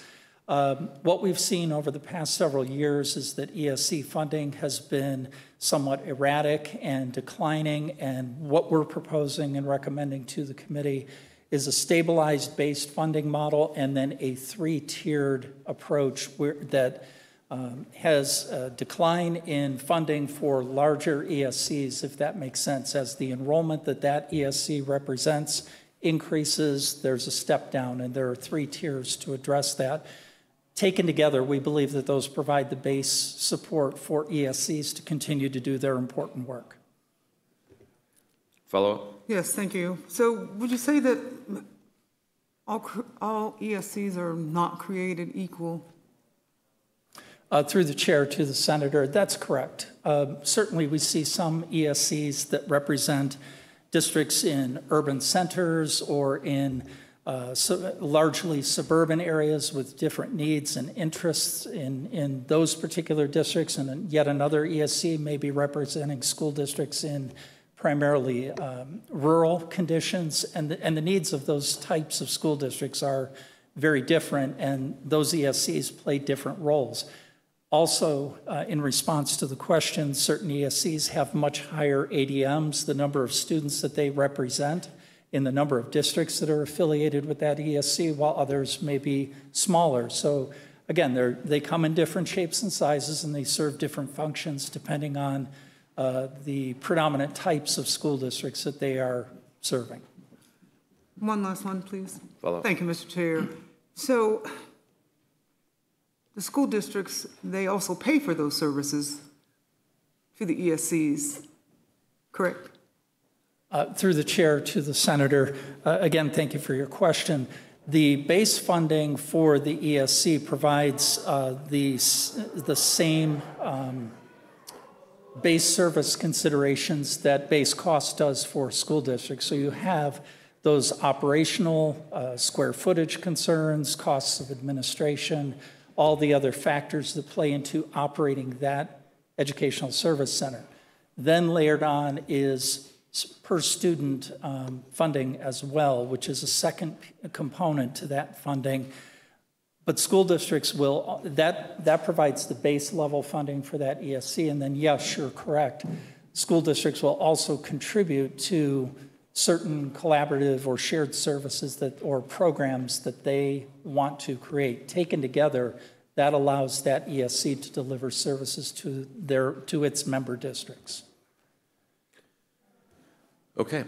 Seeing no further questions, thank you for your time. Thank you. Next, we have Sarah Priestel from Hart Pharmacy. Welcome to committee. You may begin when ready. Thank you, Vice Chair and members of the Senate Finance Committee. My name is Sarah Priestley. I'm a pharmacist in Cincinnati, Ohio, and I'm here to support pharmacy regulation and reform language in the state budget. Pharmacy across the country is under threat. We have watched as pharmacy benefit managers, known as PBMs, have placed monopolization and profiteering over patient care and accessibility. Ohio is not immune to the abuse of PBMs. The Ohio Board of Pharmacy, their Pharmacy Access Dashboard, just released new data for Q1 of 2025. So far this year, 45 pharmacies have closed, including 17 independent pharmacies. For your reference, 19 independent pharmacies closed in all of 2024. This crisis is mostly about patient care and access. Ohio is less healthy when their access to care is limited or denied. Our community in Price Hill of Cincinnati still has 2 independent pharmacies. My patients are very lucky to have access to delivery, walk-in access to a pharmacist when we're open, drug counseling, over-the-counter recommendations. Many neighborhoods in Cincinnati and across the state do not. The State Board of Pharmacy's dashboard also includes a monitoring of pharmacy deserts. The definition of that is that there are no pharmacies available within a 1-mile radius in urban areas or a 10-mile radius in rural areas. Patients who are disabled, have limited mobility, or no access to transportation can't travel these distances for care. The care needs to be brought to them, and that is what community pharmacies, independent pharmacies like mine provide. Just to give you an example, a day in the life of our pharmacy, we will deliver to a homebound patient and then also take out her trash so she doesn't have to ask someone else in the building to do it. A patient will come in with allergy symptoms and they don't know, is it treatable at home or should they go see their doctor? We take the time to talk to them. We sit down with the patient and their family to put together medication packaging because the patient may have memory problems, has a complex medication regimen, or in general no longer feels confident taking their medication correctly. We provide that service. We speak to a physician's office about a patient who is recently released from the hospital whose medications are changed. How can we help? These vital services are lost with every pharmacy that closes, and Ohioans will be sicker. We're asking the state legislature to pass the budget with the following measures, taking into consideration the bar horse payment transparency provisions that require pharmacies to be paid at cost, and including the single PBM model to be maintained at Ohio Medicaid that utilizes the single PBM, which has saved Ohio taxpayers $140 million in just 2 years. Removing this would throw Ohio pharmacies back into that jungle of PBM price gouging and overcharges and abuses. We need to maintain these savings and access for our patients. Thank you for your time and consideration. As a third-generation pharmacy, we are continuing the proud tradition of 4 generations of patients in Price Hill, and these proposed measures will stabilize and support pharmacies into the future. Thank you for your time, and I will take any questions. Thank you for your testimony. Any questions from the committee? So my question is, I guess I'd always assumed that independent pharmacies would be more rural, but you're painting the picture that's rural and urban. Yes, I mean, we're very urban. We are right in downtown, or right outside of downtown Cincinnati in West Price Hill. We have a pretty high Medicaid population. We serve drug addiction facilities in the city of Cincinnati. So yeah, there were many years ago, and they dwindle and dwindle. So we provide a lot of services that can't be provided possibly from a large chain. Okay. Thank you. Thank you so much. Seeing no further questions, thank you for your testimony. Next, we have Ryan Arnold, Junior Achievement of Northwestern Ohio, a student. Welcome to committee. You may begin when ready. Chair Serino, Vice Chair Chavez, Ranking Member Hicks Hudson, and members of the Senate, thank you for the opportunity to provide this testimony. My name is Ryan Arnold, and I'm a participant and representative of Junior Achievement of Northwestern Ohio. Through its various programs, including JAA Inspire and the JAA Stock Market Challenge, this organization has changed the lives of countless students across Ohio, including mine. I'm here to request that the Ohio Senate support and maintain funding allocated to junior achievement programs across Ohio. This funding would expand JAA's impact and reach throughout Ohio, equipping students with financial literacy, career readiness, and entrepreneurial skills, creating a foundation for a stronger Ohio. The funding in the House-approved budget encompasses 6 junior achievement regions in Ohio: North Central Ohio, Greater Cleveland, Central Ohio, Eastern Ohio, Northwestern Ohio, and OKI Partners, which serves Southwest and Western Ohio. Together, these organizations cover the entire state. House Bill 96 allocates $1.25 million per fiscal year, and we appreciate this investment. On behalf of Junior Achievement, I'd like to thank Vice Chair Chavez for proposing an increase to $2.75 million per fiscal year. Many students lack a fundamental understanding of financial literacy and how it can shape their lives. JAA taught me more than simple definitions of budgeting, saving, and investing. It taught me how to apply them in my everyday life. JAA provided an understanding of how to create a budget for myself, set financial goals, and evaluate the long-term effects of my financial decisions. These are skills that I will carry into adulthood that would not have been possible without JAA. I participated in the JAA Stock Market Challenge last year and again this year. This challenge challenges students to apply what they have learned from the JAA, take stock in your future curriculum, to a fast-paced real-world simulation. I was able to manage money responsibly, assess risk, and make decisions under pressure. Most importantly, it gave us a safe learning environment where we could make and learn from mistakes now rather than later when the stakes are much more dire. Recently, I also attended JAA Inspire, an incredible career exploration program that allows students to learn about various industries and career opportunities. Their approach offers hands-on exposure and a learning experience that goes far beyond what any textbook can provide. My experiences with JAA sparked my interest in finance. I now see myself with a career in finance, and JAA has given me the chance to connect with professionals in the industry where I can ask real questions and get real answers. I've seen a clear path forward for myself, something I never thought would be possible this early in my life. And through Junior Achievement, I've connected with professionals, mentors, and peers from all over the United States, which has helped me on my journey. I request that you support the continued funding of Junior Achievement. The funds would allow the programs to continue offering and expanding high-quality, hands-on education and resources to help students across Ohio succeed, no matter their location. You are supporting not only programs, but the future generations of Ohio. Thank you for your time and consideration. Thank you for your testimony. And did you say what grade you're in? I just graduated. Just graduated, okay. Any questions from the committee? Mr. Chairman. Yes, Senator Craig. Thank you very much, Mr. Chairman. Thank you so much for coming down today. Thank you for your presentation. Well done. Thank you, Mr. Chairman. Thank you. Yes, thank you. Next, we also have a student from Junior Achievement Northwestern Ohio, Imani Spark. Welcome to committee. You may begin when ready. Chair Serino, Vice Chair Chavez, Ranking Member Hicks Hudson, and respected members of the Senate Finance Committee, I would like to thank you all for the privilege of speaking today. My name is Imani Sparks, and I'm a proud participant of the 5th year program by Junior Achievement. Not only would I like to tell you what Junior Achievement did for me, but I also want to express my support for Junior Achievement funding in House Bill 96, which will help students across the state participate in meaningful programming to succeed in their future careers. As high school was approaching the end, I was struggling with what to do next after graduating. College at the time felt financially out of reach, but I wasn't aware of any jobs that fit my passion for art in the Toledo area. Luckily, during my senior year at Jones Leadership Academy of Business, Junior Achievement came and introduced the 5th year program. The program was more than just sitting in a classroom. It offered career exploration, life skills, professional development, and self-growth opportunities. Through Junior Achievement, we learned financial literacy while also living it and applying the lessons that they taught to us. Along with learning about careers in the Toledo area, we were also given countless chances to network with the area companies. I wanted to pursue art my whole life, and thanks to fifth year, I was introduced to the graphic design. I had a chance to work directly with professionals from the MadAv group for a paid internship that lasted a whole semester.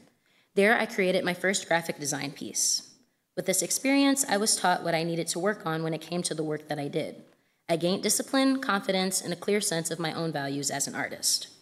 My peers in the programs also discovered their passions, some in construction, some in finance, other in healthcare, and so many other career fields. Through the fifth year program by Junior Achievement, we all felt seen, supportive, and set up for success.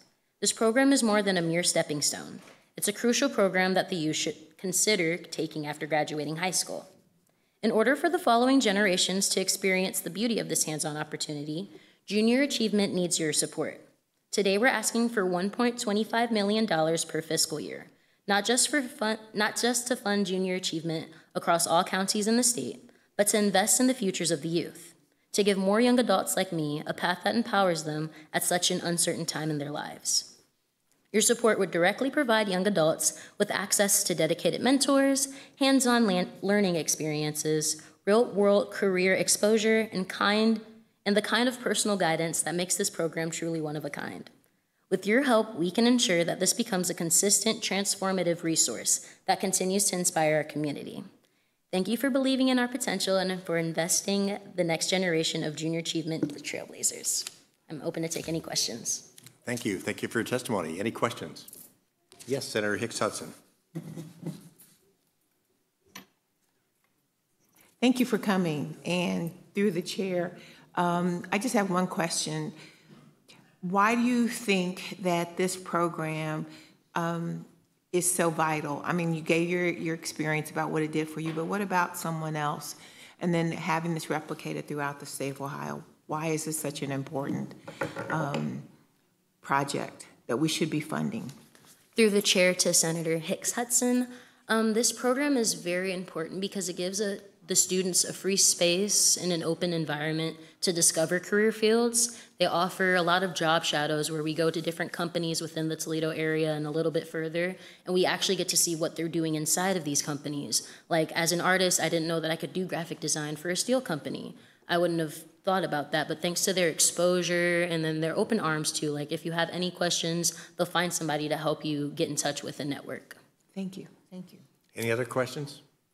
Seeing none, thank you very much for your testimony. Thank you. Next is Aubrey Edens. Did I pronounce that correctly? Okay. Welcome to committee. Thank you.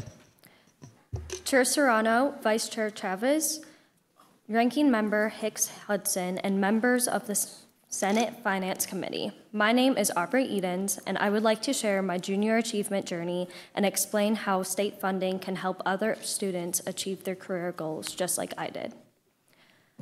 I would like to start by highlighting a few of my favorite parts of junior achievement and the fifth year program I participated in. First, the networking events junior achievement provides. I met so many interesting people and always walked away with at least one lasting connection, which has helped me not only gain professional skills, but connect with other people where it would be beneficial to both me and them. Second, the financial classes. These showed me real ways to maximize my budget. Thanks to what I learned, I was able to open my first mutual funds investing account, and I am now investing monthly. Lastly, having the independence and responsibility of living on my own was life-changing. It taught me how capable I am of taking care of myself and my environment. We also had the chance to visit incredible companies, including the MadAv Group, Rudolph Libby, the Andersons, the National Guard, Designetics, and First Solar. Along with the classes and site visits, a big part of my year was spending time at Lourdes University, where we held our Monday classes and lived on campus to gain more knowledge on independence. Alongside all of the experiences, I also completed a few internships. My first internship was at Shoemaker, Loop & Kendrick, a law firm in Toledo. While interning there, I had the opportunity to work in multiple different departments. This helped me understand all of the back work that goes into a law firm, and it has really opened my eyes to what it takes to run a business. During my second semester, I had the pleasure of having 2 internships. I interned at 13 ABC in their marketing department, where I was able to go on video shoots and help with graphic and web design. Then I joined Empowered AI, where I helped manage social media pages, create an upcoming program, and learn the basics of running a business. Although my time at Empowered AI was cut short because I received a full-time job offer for my first internship. I'm now employed as a full-time legal administrative assistant at Shoemaker, Loop & Kendrick. I truly love it there, and working full-time is now a key part of my future plans. I am so grateful for all of the experiences, connections, and lessons I've learned through the Junior Achievement 5th Year program, and I'm even more excited for what's to come. Thank you for listening to my journey. I hope you consider investing in junior achievement in the state budget so more students across Ohio, no matter where they are located, can pursue their path to success. Thank you, and I'm open to questions.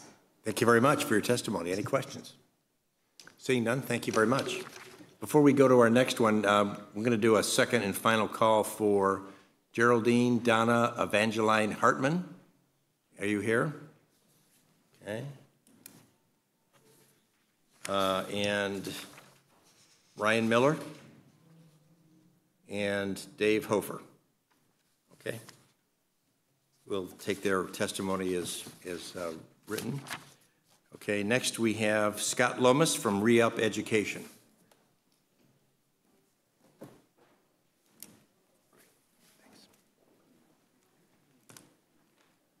Welcome to committee. Thank you. Chairman Serino, Vice Chair Chavez, Ranking Member Hicks-Hudson, and members of the committee. Thank you for the opportunity to provide testimony today in support of proposed amendment SC 1465 to House Bill 96. This proposal would make a strategic investment to help Ohioans with some college and no credential, those stop-outs or dropouts from college, to re-enroll in higher education and complete degrees or credentials aligned with workforce needs. By funding a statewide strategy that integrates service-enabled technology and a learner-facing platform, Ohio can boost re-enrollment, increase tax revenues, reduce social service dependency, and strengthen its workforce pipeline. My name is Scott Lomas. I represent Re-Up, the national leader in re-engaging adult learners who've stopped out of college. Over the past decade, we've worked in 32 states, including Ohio, to help tens of thousands of students complete high-value credentials and prepare for re-entry to the workforce. A growing challenge in Ohio is the shortage of appropriately skilled talent required by employers in key sectors like healthcare, IT, logistics, and advanced manufacturing. That is why it is essential for Ohio to invest in adult learners who already live and work here. Nearly 1.4 million Ohioans have earned some college credit but never completed a credential. They are already in our communities and represent the fastest and most cost-effective way to close Ohio's workforce gap. Unfortunately, Ohio ranks 44th in the nation for re-enrolling adults with some college and no credential. In the absence of a coordinated strategy, out-of-state online institutions are aggressively targeting these individuals, many with high tuition costs and lower local relevance. Today, over 58,000 Ohio residents are enrolled in these out-of-state institutions, exporting approximately $585 million in tuition every year. Importantly, this model is also effective in reaching justice-involved learners.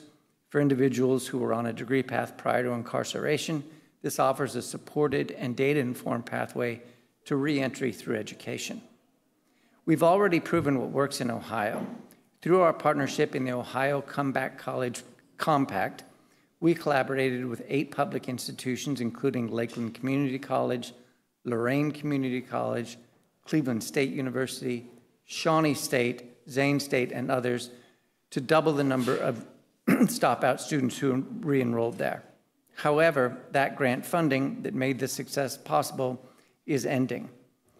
This amendment would invest $4 million over the biennium to create a statewide skills and credential marketplace, an integrated platform connecting adult learners with Ohio's public colleges.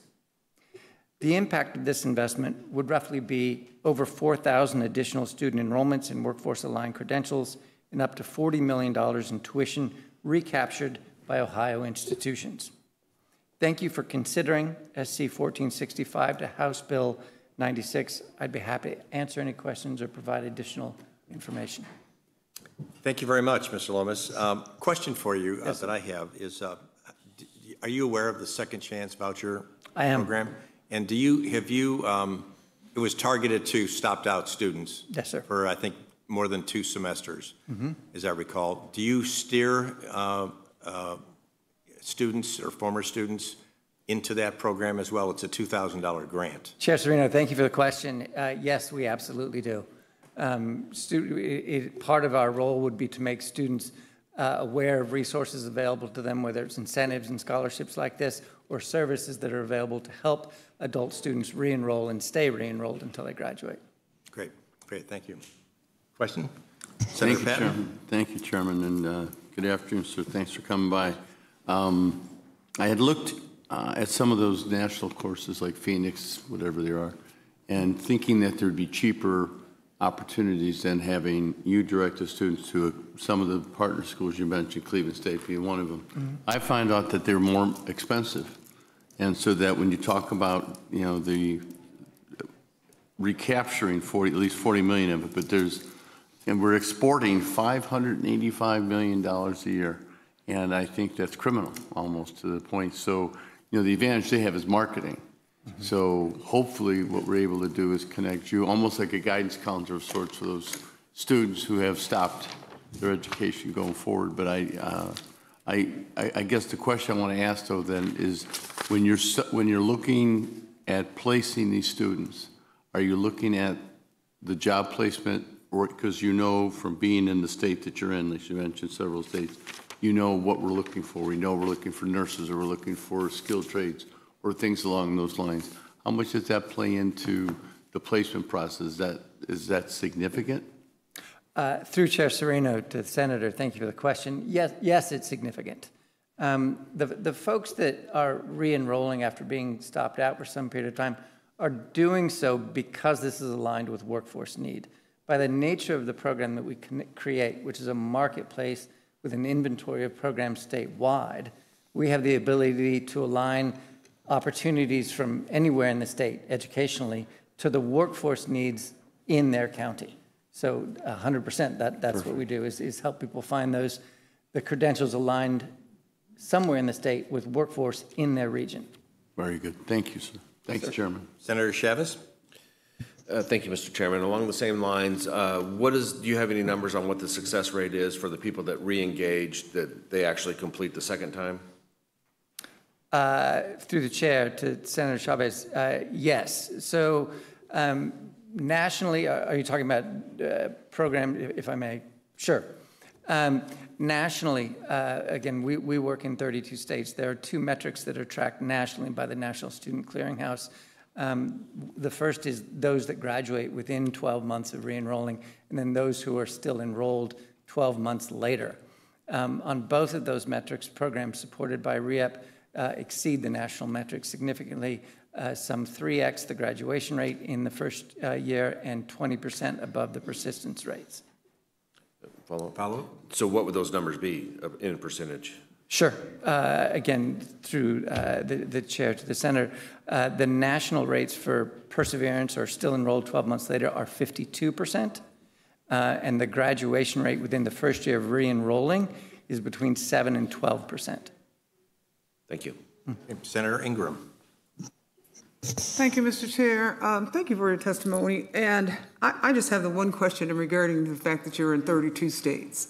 I have an issue with for-profit entities that are in those others, in some of those states, and even here in Ohio. And people tell me that doesn't matter to folks, but it matters to me. So in re-enrolling those students, are you ensuring that they're re-enrolling only here in Ohio, and then once they finish, they're not being recruited to somewhere else? Through the chair to the senator, yes, excellent question. That is exactly the work that we do. Is your primary competitor as a state is those out-of-line, online, largely for-profit institutions. And it is our job to help students find the right program in Ohio at one of your public institutions. Okay. Any other questions? Seeing none, thank you very much for your testimony. Thank you. Okay. Okay, next we have, oh my goodness, Rick Carfagna from the Ohio Chamber of Commerce. Welcome to committee. Good afternoon, Chair Serino, Vice Chair Chavez, Ranking Member Hicks-Hudson, members of the Senate Finance Committee. Appreciate the opportunity to speak. Rick Carfagna, Ohio Chamber of Commerce. I'm going to talk fast. I'd like to just highlight a handful of our priorities related to workforce, economic development, and other quality of life matters important to the statewide business community. First, access and affordability to child care remains one of the top throttles that are keeping Ohioans from either returning to work or working for more hours. Your offices are going to be receiving a copy of this study that was recently completed that shows the financial impact of insufficient child care coverage in Ohio is $5.48 billion annually. There are several provisions in the budget proposed by the governor of the House we'd love for you to keep and or increase. We believe the single biggest impact you can make is with our federal poverty level eligibility for publicly funded child care. We're at 145%. All surrounding states are either at 150 or 200%. The governor's proposed increasing Ohio to 160% and then using the Child Care Choice Voucher Program to get thousands more working families eligible at up to 200%. We fully support these measures or any efforts to get close to these marks. With regards to computer science, we are not adequately exposing our K-12 youth to technology courses to prepare them for the modern workforce. 38% of Ohio's high schools still have zero offerings of computer science classes. There's two measures in the budget already to address this deficiency. There's the Teach Computer Science program at $8 million per biennium to help professionally develop more teachers, and the Computer Science Teacher Licensure Waiver, which allows current teachers to cross-train and teach a computer science course if they complete a professional development program. Finally, there is a proposed amendment for $300,000 in fiscal year 26 to create a computer science district playbook to help more districts and schools add this type of coursework. Next, tourism is a growing industry in this state. We had $56 billion in visitor spending in 2023. We'd love to see more done to attract visitors and encourage relocation. Key to this is an increased line item for Tourism Ohio from $7.5 million each fiscal year to $10 million in fiscal year 26 and $12 million in fiscal year 27 to market Ohio as the heart of it all. Surrounding states average $25 million annually. So please keep this increase intact. We don't need parity with surrounding states, but we want to make some competitive progress. On the housing and economic development front, we do still need more housing stock statewide, whether it's single family, multifamily rentals, senior housing. We support reauthorizing the LIHTC program, extending the TMUD program, creating the Housing Accelerator program. We would love to see the Ohio Housing Trust Fund restored. The All Ohio Future Fund, we would ask to preserve at least $350 million of that. There are a handful of sites with some real promise that we'd like to fund. Two quick other things. We'd love, please support removing the House provision mandating the dispensing fee on all prescriptions filled in Ohio. And we do support the removal of House language, restricting SNAP purchases on certain beverages. So, blew through a lot. I'll take any questions you have. Thank you very much for your testimony. Any questions? Yes, Senator Chavez. Thank you for your testimony. Thank you, Mr. Chairman. I would agree with you. I don't think we need parity with other states around us. I think Ohio sells itself. So thank you for all that you do. Thank you. Any other questions? See none. Thank you for your testimony. Thank you, Mr. Chairman. Next, we have David Penter from the Ohio Commissioners Association. Welcome to committee. Thank you.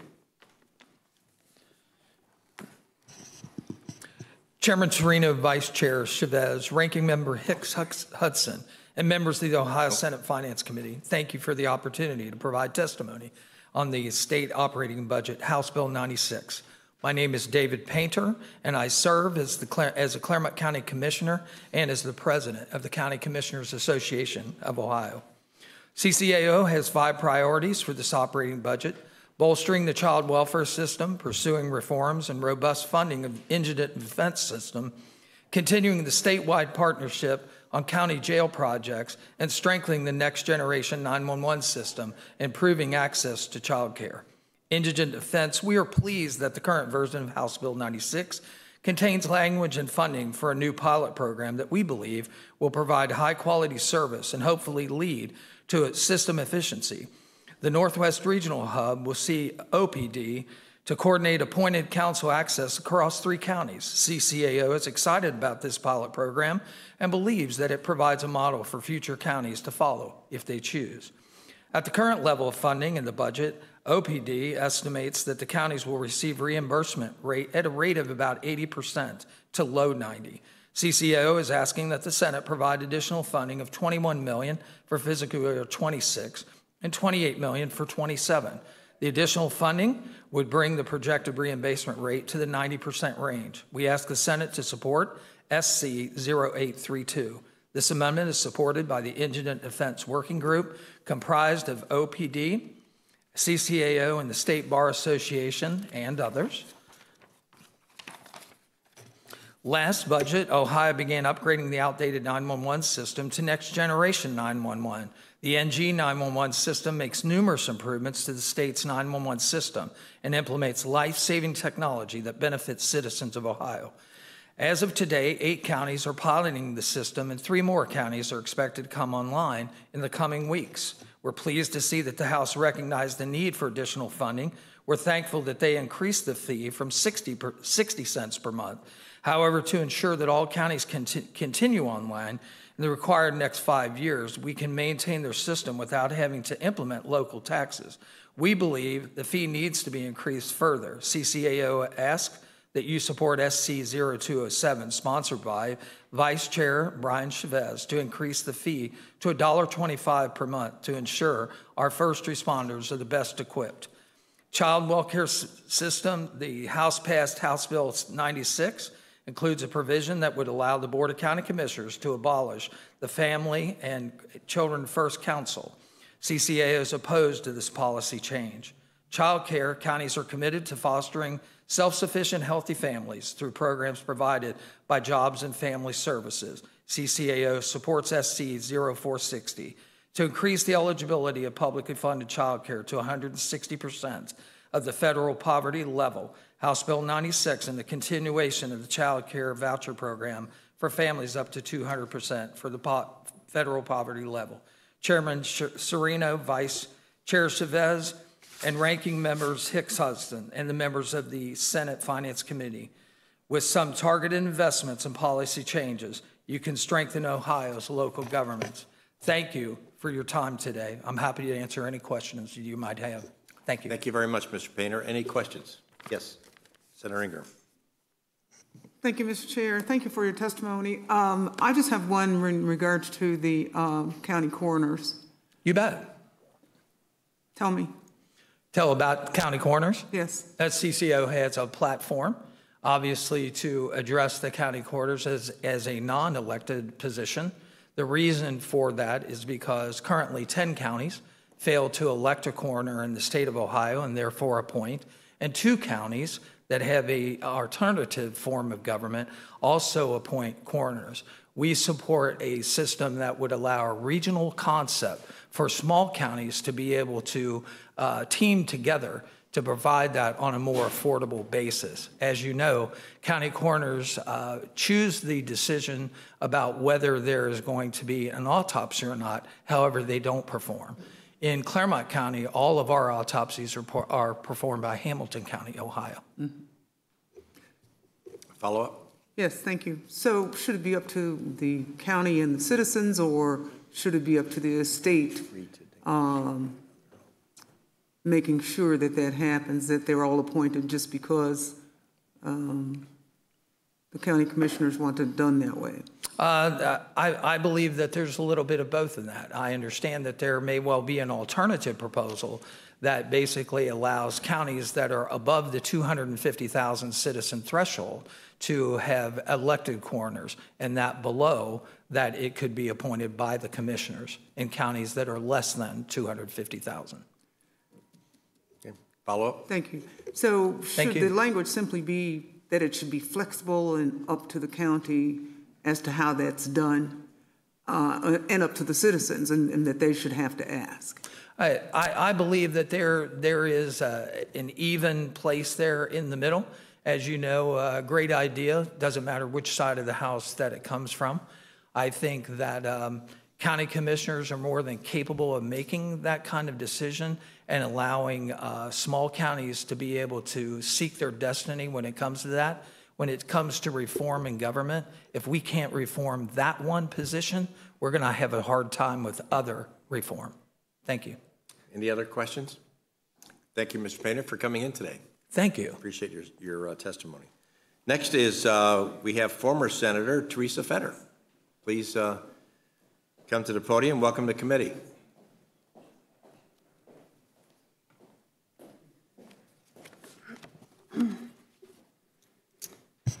Chairman Serino, Vice Chair Chavez, Ranking Member Hicks Hudson, and the Honorable Senate Finance Committee. My name is Teresa Fetter. I'm a member of the Ohio State Board of Education, District 2. Previously, I served in the legislature. I also had the privilege of teaching 18 years after serving in the United States Air Force and the Ohio National Guard. I'm here to oppose House Bill 96, budget language, removing elected members from the State Board of Education and replacing them with governor appointees. Please do not take away the voters' constitutional right to elect State Board of Education representatives. Article 6, Section 4 of the Ohio Constitution is being undermined from the original intent and subsequent establishment of its passage. See report of the Ohio School Survey Committee in testimony. In 1955, this report was then enacted into law. It is the legislative roadmap in establishing the composition of the State Board of Education and its powers. In that report, the reasons for having elected members rather than appointed members serving on the State Board of Education still hold true today. It's worth a read. Over 70 years ago, Ohioans voted for a constitutional right to establish an independent State Board of Education, the fourth branch of government, to guide the state and local public school districts. The voters chose to remove the governor's authority to appoint the state education director responsible for running Ohio's public education system. House Bill 96 now reverts back to the 1912 school governance model, giving all power to the governor. 2 years ago, the first power grab in the budget stripped the State Board of Education of many of its powers, handing nearly all education duties to the governor. This first move may seem like a clever workaround Ohio's Constitution. However, to seize the remaining power from the State Board of Education removes democracy itself. House Bill 96 will now legislate away their constitutional provision. It is dismantling the voters' intent to protect education from partisan control and influence.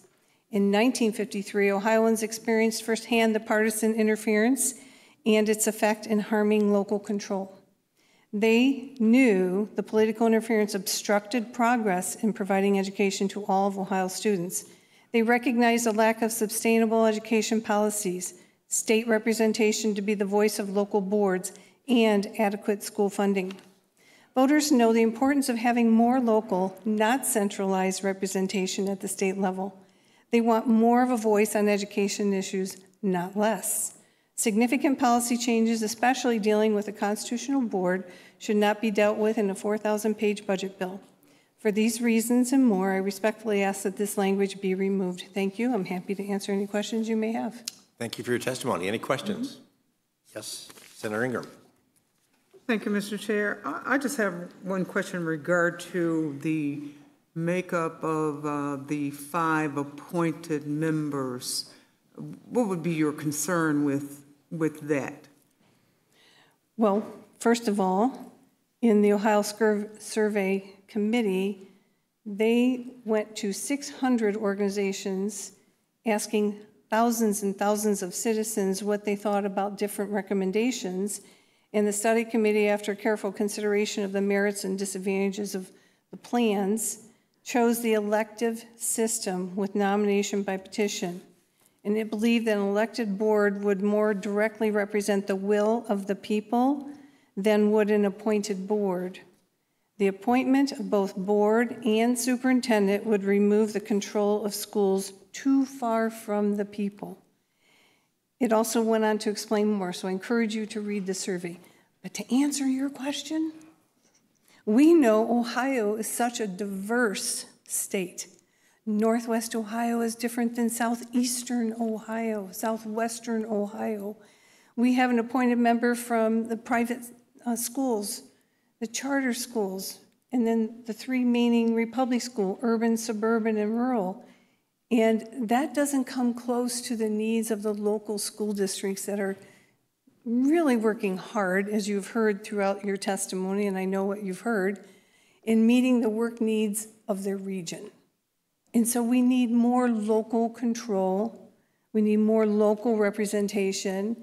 And I've heard that we might expand the appointed members because 5 is too hard, as the superintendent, state superintendent said. If you don't have quorum, you can't get anything done that month. You can't deal with the teacher licensure issues, the disciplinary issues, and the other issues that we are dealing with the duties we've been left with. So it's not even workable. And for this body in the House not to have a conversation about that type of drastic policy change in dealing with a constitutional body, we need more time if you would like to have these changes. Okay. The citizens of Ohio would like to have a conversation through a standalone bill. Thank you. Thank you. Other questions? Hearing none, thank you. Oh, yes, Senator Hicks Hudson. Of course, I have to ask my predecessor a question. Thank you, Mr. Chair, and thank you for being here. You talk a lot about the Constitution, and you talk a lot about having an opportunity for people to hear. What are your concerns? Why is it such that light needs to be shined on this? Is it a real problem in search of a solution, or is it a solution in search of a problem? What do you think? Thank you for that question. And through the chair, excuse me, I missed that step with Representative Ingram. And to the senator, my senator, that's a really good point, because what I've left you with is the history of what happened in 1953 and how they came to the decision to establish the State Board of Education, which has been existing for 70 years. And then the history that's happened after the board was established, and now where we are today. I think this type of issue where we're seeing a consolidation of power in one executive branch needs to be allowed the opportunity to have a full debate and discussion, as you do with many of your bills that are quite serious. So these changes not only undermine the structure envisioned by Ohio voters in 1953, but also call into question the separation of powers and the role of public accountability and educational governance, because that's what we're talking about here. We're talking about the future of our children, and that is our first obligation. There's also concern, it centralizes power over public education within just the executive branch, fundamentally altering the balance intended by that 1953 constitutional amendment. So I caution you, you didn't get to deliberate. You have to decide whether you're going to accept the language from the House. And I just think we need to respect the past. Thank you. Thank you very much. Thank you. Any other questions? Great. Thank you for your testimony. Next, we have Sabrina Estevez, representing herself.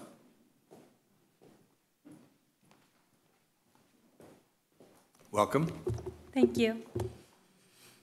Chair Serino, Vice Chair Chavez, Ranking Member Hicks Hudson, and members of the Senate Committee.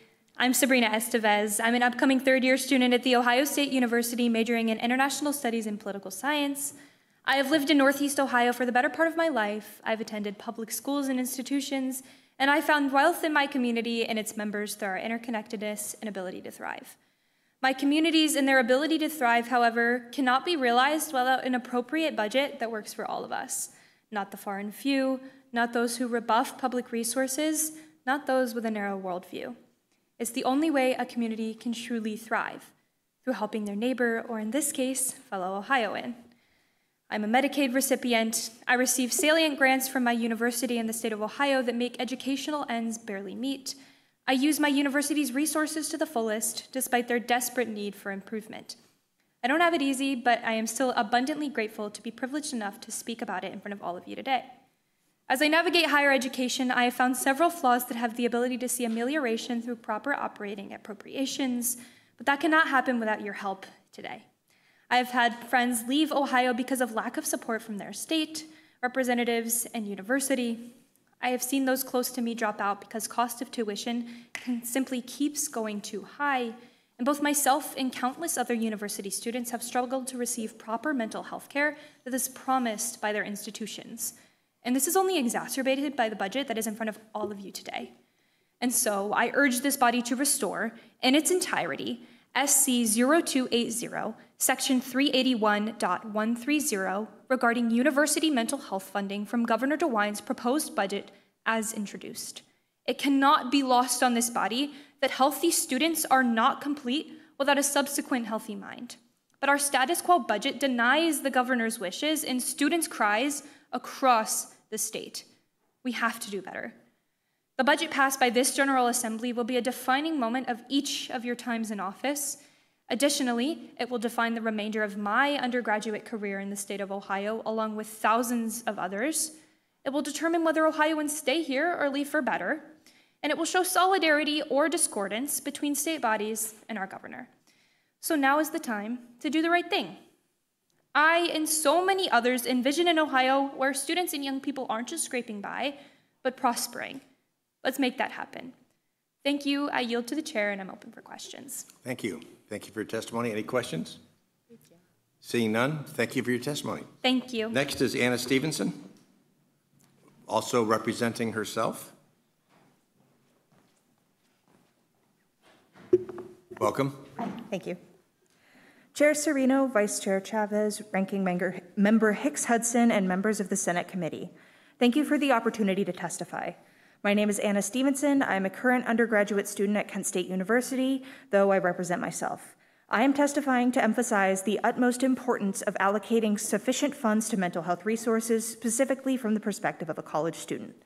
I personally have a fairly extensive family history of mental illness. I've been aware of the struggles around it for pretty much my entire life, both from learning about my family history and through personal experience.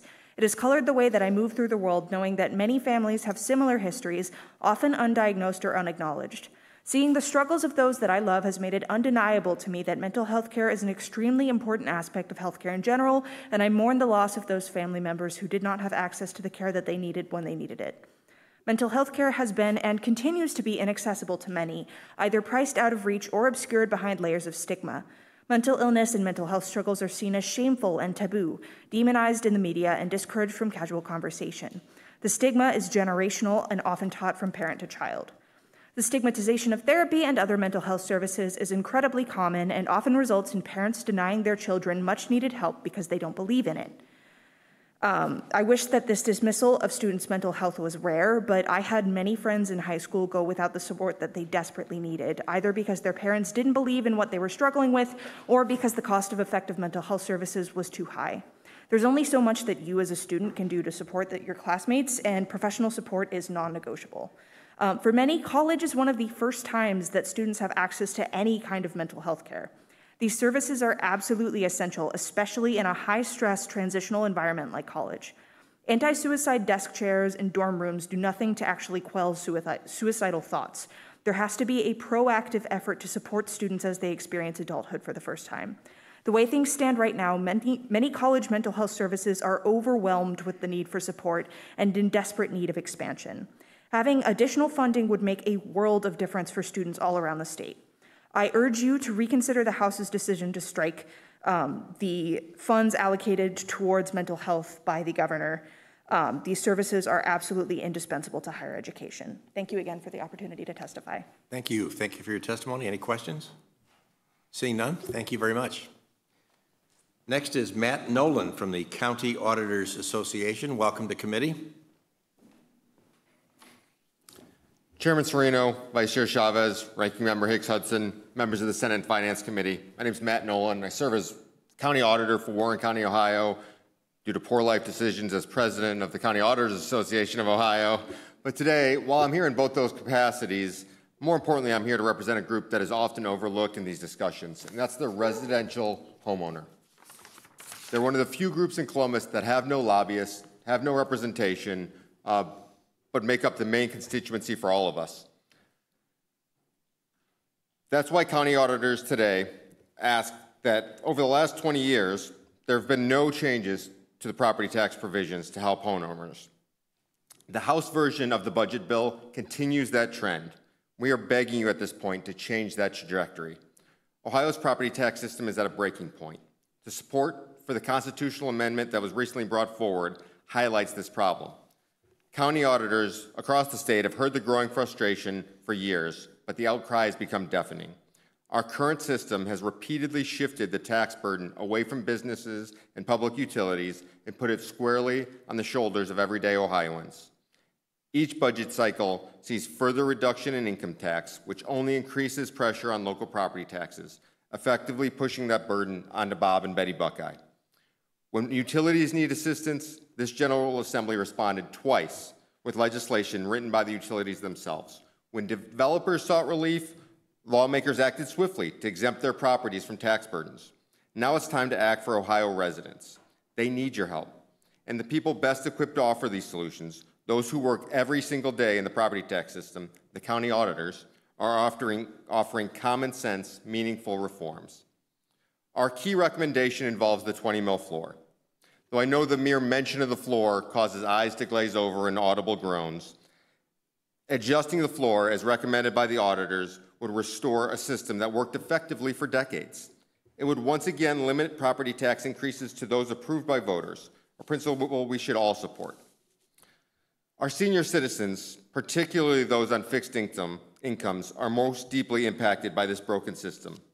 As a society, we have a moral obligation to protect our seniors, yet Ohio's homestead exemption has not kept pace with reality that our seniors face. Many are being forced to consider leaving their homes and leaving the state because of unaffordable property taxes. Expanding and modernizing the homestead exemption isn't just good policy, it's a minimum obligation. While many have discussed the significant housing shortage, the causes of that are complex, but Ohio law currently treats out-of-state and foreign corporations buying up our residential properties and driving up values the same as they would a homeowner. We'd ask that you eliminate the non-business credit for corporate entities and redirect that money towards those homeowners. No single proposal is going to solve all our problems, but we'd ask that you change the House budget to adopt real help for Ohio's homeowners. I'm happy to take any questions you have. Thank you for your testimony. I have a couple questions. So prior to the current property tax issue with higher valuations, yes, which is kind of an anomaly, really, what has the Auditors Association done prior to that to increase transparency on how property taxes are arrived at and the issue of levies that are often, most often, maybe all the time, terribly confusing to voters? Yes, thank you, Chairman Serino. I have to take that in two parts. I've been auditor for 12 years now, and we've been saying that this is an aberration for 12 years. Property values are going like this, and they continue to go like this. So I would challenge that this is a blip. This continues on. But I think Auditors Association has done a good job of getting out the information that's available. The problem is this legislature, the legislature, has created an incredibly confusing system. We have a wide variety of levies that most people, most businesses don't understand. Simplifying the levy system, I would strongly recommend be done, but it can only be done by one entity, and that's the state legislature. County auditors are the staff of the state. We are an administrative body. We can only do what's here. So we do our best through public media to get out what levies are, but it's a very confusing system and hard for the average person to understand. So that other than the adjustment to the 20 mil floor that you referred to earlier in the homestead, obviously the homestead exemption from the state, we're already paying 12% of the property taxes, right? That would have a pretty large price tag attached to it. But more importantly, what else would you change in how levies are conducted and the transparency of those levies at the local level? Thank you, Chairman Serino. And the 12%, again, we would agree we should get rid of some of that. That shouldn't be getting paid for foreign companies that have properties in Ohio, which there are thousands and thousands of. Let's take that off of the state's burden. That shouldn't be there anymore. I think getting rid of replacement levies is a good move. Replacement levies are confusing. They sound a lot like renewal levies. And so the average Ohioan doesn't know the difference between a replacement levy and a renewal levy. They make up about 1% of the overall things that we're talking about here. So I worry that when we do small things like that and then pretend that that's property tax reform, that's not property tax reform. That's a good step in helping confuse the process less. I think eliminating confusing words like emergency and substitute that you and I may understand, but the average Ohioan doesn't. I think those semantics are important going forward to make the process, as you said, more transparent. But none of those things change the burden that's on Ohio taxpayers right now. All good things, all things that should be talked about, but none of those are real reform. There are some emergency levies that we have seen or become aware of that have been on the books for a very, very long time and probably never had an emergency in the first place. So you would have, the Auditors Association would advocate elimination of emergency levies? Matt Nolan, Warren County Auditor, would argue that we should change the term emergency. We don't have an official position on that, but emergency means something to the average Ohioan. These aren't emergencies. Now, I will say the superintendents would say if that levy doesn't pass, we then have an emergency, but let's have that discussion. Let's not use terms like emergency to describe a situation where we need more money to operate, which is what an emergency levy really is. Okay, thank you. Any other questions? Senator Craig? Thank you very much, Mr. Chairman. Sir, thank you so much for your testimony today. Rather than a question, very quickly, just an observation.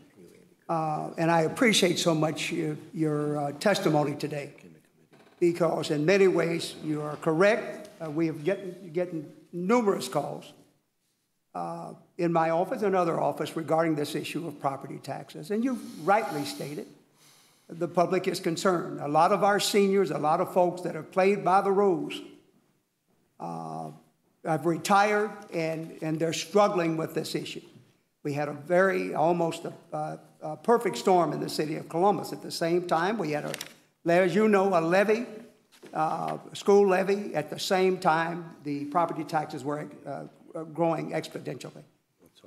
So it is a very serious concern. I served on the Property Tax Reform Committee. The recognition is that we've got to do something, both short-term and long-term, that have long-term implications. So just to point that out, that we do have a major and serious obligation to look at this issue seriously. In fact, Auditor Stenziano and I, 6 years ago, began to work on that circuit breaker issue, to have conversations about that. So simply stating, we need to do something. Thank you very much, Mr. Chair. Senator Brenner? Thank you. A couple questions kind of related to your point 2 and 3. What if instead we froze residential property valuation increases to the lesser of 3% or inflation index, whichever is less for those 3 years in a triennial, and let business property go up to whatever the actual value of the property increases would be in the market, that to try to stabilize the residential property tax collections and shifting that back over to commercial and or industrial property tax collections? Through the chair, Senator Brenner, I think those conversations are good to be had. They're so complicated. The 20 mil floor for the vast majority applies to residential homes, but far fewer are at the commercial floor. So based on your proposal, you would get no new revenue by the value of the commercial property going up, because their rates would keep coming down. The Auditors Association also strongly opposes touching values. Ohio does values better than almost any other state because we truly value the property for what it's worth. When you start putting artificial caps on property values, as California and others do, you end up with a system that's not equitable. You can have identical homes with different values, which we try to avoid. However, I strongly support this idea that if you look at Ohio over the last 25 years, we've seen a tremendous shift from commercial to residential as to the makeup of the property tax base. And while I don't want them to be 50-50 and we want to encourage commercial growth and jobs, we've got to stop this trend because the residential tax base cannot continue to support it. Follow up? Yes, follow up. You have in here a recommendation to raise the homestead exemption. I believe the chair kind of touched on this. What would you raise it to? Because the values right now, I mean, you've seen increases just from 2019. You have houses that were 150, 300,000, double in value essentially.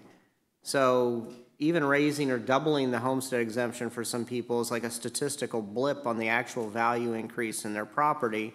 And that's normally been offset by income taxes. I mean, if we were to do this, why wouldn't we just say, here's this homestead exemption, there's no backfill of money going to any local jurisdiction? What are your thoughts on that?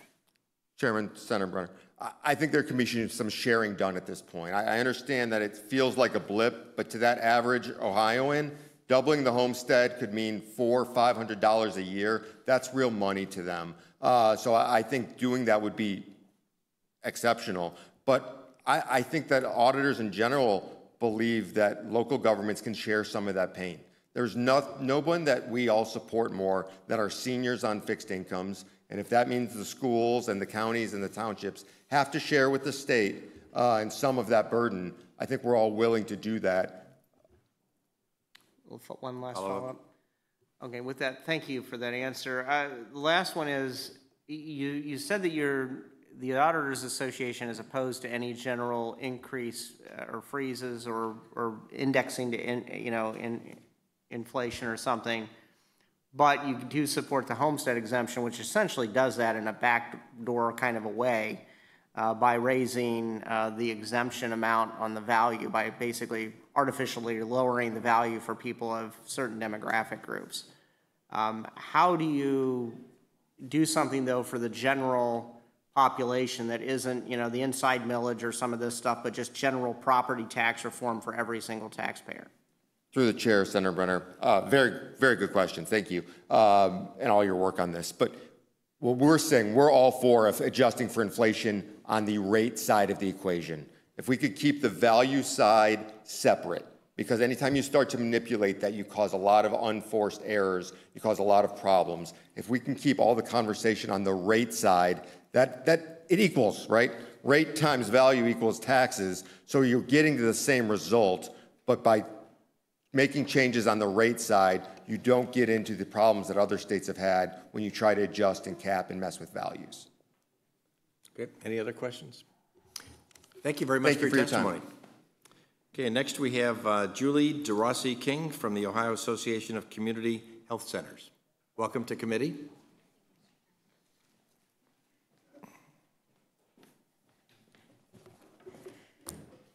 Mr. Chairman, Ranking Member Hudson, members of the Senate Finance Committee, thank you for this opportunity. As the chairman said, I'm Julie DeRossi King. I have the honor of serving as president and CEO of the Ohio Association of Community Health Centers. As the largest primary care network in the state, Ohio's 60 FQHCs and FQHC lookalikes, more commonly referred to as community health centers, provide care to more than 1 million Ohioans, newborns to great-great-great-grandparents and everybody in between, through 550 locations across 76 of Ohio's 88 counties, although our data shows that we serve Ohioans from all 88. Health centers are nonprofit, comprehensive primary care providers located in medically underserved areas that meet the specific needs of the communities they serve, and regardless of one's insurance status. I submitted my full testimony for your review, but for the sake of time, I'm just going to concentrate on a few key areas. First and foremost, the Group 8 trigger language. A critical area that we urge the Senate to amend is the Group 8 trigger language. The current language in House Bill 96 mandates that if the FMAP for the Group 8 population falls below 90%, coverage for all Group 8 members would be immediately discontinued. Ohio's community health centers serve 1 in 7 Medicaid beneficiaries, with Medicaid accounting for, on average, 52% of our patients' coverage. Health centers heavily rely on Medicaid to fund their capacity to provide the comprehensive, high-quality care they deliver. While OACHC sincerely appreciates the House's inclusion of health centers as eligible for uncompensated care payments if the trigger should be enacted, We request that the center either remove or modify the trigger language, specifically by changing shall to may.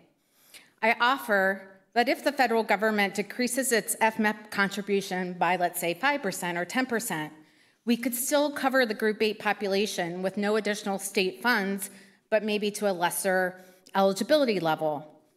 I'm not the mathematician in the family, but somebody knows what this formula could look like. Additionally, the word immediate, as in immediately removing coverage from the Group 8 population, is well triggering. I respectfully ask that language be inserted to give structure for when the trigger is put into implementation due to actions of Congress. A hearing of the executive and legislative branches within 120 days, 90 days of the congressional change, perhaps, to develop Ohio's plan once we know that what the federal change is and how best to move forward, and then requiring ODM to submit a state plan amendment accordingly. Finally, recall that Ohio has submitted a work requirement waiver, and all signs point to a national Medicaid work requirement soon. So this means that if the Senate makes no changes to the trigger language, while the Group 8 population will be guaranteed to be working and still earning less than $22,000 a year, they would be stripped of their health insurance coverage. The requested changes preserve the state's fiduciary responsibility while allowing for flexibility, while allowing for the state to manage FMAP fluctuations without abruptly cutting off critical care for Ohio's most vulnerable residents. It would also provide time for an essential glide path to ensure continuity of services in our under-resourced communities.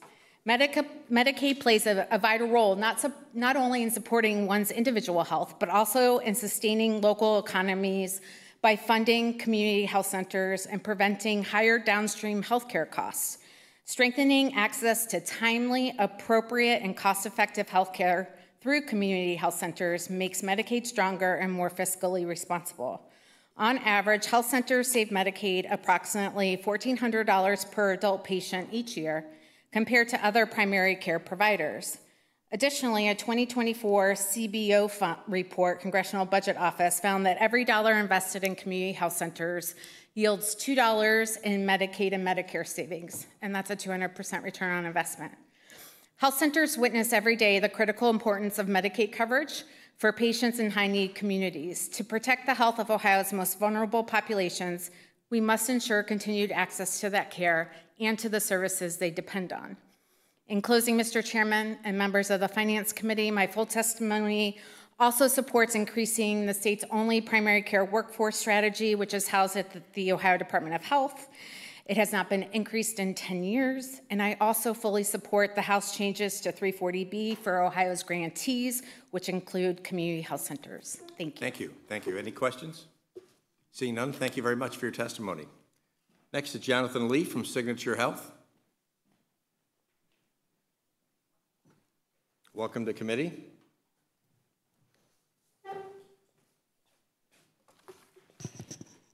Afternoon, Chairman Serino. How are you? Good. How are you? Vice Chair Chavez, Ranking Member Hudson, members of this honorable committee, thank you. My name is Jonathan Lee. I'm the CEO of Signature Health. You just heard from Mr. Rossi King. Our association, Signature Health, is a community health center with locations in Ashtabula, Lake, and Cuyahoga County, based mostly in Lake County. We serve about 35,000 patients across that footprint annually in primary care, addiction, pharmacy, mental health treatment, et cetera, lab services. And we focus, obviously, on those with very moderate financial or no financial means. Approximately 90% of our patients fall below 200% of poverty. I'd like to commend Governor DeWine and the Ohio House of Representatives for prioritizing health care and the well-being of Ohioans and their investments in critical health initiatives. There are several provisions in Sub-Bill 96 that we, as community health centers, we strongly support. School-based health services. You may know, Chair, that we have a school-based health center in Wycliffe Schools, and some discussions about Paynesville and a few others. There's also the workforce initiative that Julie just testified about. and also the trigger language that we would like to talk about. But they talked about investments in both dental and in vision for children and underserved.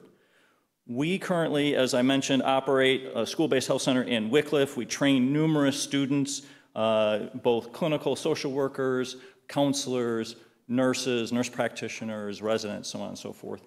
So we take advantage of all of those programs. You have my written testimony. I'd rather speak a little bit more contemporaneously. The main issue I wanted to focus on was the 340B provision.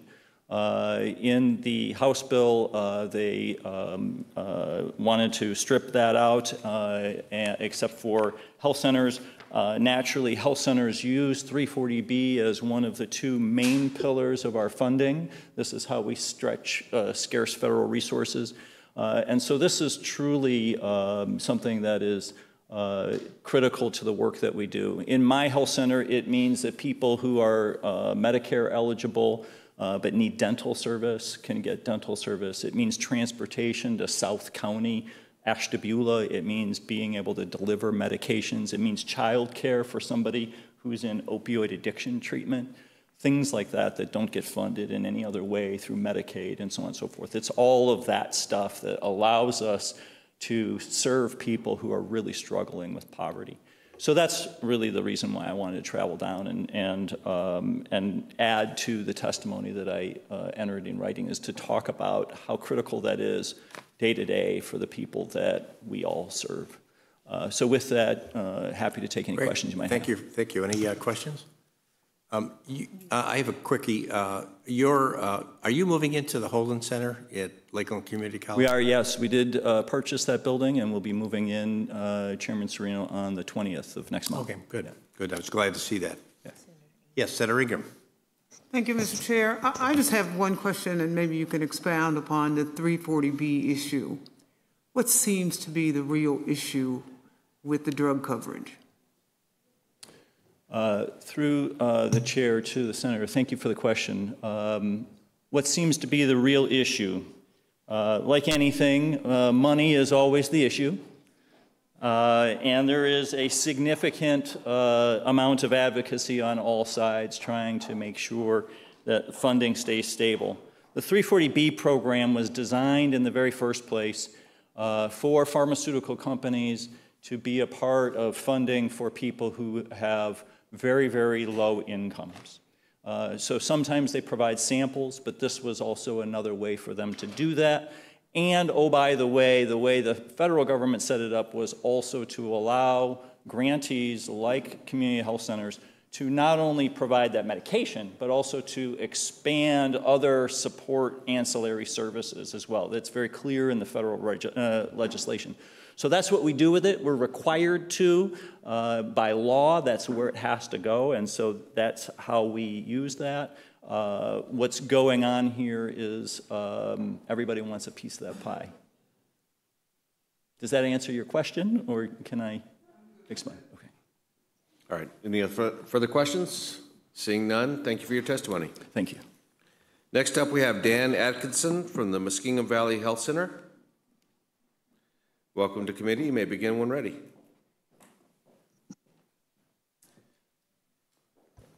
Good afternoon. Thank you, Vice Chair Chavez, Ranking Member Hudson, members of the Senate Finance Committee. Thank you for the opportunity to provide testimony on Substitute House Bill 96, the state operating budget. My name is Dan Atkinson, and I'm the CEO of Muskingum Valley Health Centers. MVHC is a federally qualified health center that operates at 12 locations within a 4-county region that includes Muskingum, Morgan, Guernsey, and Coshocton counties. MVHC serves over 73,000 patients annually, resulting in over 282,000 visits. MVHC offers services including primary care, women's health, dental health, podiatry, behavioral health, addiction, as well as patient transportation. Additionally, MVHC operates 2 in-house pharmacies, and one of those also operates as a specialty pharmacy. I'd like to commend the Governor and the House of Representatives for prioritizing the health and well-being of Ohioans through their investments in critical health initiatives. There are several provisions in Substitute House Bill 96 that community health centers strongly support, including funding for school-based health centers, the Ohio Primary Care Workforce Initiative, and investments in dental and vision care for children in underserved areas. I'd like to specifically address the funding for the Ohio Primary Care Workforce Initiative. Like many industries, healthcare faces significant workforce shortages that impact our ability to meet the community needs. MVHC has experienced challenges related to securing adequate workforce to consistently meet the needs of our communities. These workforce challenges have created significant gaps in our service areas, especially with recruitment of providers. One example is that MVHC has experienced a significant reduction in dental access in both Morgan and Coshocton counties due to workforce shortages. To address these challenges, MVHC participates in the Ohio Primary Care Workforce Initiative, the state's only pipeline program dedicated to expanding the primary care workforce in underserved communities. While we are grateful for the governor and the House's continued support through the level funding of $5.4 million over the biennium, we respectfully request the Senate to increase OPCWI funding to $7 million. This increase would support expanded teaching and precepting opportunities for students, allowing additional workforce development initiatives. It will also be the first single increase of the original allocation. OPCWI program has operated successfully over a decade without a funding increase, despite rising costs and workforce demand. The program encourages providers to stay in Ohio and ideally serve in under-resourced areas. The OPCWI program has given MVHC the ability to provide training for 40 to 50 students on an annual basis. That equates to nearly 500 students who have received on-site training at MVHC over the past decade. Without this crucial program, MVHC would be significantly hindered in meeting the community demands for healthcare services. Thank you for your time and consideration of these critical issues. I'm happy to answer any questions you may have. Thank you for your testimony. Any questions from the committee? Seeing none, thank you again. Next up, we have Ryan Gleason from Ohio Housing Council. Welcome to committee. You may begin when ready. Vice Chair Chavez, members of the committee, thank you for the opportunity to testify on behalf of the Ohio Housing Council. And thanks for your time and your patience today and throughout this process. I know these are very long days, but you're doing very important work. We're grateful for it. I'm Ryan Gleason, Executive Director of the Ohio Housing Council, a statewide nonprofit representing over 60 organizations and several hundred individuals dedicated to expanding and preserving affordable housing across Ohio. For over 30 years, the Ohio Housing Trust Fund has been a reliable tool for developing new affordable housing, rehabilitating aging homes, and funding emergency repairs that keep seniors, veterans, and working families safely housed. 2 years ago, the General Assembly added to Ohio's toolbox when you created Ohio's Affordable Housing Tax Credit. That credit is now driving construction of hundreds of units. The trust fund makes many of these projects, especially in rural areas, financially viable. The House-passed budget would end the requirement that the county recorder's fees flow to the trust fund. Instead, counties would retain and spend those fees on local housing priorities. And while I am generally a proponent of local control, this change would have unintended and very serious consequences. Very few counties, and none of them that would be characterized as rural, generate sufficient fee revenue to support affordable housing development on their own. Pooling recorder fees at the state level creates a steady pipeline of new homes by putting the critical mass together that's needed to fill these gaps. Without that mechanism, it becomes much harder for many communities to finance and build the homes they need. And rural Ohio would be hit the hardest. Unlike urban counties that have broader tax bases, rural communities rely on the trust fund to make tax credit projects pencil out. In state fiscal year 2025, OFA directed its entire trust fund allocation to rural developments that received tax credits. Of the 5 rural projects that received credits, 4 moved forward thanks to trust fund support. The 5th, lacking these trust fund dollars, was forced to withdraw. This withdrawal illustrates the hard truth. Without trust fund dollars, many rural developments simply cannot proceed. We understand that some legislators have questions about the fund's administration, performance, and accountability. And that's why we support SC 1326, which was introduced by Senator Reynolds, Vice Chair Chavez, and others. It would remove the House language and establish a focused study committee to review how the trust fund is meeting legislative and executive priorities, assess return on investment, and recommend improvements. We're ready to work with you to strengthen the fund and preserve stability. Thank you for your leadership and for your consideration. Thank you for your testimony. Any questions from the committee? Seeing none, thank you again. Next, we have Joe Charles, JLC Services. Welcome to committee. You may begin when ready.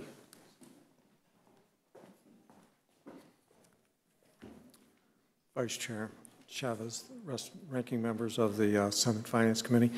My name is Joe Charles, and I am the president of JLC Services. We are an Ohio company that has been in business for over 25 years.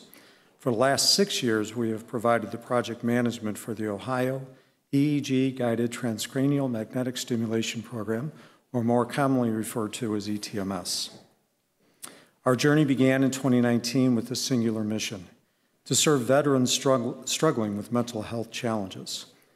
As demand for the effective treatment solutions grew, we expanded our reach to include first responders and law enforcement officers, ensuring those who protect and serve receive the care they deserve. Initially, the cost of treatment was $20,000 per patient. Through strategic optimizations, we have cut costs in half to $10,000 per patient, allowing us to treat twice as many individuals with the same state funding. To meet the growing demand, we have expanded operations to 9 clinical sites across the state of Ohio. We treat 80 patients daily, yet the demand continues to rise. We have a waiting list of over 100 people. Over the past year, we have exceeded our current budget, treating more patients than originally allocated, demonstrating the urgent need for increased funding. We are requesting $10 million per year, which will allow us to serve over 1,000 patients annually. We have successfully completed the phase 1 of our PTSD FDA clinical trial at Wright State University, and we have started the phase 2 portion of the trial. When we first introduced ETMS to the state, we had powerful testimonies from veterans whose lives have been transformed by ETMS, but we knew we need data-backed validation was essential. That's why we implemented gold standard behavioral health assessments, systematically measuring PTSD, anxiety, depression, sleep quality, and cognitive function. To date, our efforts have resulted in over 1,000 patients successfully treated in Ohio, demonstrating extraordinary clinical improvements. We see a 60% reduction in PTSD, anxiety, and depression scores, 55% reduction in alcohol and substance cravings, significant enhancements in sleep and cognitive functions. In March of 2024, we introduced ETMS into 2 inpatient addiction treatment facilities, one in Youngstown and the other one in New Lexington, to assess its impact on opioid, fentanyl, and other substance use disorders. Among the 160 individuals who've completed treatment, results have been remarkable. We're seeing a 71% reduction in opioid cravings, 41% reduction in methamphetamine cravings, significant declines in cocaine, alcohol, and other substances. The doctors, nurses, and counselors at these facilities report substantial improvements, surpassing results seen in traditional treatment approaches. Given the proven success of ETMS in addiction recovery, we are requesting $10 million per year to expand a statewide ETMS program for opioid, fentanyl, and substance use disorders. With this funding, we can scale operations, broaden accessibility, and continually transform lives across Ohio. Thank you for the opportunity to testify.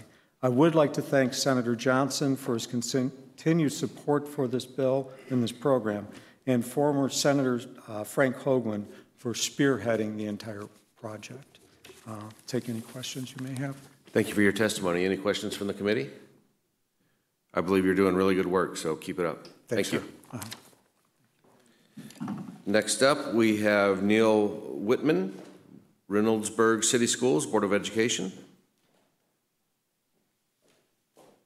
No? Kim Eckhart, representing herself. No. Caden Bearfield, Foster Action Ohio Youth Advisory Board. Thank you. Welcome to committee. You may begin when ready. Thank you for your time. Good afternoon, Chair Serino and esteemed members of the Senate Finance Committee. I would like to begin by thanking you for your time and attention. My name is Caden Bearfield, and I am a former foster youth and current student at The Ohio State University. I am here to express my support to establish the Foster to College Scholarship Act, House Bill 96, and we urge you to please include Amendment 0957 in the budget bill, as timely allocation of resources saves lives. I am very grateful to have the platform and privilege to speak with my legislators today. For context, I was in foster care as a teenager and have spent my entire adult life participating in organizations which serve current and former foster youth. It is not just from my personal experience, but the experience of my community that inform my speaking today. In 2023, I graduated from Columbus State Community College with a 2-year degree that took me over 4 years to complete. While there's nothing wrong with this, issues such as housing insecurity impaired my ability to be a traditional student. Financial issues heavily impact my community, and those with lived experience in the child welfare system tend to experience more stress and less support with daily living expenses. Funding education can only be considered when housing, utilities, regular meals, healthcare, and clothing are already covered. I was able to graduate Columbus State due to pandemic and emergency funding, which no longer exists. This makes me very nervous for students today who no longer have access to that last dollar support, and I would like to change that. This bill would provide hope and a means to a better future for Ohioans who experienced foster care by having access to education and a safe living situation. No one should have to choose between meeting their present needs and setting themselves up for success in the future. Many former foster youth have faced the difficult question, do I want to pay my bills or continue going to school? And with the rising costs of necessities, is it inevitable that more and more people will face this dilemma? In many cases, it is the same dilemma that prevents them from being able to begin their schooling. For me, it was what delayed graduation from Columbus State because I had to prioritize work and the search for safety before school could even be an option.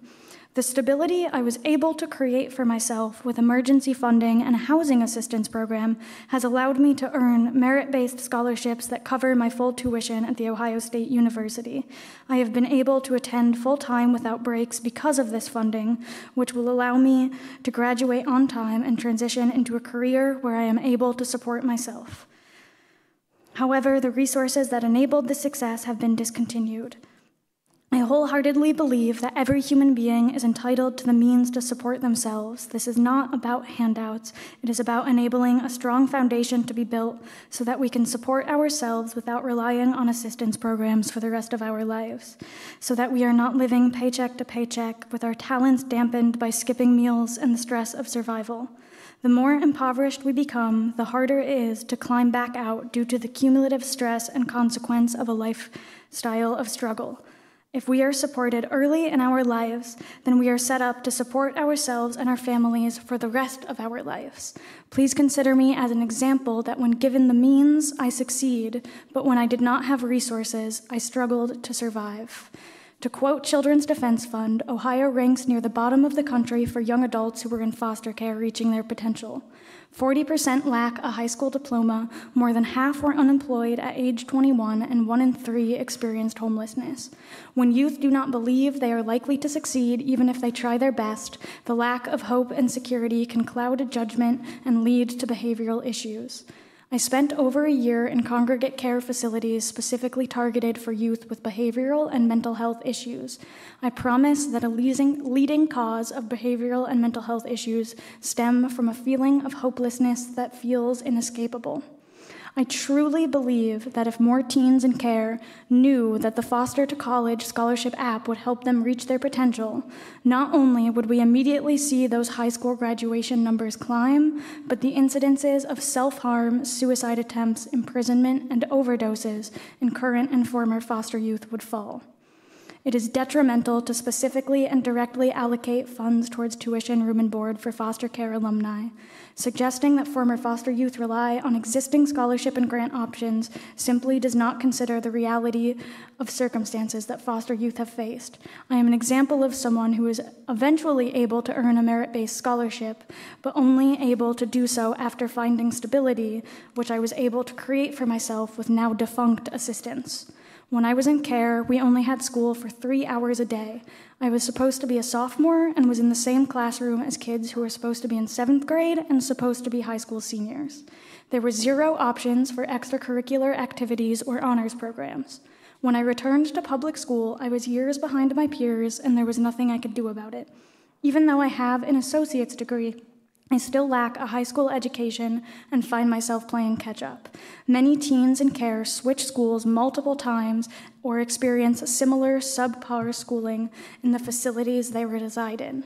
Meanwhile, no one has a happy story about entering the child welfare system.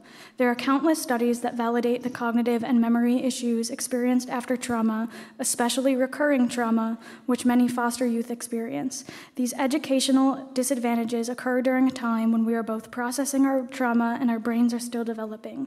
For these reasons, competitive scholarships and grants that require high GPAs and participation in extracurricular activities are often out of reach for us until we can find stability and healing, for which a program like this could provide the foundation. My community has been through a lot and we deserve to be invested in. I have seen time and time again when someone is able to get on their feet, they choose to serve their communities, and this positive momentum compounds.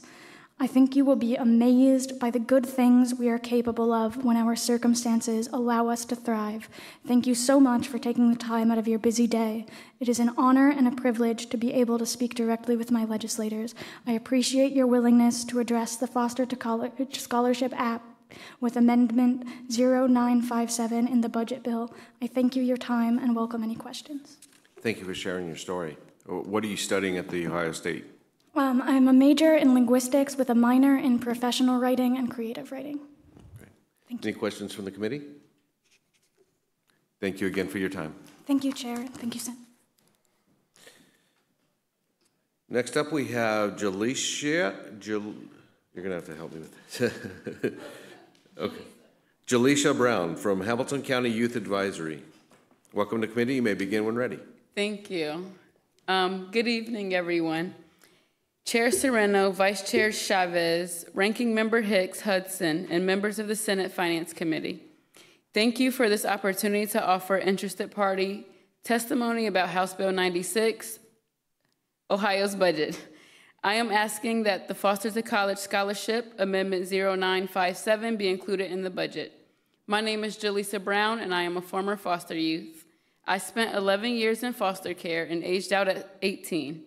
My emancipation took place without me, without my knowledge, and without any transitional planning. I was emancipated while in Dayton pursuing higher education. During my second semester, I was kicked out of my dorm and school. I reached out to my caseworker afterwards and learned that I had been emancipated and was no longer in foster care. This was my first episode of homelessness. This was the beginning of my post-secondary education journey. Ohio ranks in the bottom 10% nationally for foster youth outcomes in areas such as high school graduation, employment, and post-secondary enrollment. This significantly increases the chances of poverty, arrest, teenage pregnancy, substance abuse, and homelessness. The Foster to College Scholarship Act makes post-secondary education more accessible to a vulnerable population. Not only will this provide funding for tuition fees and other costs that aren't covered by existing state and federal funding, scholarships, and grants, but it also includes a foster care navigator, a knowledgeable and supportive person who will help youth navigate through college, identify and remove barriers while encouraging them along the way. It took me almost a decade to obtain a 4-year degree. I continue to hit every wall year after year as I continue my post-secondary education journey. I experienced teenage pregnancy, homelessness, domestic violence, depression, lack of support, guidance, and hope. I've slept in my car, went days without showering, went days without eating, and went hungry. I faced all of these challenges while being a single mom, working multiple jobs. I did not only experience these challenges, but I survived them. I graduated top of my class with a bachelor's degree in criminal justice and a certification in violence prevention. I am part of the 3% of former foster youth to obtain a 4-year degree. But again, it took almost a decade. The Foster to College Scholarship Act will make these journeys easier and shorter for future foster youth and will increase graduation rates. Good parents ensure their children reach essential milestones. That's finishing high school, pursuing higher education or training, and achieving stable employment. Currently, the state, as the legal guardian of 16,000 children in care, is falling short. House Bill 96 offers the state an opportunity to fulfill its responsibility and, at minimum, act as a supportive parent. When foster youth are given the fair opportunity, they give back to their communities. Many of us choose careers in service and leadership precisely because we understand what it means to need support. Investigating in Ohio's foster youth now will decrease the millions of dollars in the future that's currently been spent on former foster youth through incarceration, chronic homelessness in shelters, and public assistance. As foster youth thrive, we will multiply the impact of the state's initial investment. Invest in Ohio's foster youth and we'll invest back in Ohio. I'm the proof of it.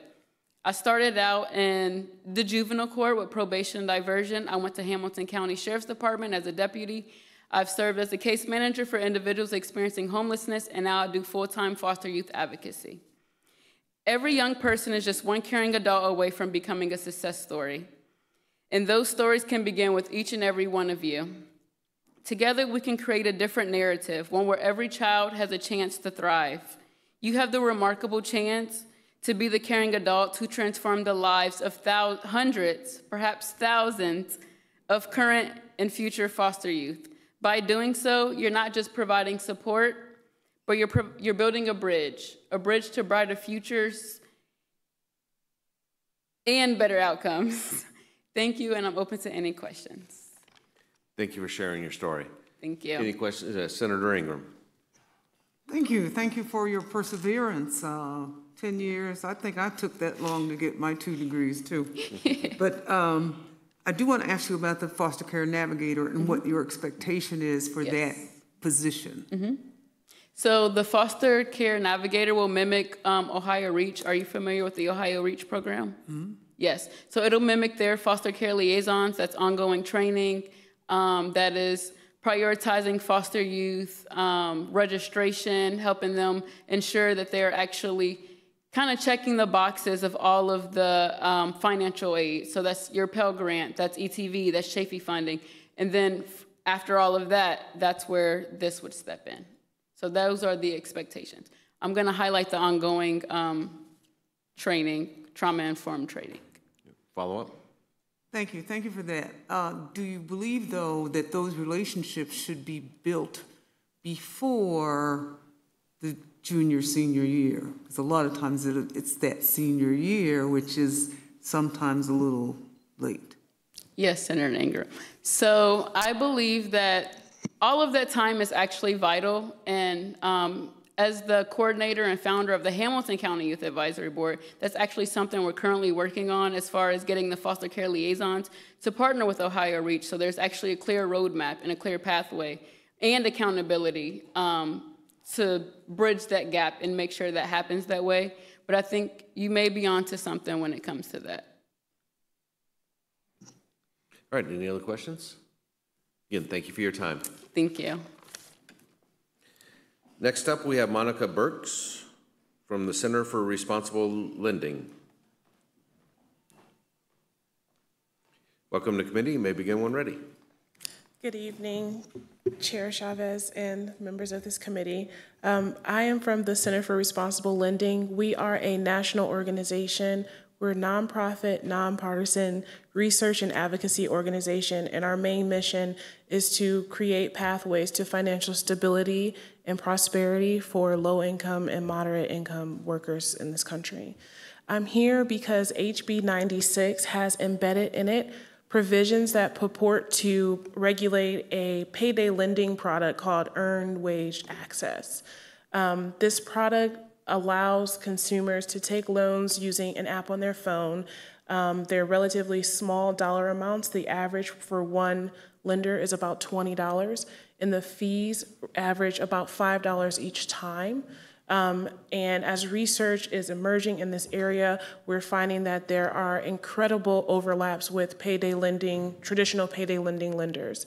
And you all may be aware that in 2018, Ohio passed regulations to protect consumers who are using these forms of loans. Your current law limits the interest rates to payday loans to 28%.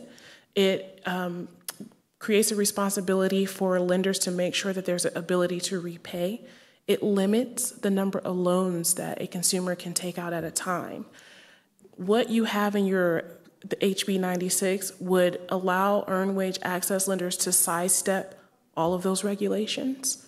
And what we are asking is that these provisions be removed from the budget because there are two standalone EWA bills already being considered by the House and by the Senate. So SB 117 is actually receiving its second hearing today as we speak in another Senate committee.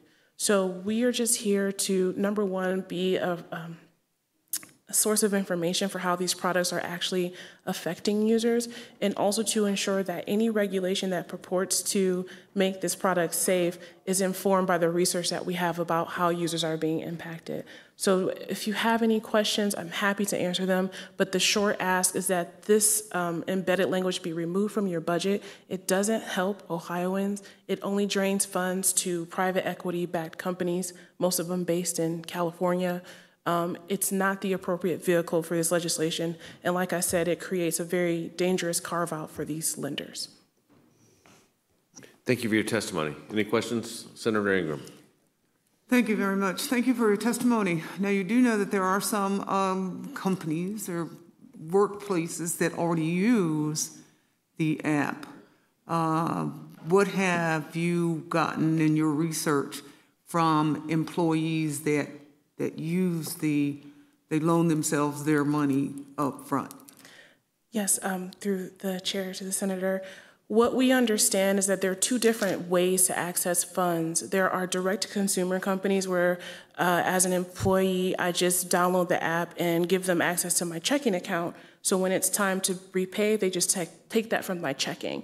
Now, there are employer-integrated lenders where they essentially take my entire check. My employer gives them all of my money, and then they send the remainder, they get their loan funds back and send me the remainder to my checking account, which we have seen that there have been delays and miscalculations in that process.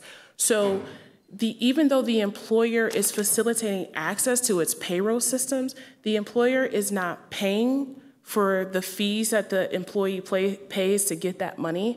The employer is really not involved. They only facilitate that digital access. So even though there are different ways that lenders enter into these transactions, the benefits and the harms remain identical. Thank you. Any other questions? Seeing none, thank you for your time. Thank you. Next, we have Yane Hobbs, Foster Action, Ohio. I apologize. Welcome to committee. You may begin when ready. Yes, thanks for having me. Good afternoon, ladies and gentlemen of the Honorable Senate Finance Committee, and thank you for taking the time to hear my voice, because honestly, voices like mine don't always get this opportunity, let alone even know about it. Now, before I get into my spiel, I'm going to invite you all for the next couple of minutes to take a moment to step out of your professional bodies and into your human bodies. Today, I want to come before you as a daughter of the child welfare system, a system that promised me better. Now, my name is Yane Ase, and I am a proud leader within the Ohio Youth Advisory Board and current president of the Hamilton County Youth Advisory Board. But before I ever had a title, I was just a young girl in the foster care system trying to survive a world that was not built with me in mind. I was taken from my family at the tender age of 3 years old, placed into kinship at 5, back into care at 10, and then adopted at 12. But soon as the confetti hit the floor for my 18th birthday, my adopted folks booked out. Now let me ask you a question. What would you all do if you were freshly 18, suddenly had no mom to call, no dad to bail you out, no blueprint, no bank account, no social security card, not even a birth certificate, and the system that promised you better just disappeared? Because that's what happened to me and thousands of other youth right here in Ohio that fall in between the cracks. See, we're told to dream big and that education is the way out. But how are we supposed to focus on a college application where we're trying to figure out where we're going to sleep next week, what we're going to eat the next day? Now, I don't know about you all, but to me, that doesn't sound like care. That sounds like a countdown. And how do we succeed in school when we honestly haven't even been taught how? As my peers mentioned, Ohio ranks in the bottom 10% nationally for outcomes of older foster youth in foster care. We're less likely to graduate high school, less likely to find employment, and that's not because we're not smart enough or we're not capable. It's simply because a system makes promises that it doesn't keep. The Every Student Succeed Act says that every school district should have a foster care liaison. But often in practice, these positions exist on paper, but not in reality. And by the time we turn 21, when most people still have the safety net of their family, we are aged out and the net is cut. Now, don't get me wrong. I'm not standing here to beg. I'm standing here to build. I have yet to finish college myself, but it's not because I don't want to. It's simply because I can't afford it and the foundation was simply not laid. But make no mistake, I will finish. I just know it shouldn't be this hard, and I don't want it to be this hard for the next youth that's coming behind me. Because guess what? If this was easy, we all would be doing it. So please make this easy for us to do. And this is why I am urging you all to support the Foster to College Scholarship Amendment. And this proposal would cover the last dollar gap for tuition, room, and board. And that's after the grants and scholarships are applied.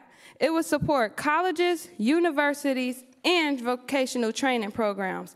And here's the best part. It's proven to work. In over 25 other states, they have already included similar tuition waivers or scholarship for youth in care. And they're seeing higher graduation rates, better employment outcomes, and less need for emergency services down the line. It's cost efficient, it's humane, and it is definitely overdue. This plan also includes the dedicated foster care student navigators, which are real people who have the time, training, and heart to help youth in care navigate their educational journeys from high school to adulthood. You all have the power to change the trajectory in generations for Ohio's most vulnerable youth. We don't need no more sympathy. We need strategy. We don't need any more slogans. We need support, real, funded, and focused. So I'm asking you, again, not just as an advocate, but as a daughter of this system, as someone who aged out without a map, please help us turn foster care into futures that finish. Add this amendment. Invest in youth that had no other choice but to depend on the state. And let's make Ohio a state that keeps its promises. Thank you, and I hope I left you all with more than just a good impression. I hope I lit a fire. And I am now open to any questions. Thank you for your testimony. Absolutely a great impression. You did light a fire. I appreciate your passion, and thank you for sharing your story. What are you studying?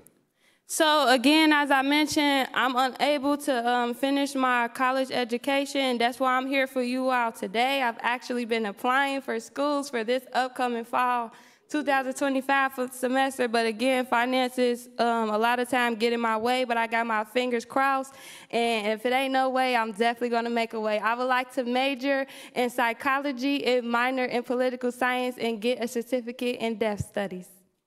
Fantastic. Any questions from the committee? Senator Ingram. I actually have a comment. Yeah, great job. Thank you so much. Definitely a public speaker, whether you know it or not. The question becomes, here again, I'll ask you the same question I asked previously. Where do you make the connection? Because unfortunately, there are lots of foster children who end up on 18, breaking the plate, burning the mattress, and you're gone. So where does the state, not just with the navigator, but where is our responsibility? Because we have issues with guardians too. When they grant that guardianship, and it depends if it's a lawyer, they're paying themselves to do some of that work. So where do we make that connection further down in the line? Yes, the connection is made during the K to 12. This is where the foster care liaisons come in. There is no reason between the grades of K to 12 that we have not identified at least 5 to 10 scholarships and grants that each youth can be able to benefit from. I mean, there are scholarships out there that you can get for being left-handed. So I feel like it falls on those student navigators that are in our schools from grades K through 12, because that is then where they're transitioned to our navigators, which helps during that, 18-year-old period all the way until you get that first job. I feel like a lot of times we are left, we're not being checked on, and we are not being ensured that we are reaching our next level in life. I feel like there's need to be a lot of emphasis starting early, as you mentioned. When we call a couple of these schools, and Jay can speak more to that later, they often told us they didn't even know what a foster care liaison was, and this was their job title. So I feel like more things need to be done to ensure that they are actually doing their job. I didn't even have a foster care liaison throughout my period of high school. I couldn't even tell you what that was until today. Yes, ma'am. Thank you. Any further questions? Again, thank you very much for your passion. Thank you for your time. Thank you. Okay, so we're going to have second and final call for Neil Whitman. No? Kim Eckhart? Nope. Okay. So that's all of the witnesses we had listed. Members, we also have an abundance of written testimony submitted, which are on your iPads for review. Is there any further business before the committee? Seeing none, we are adjourned.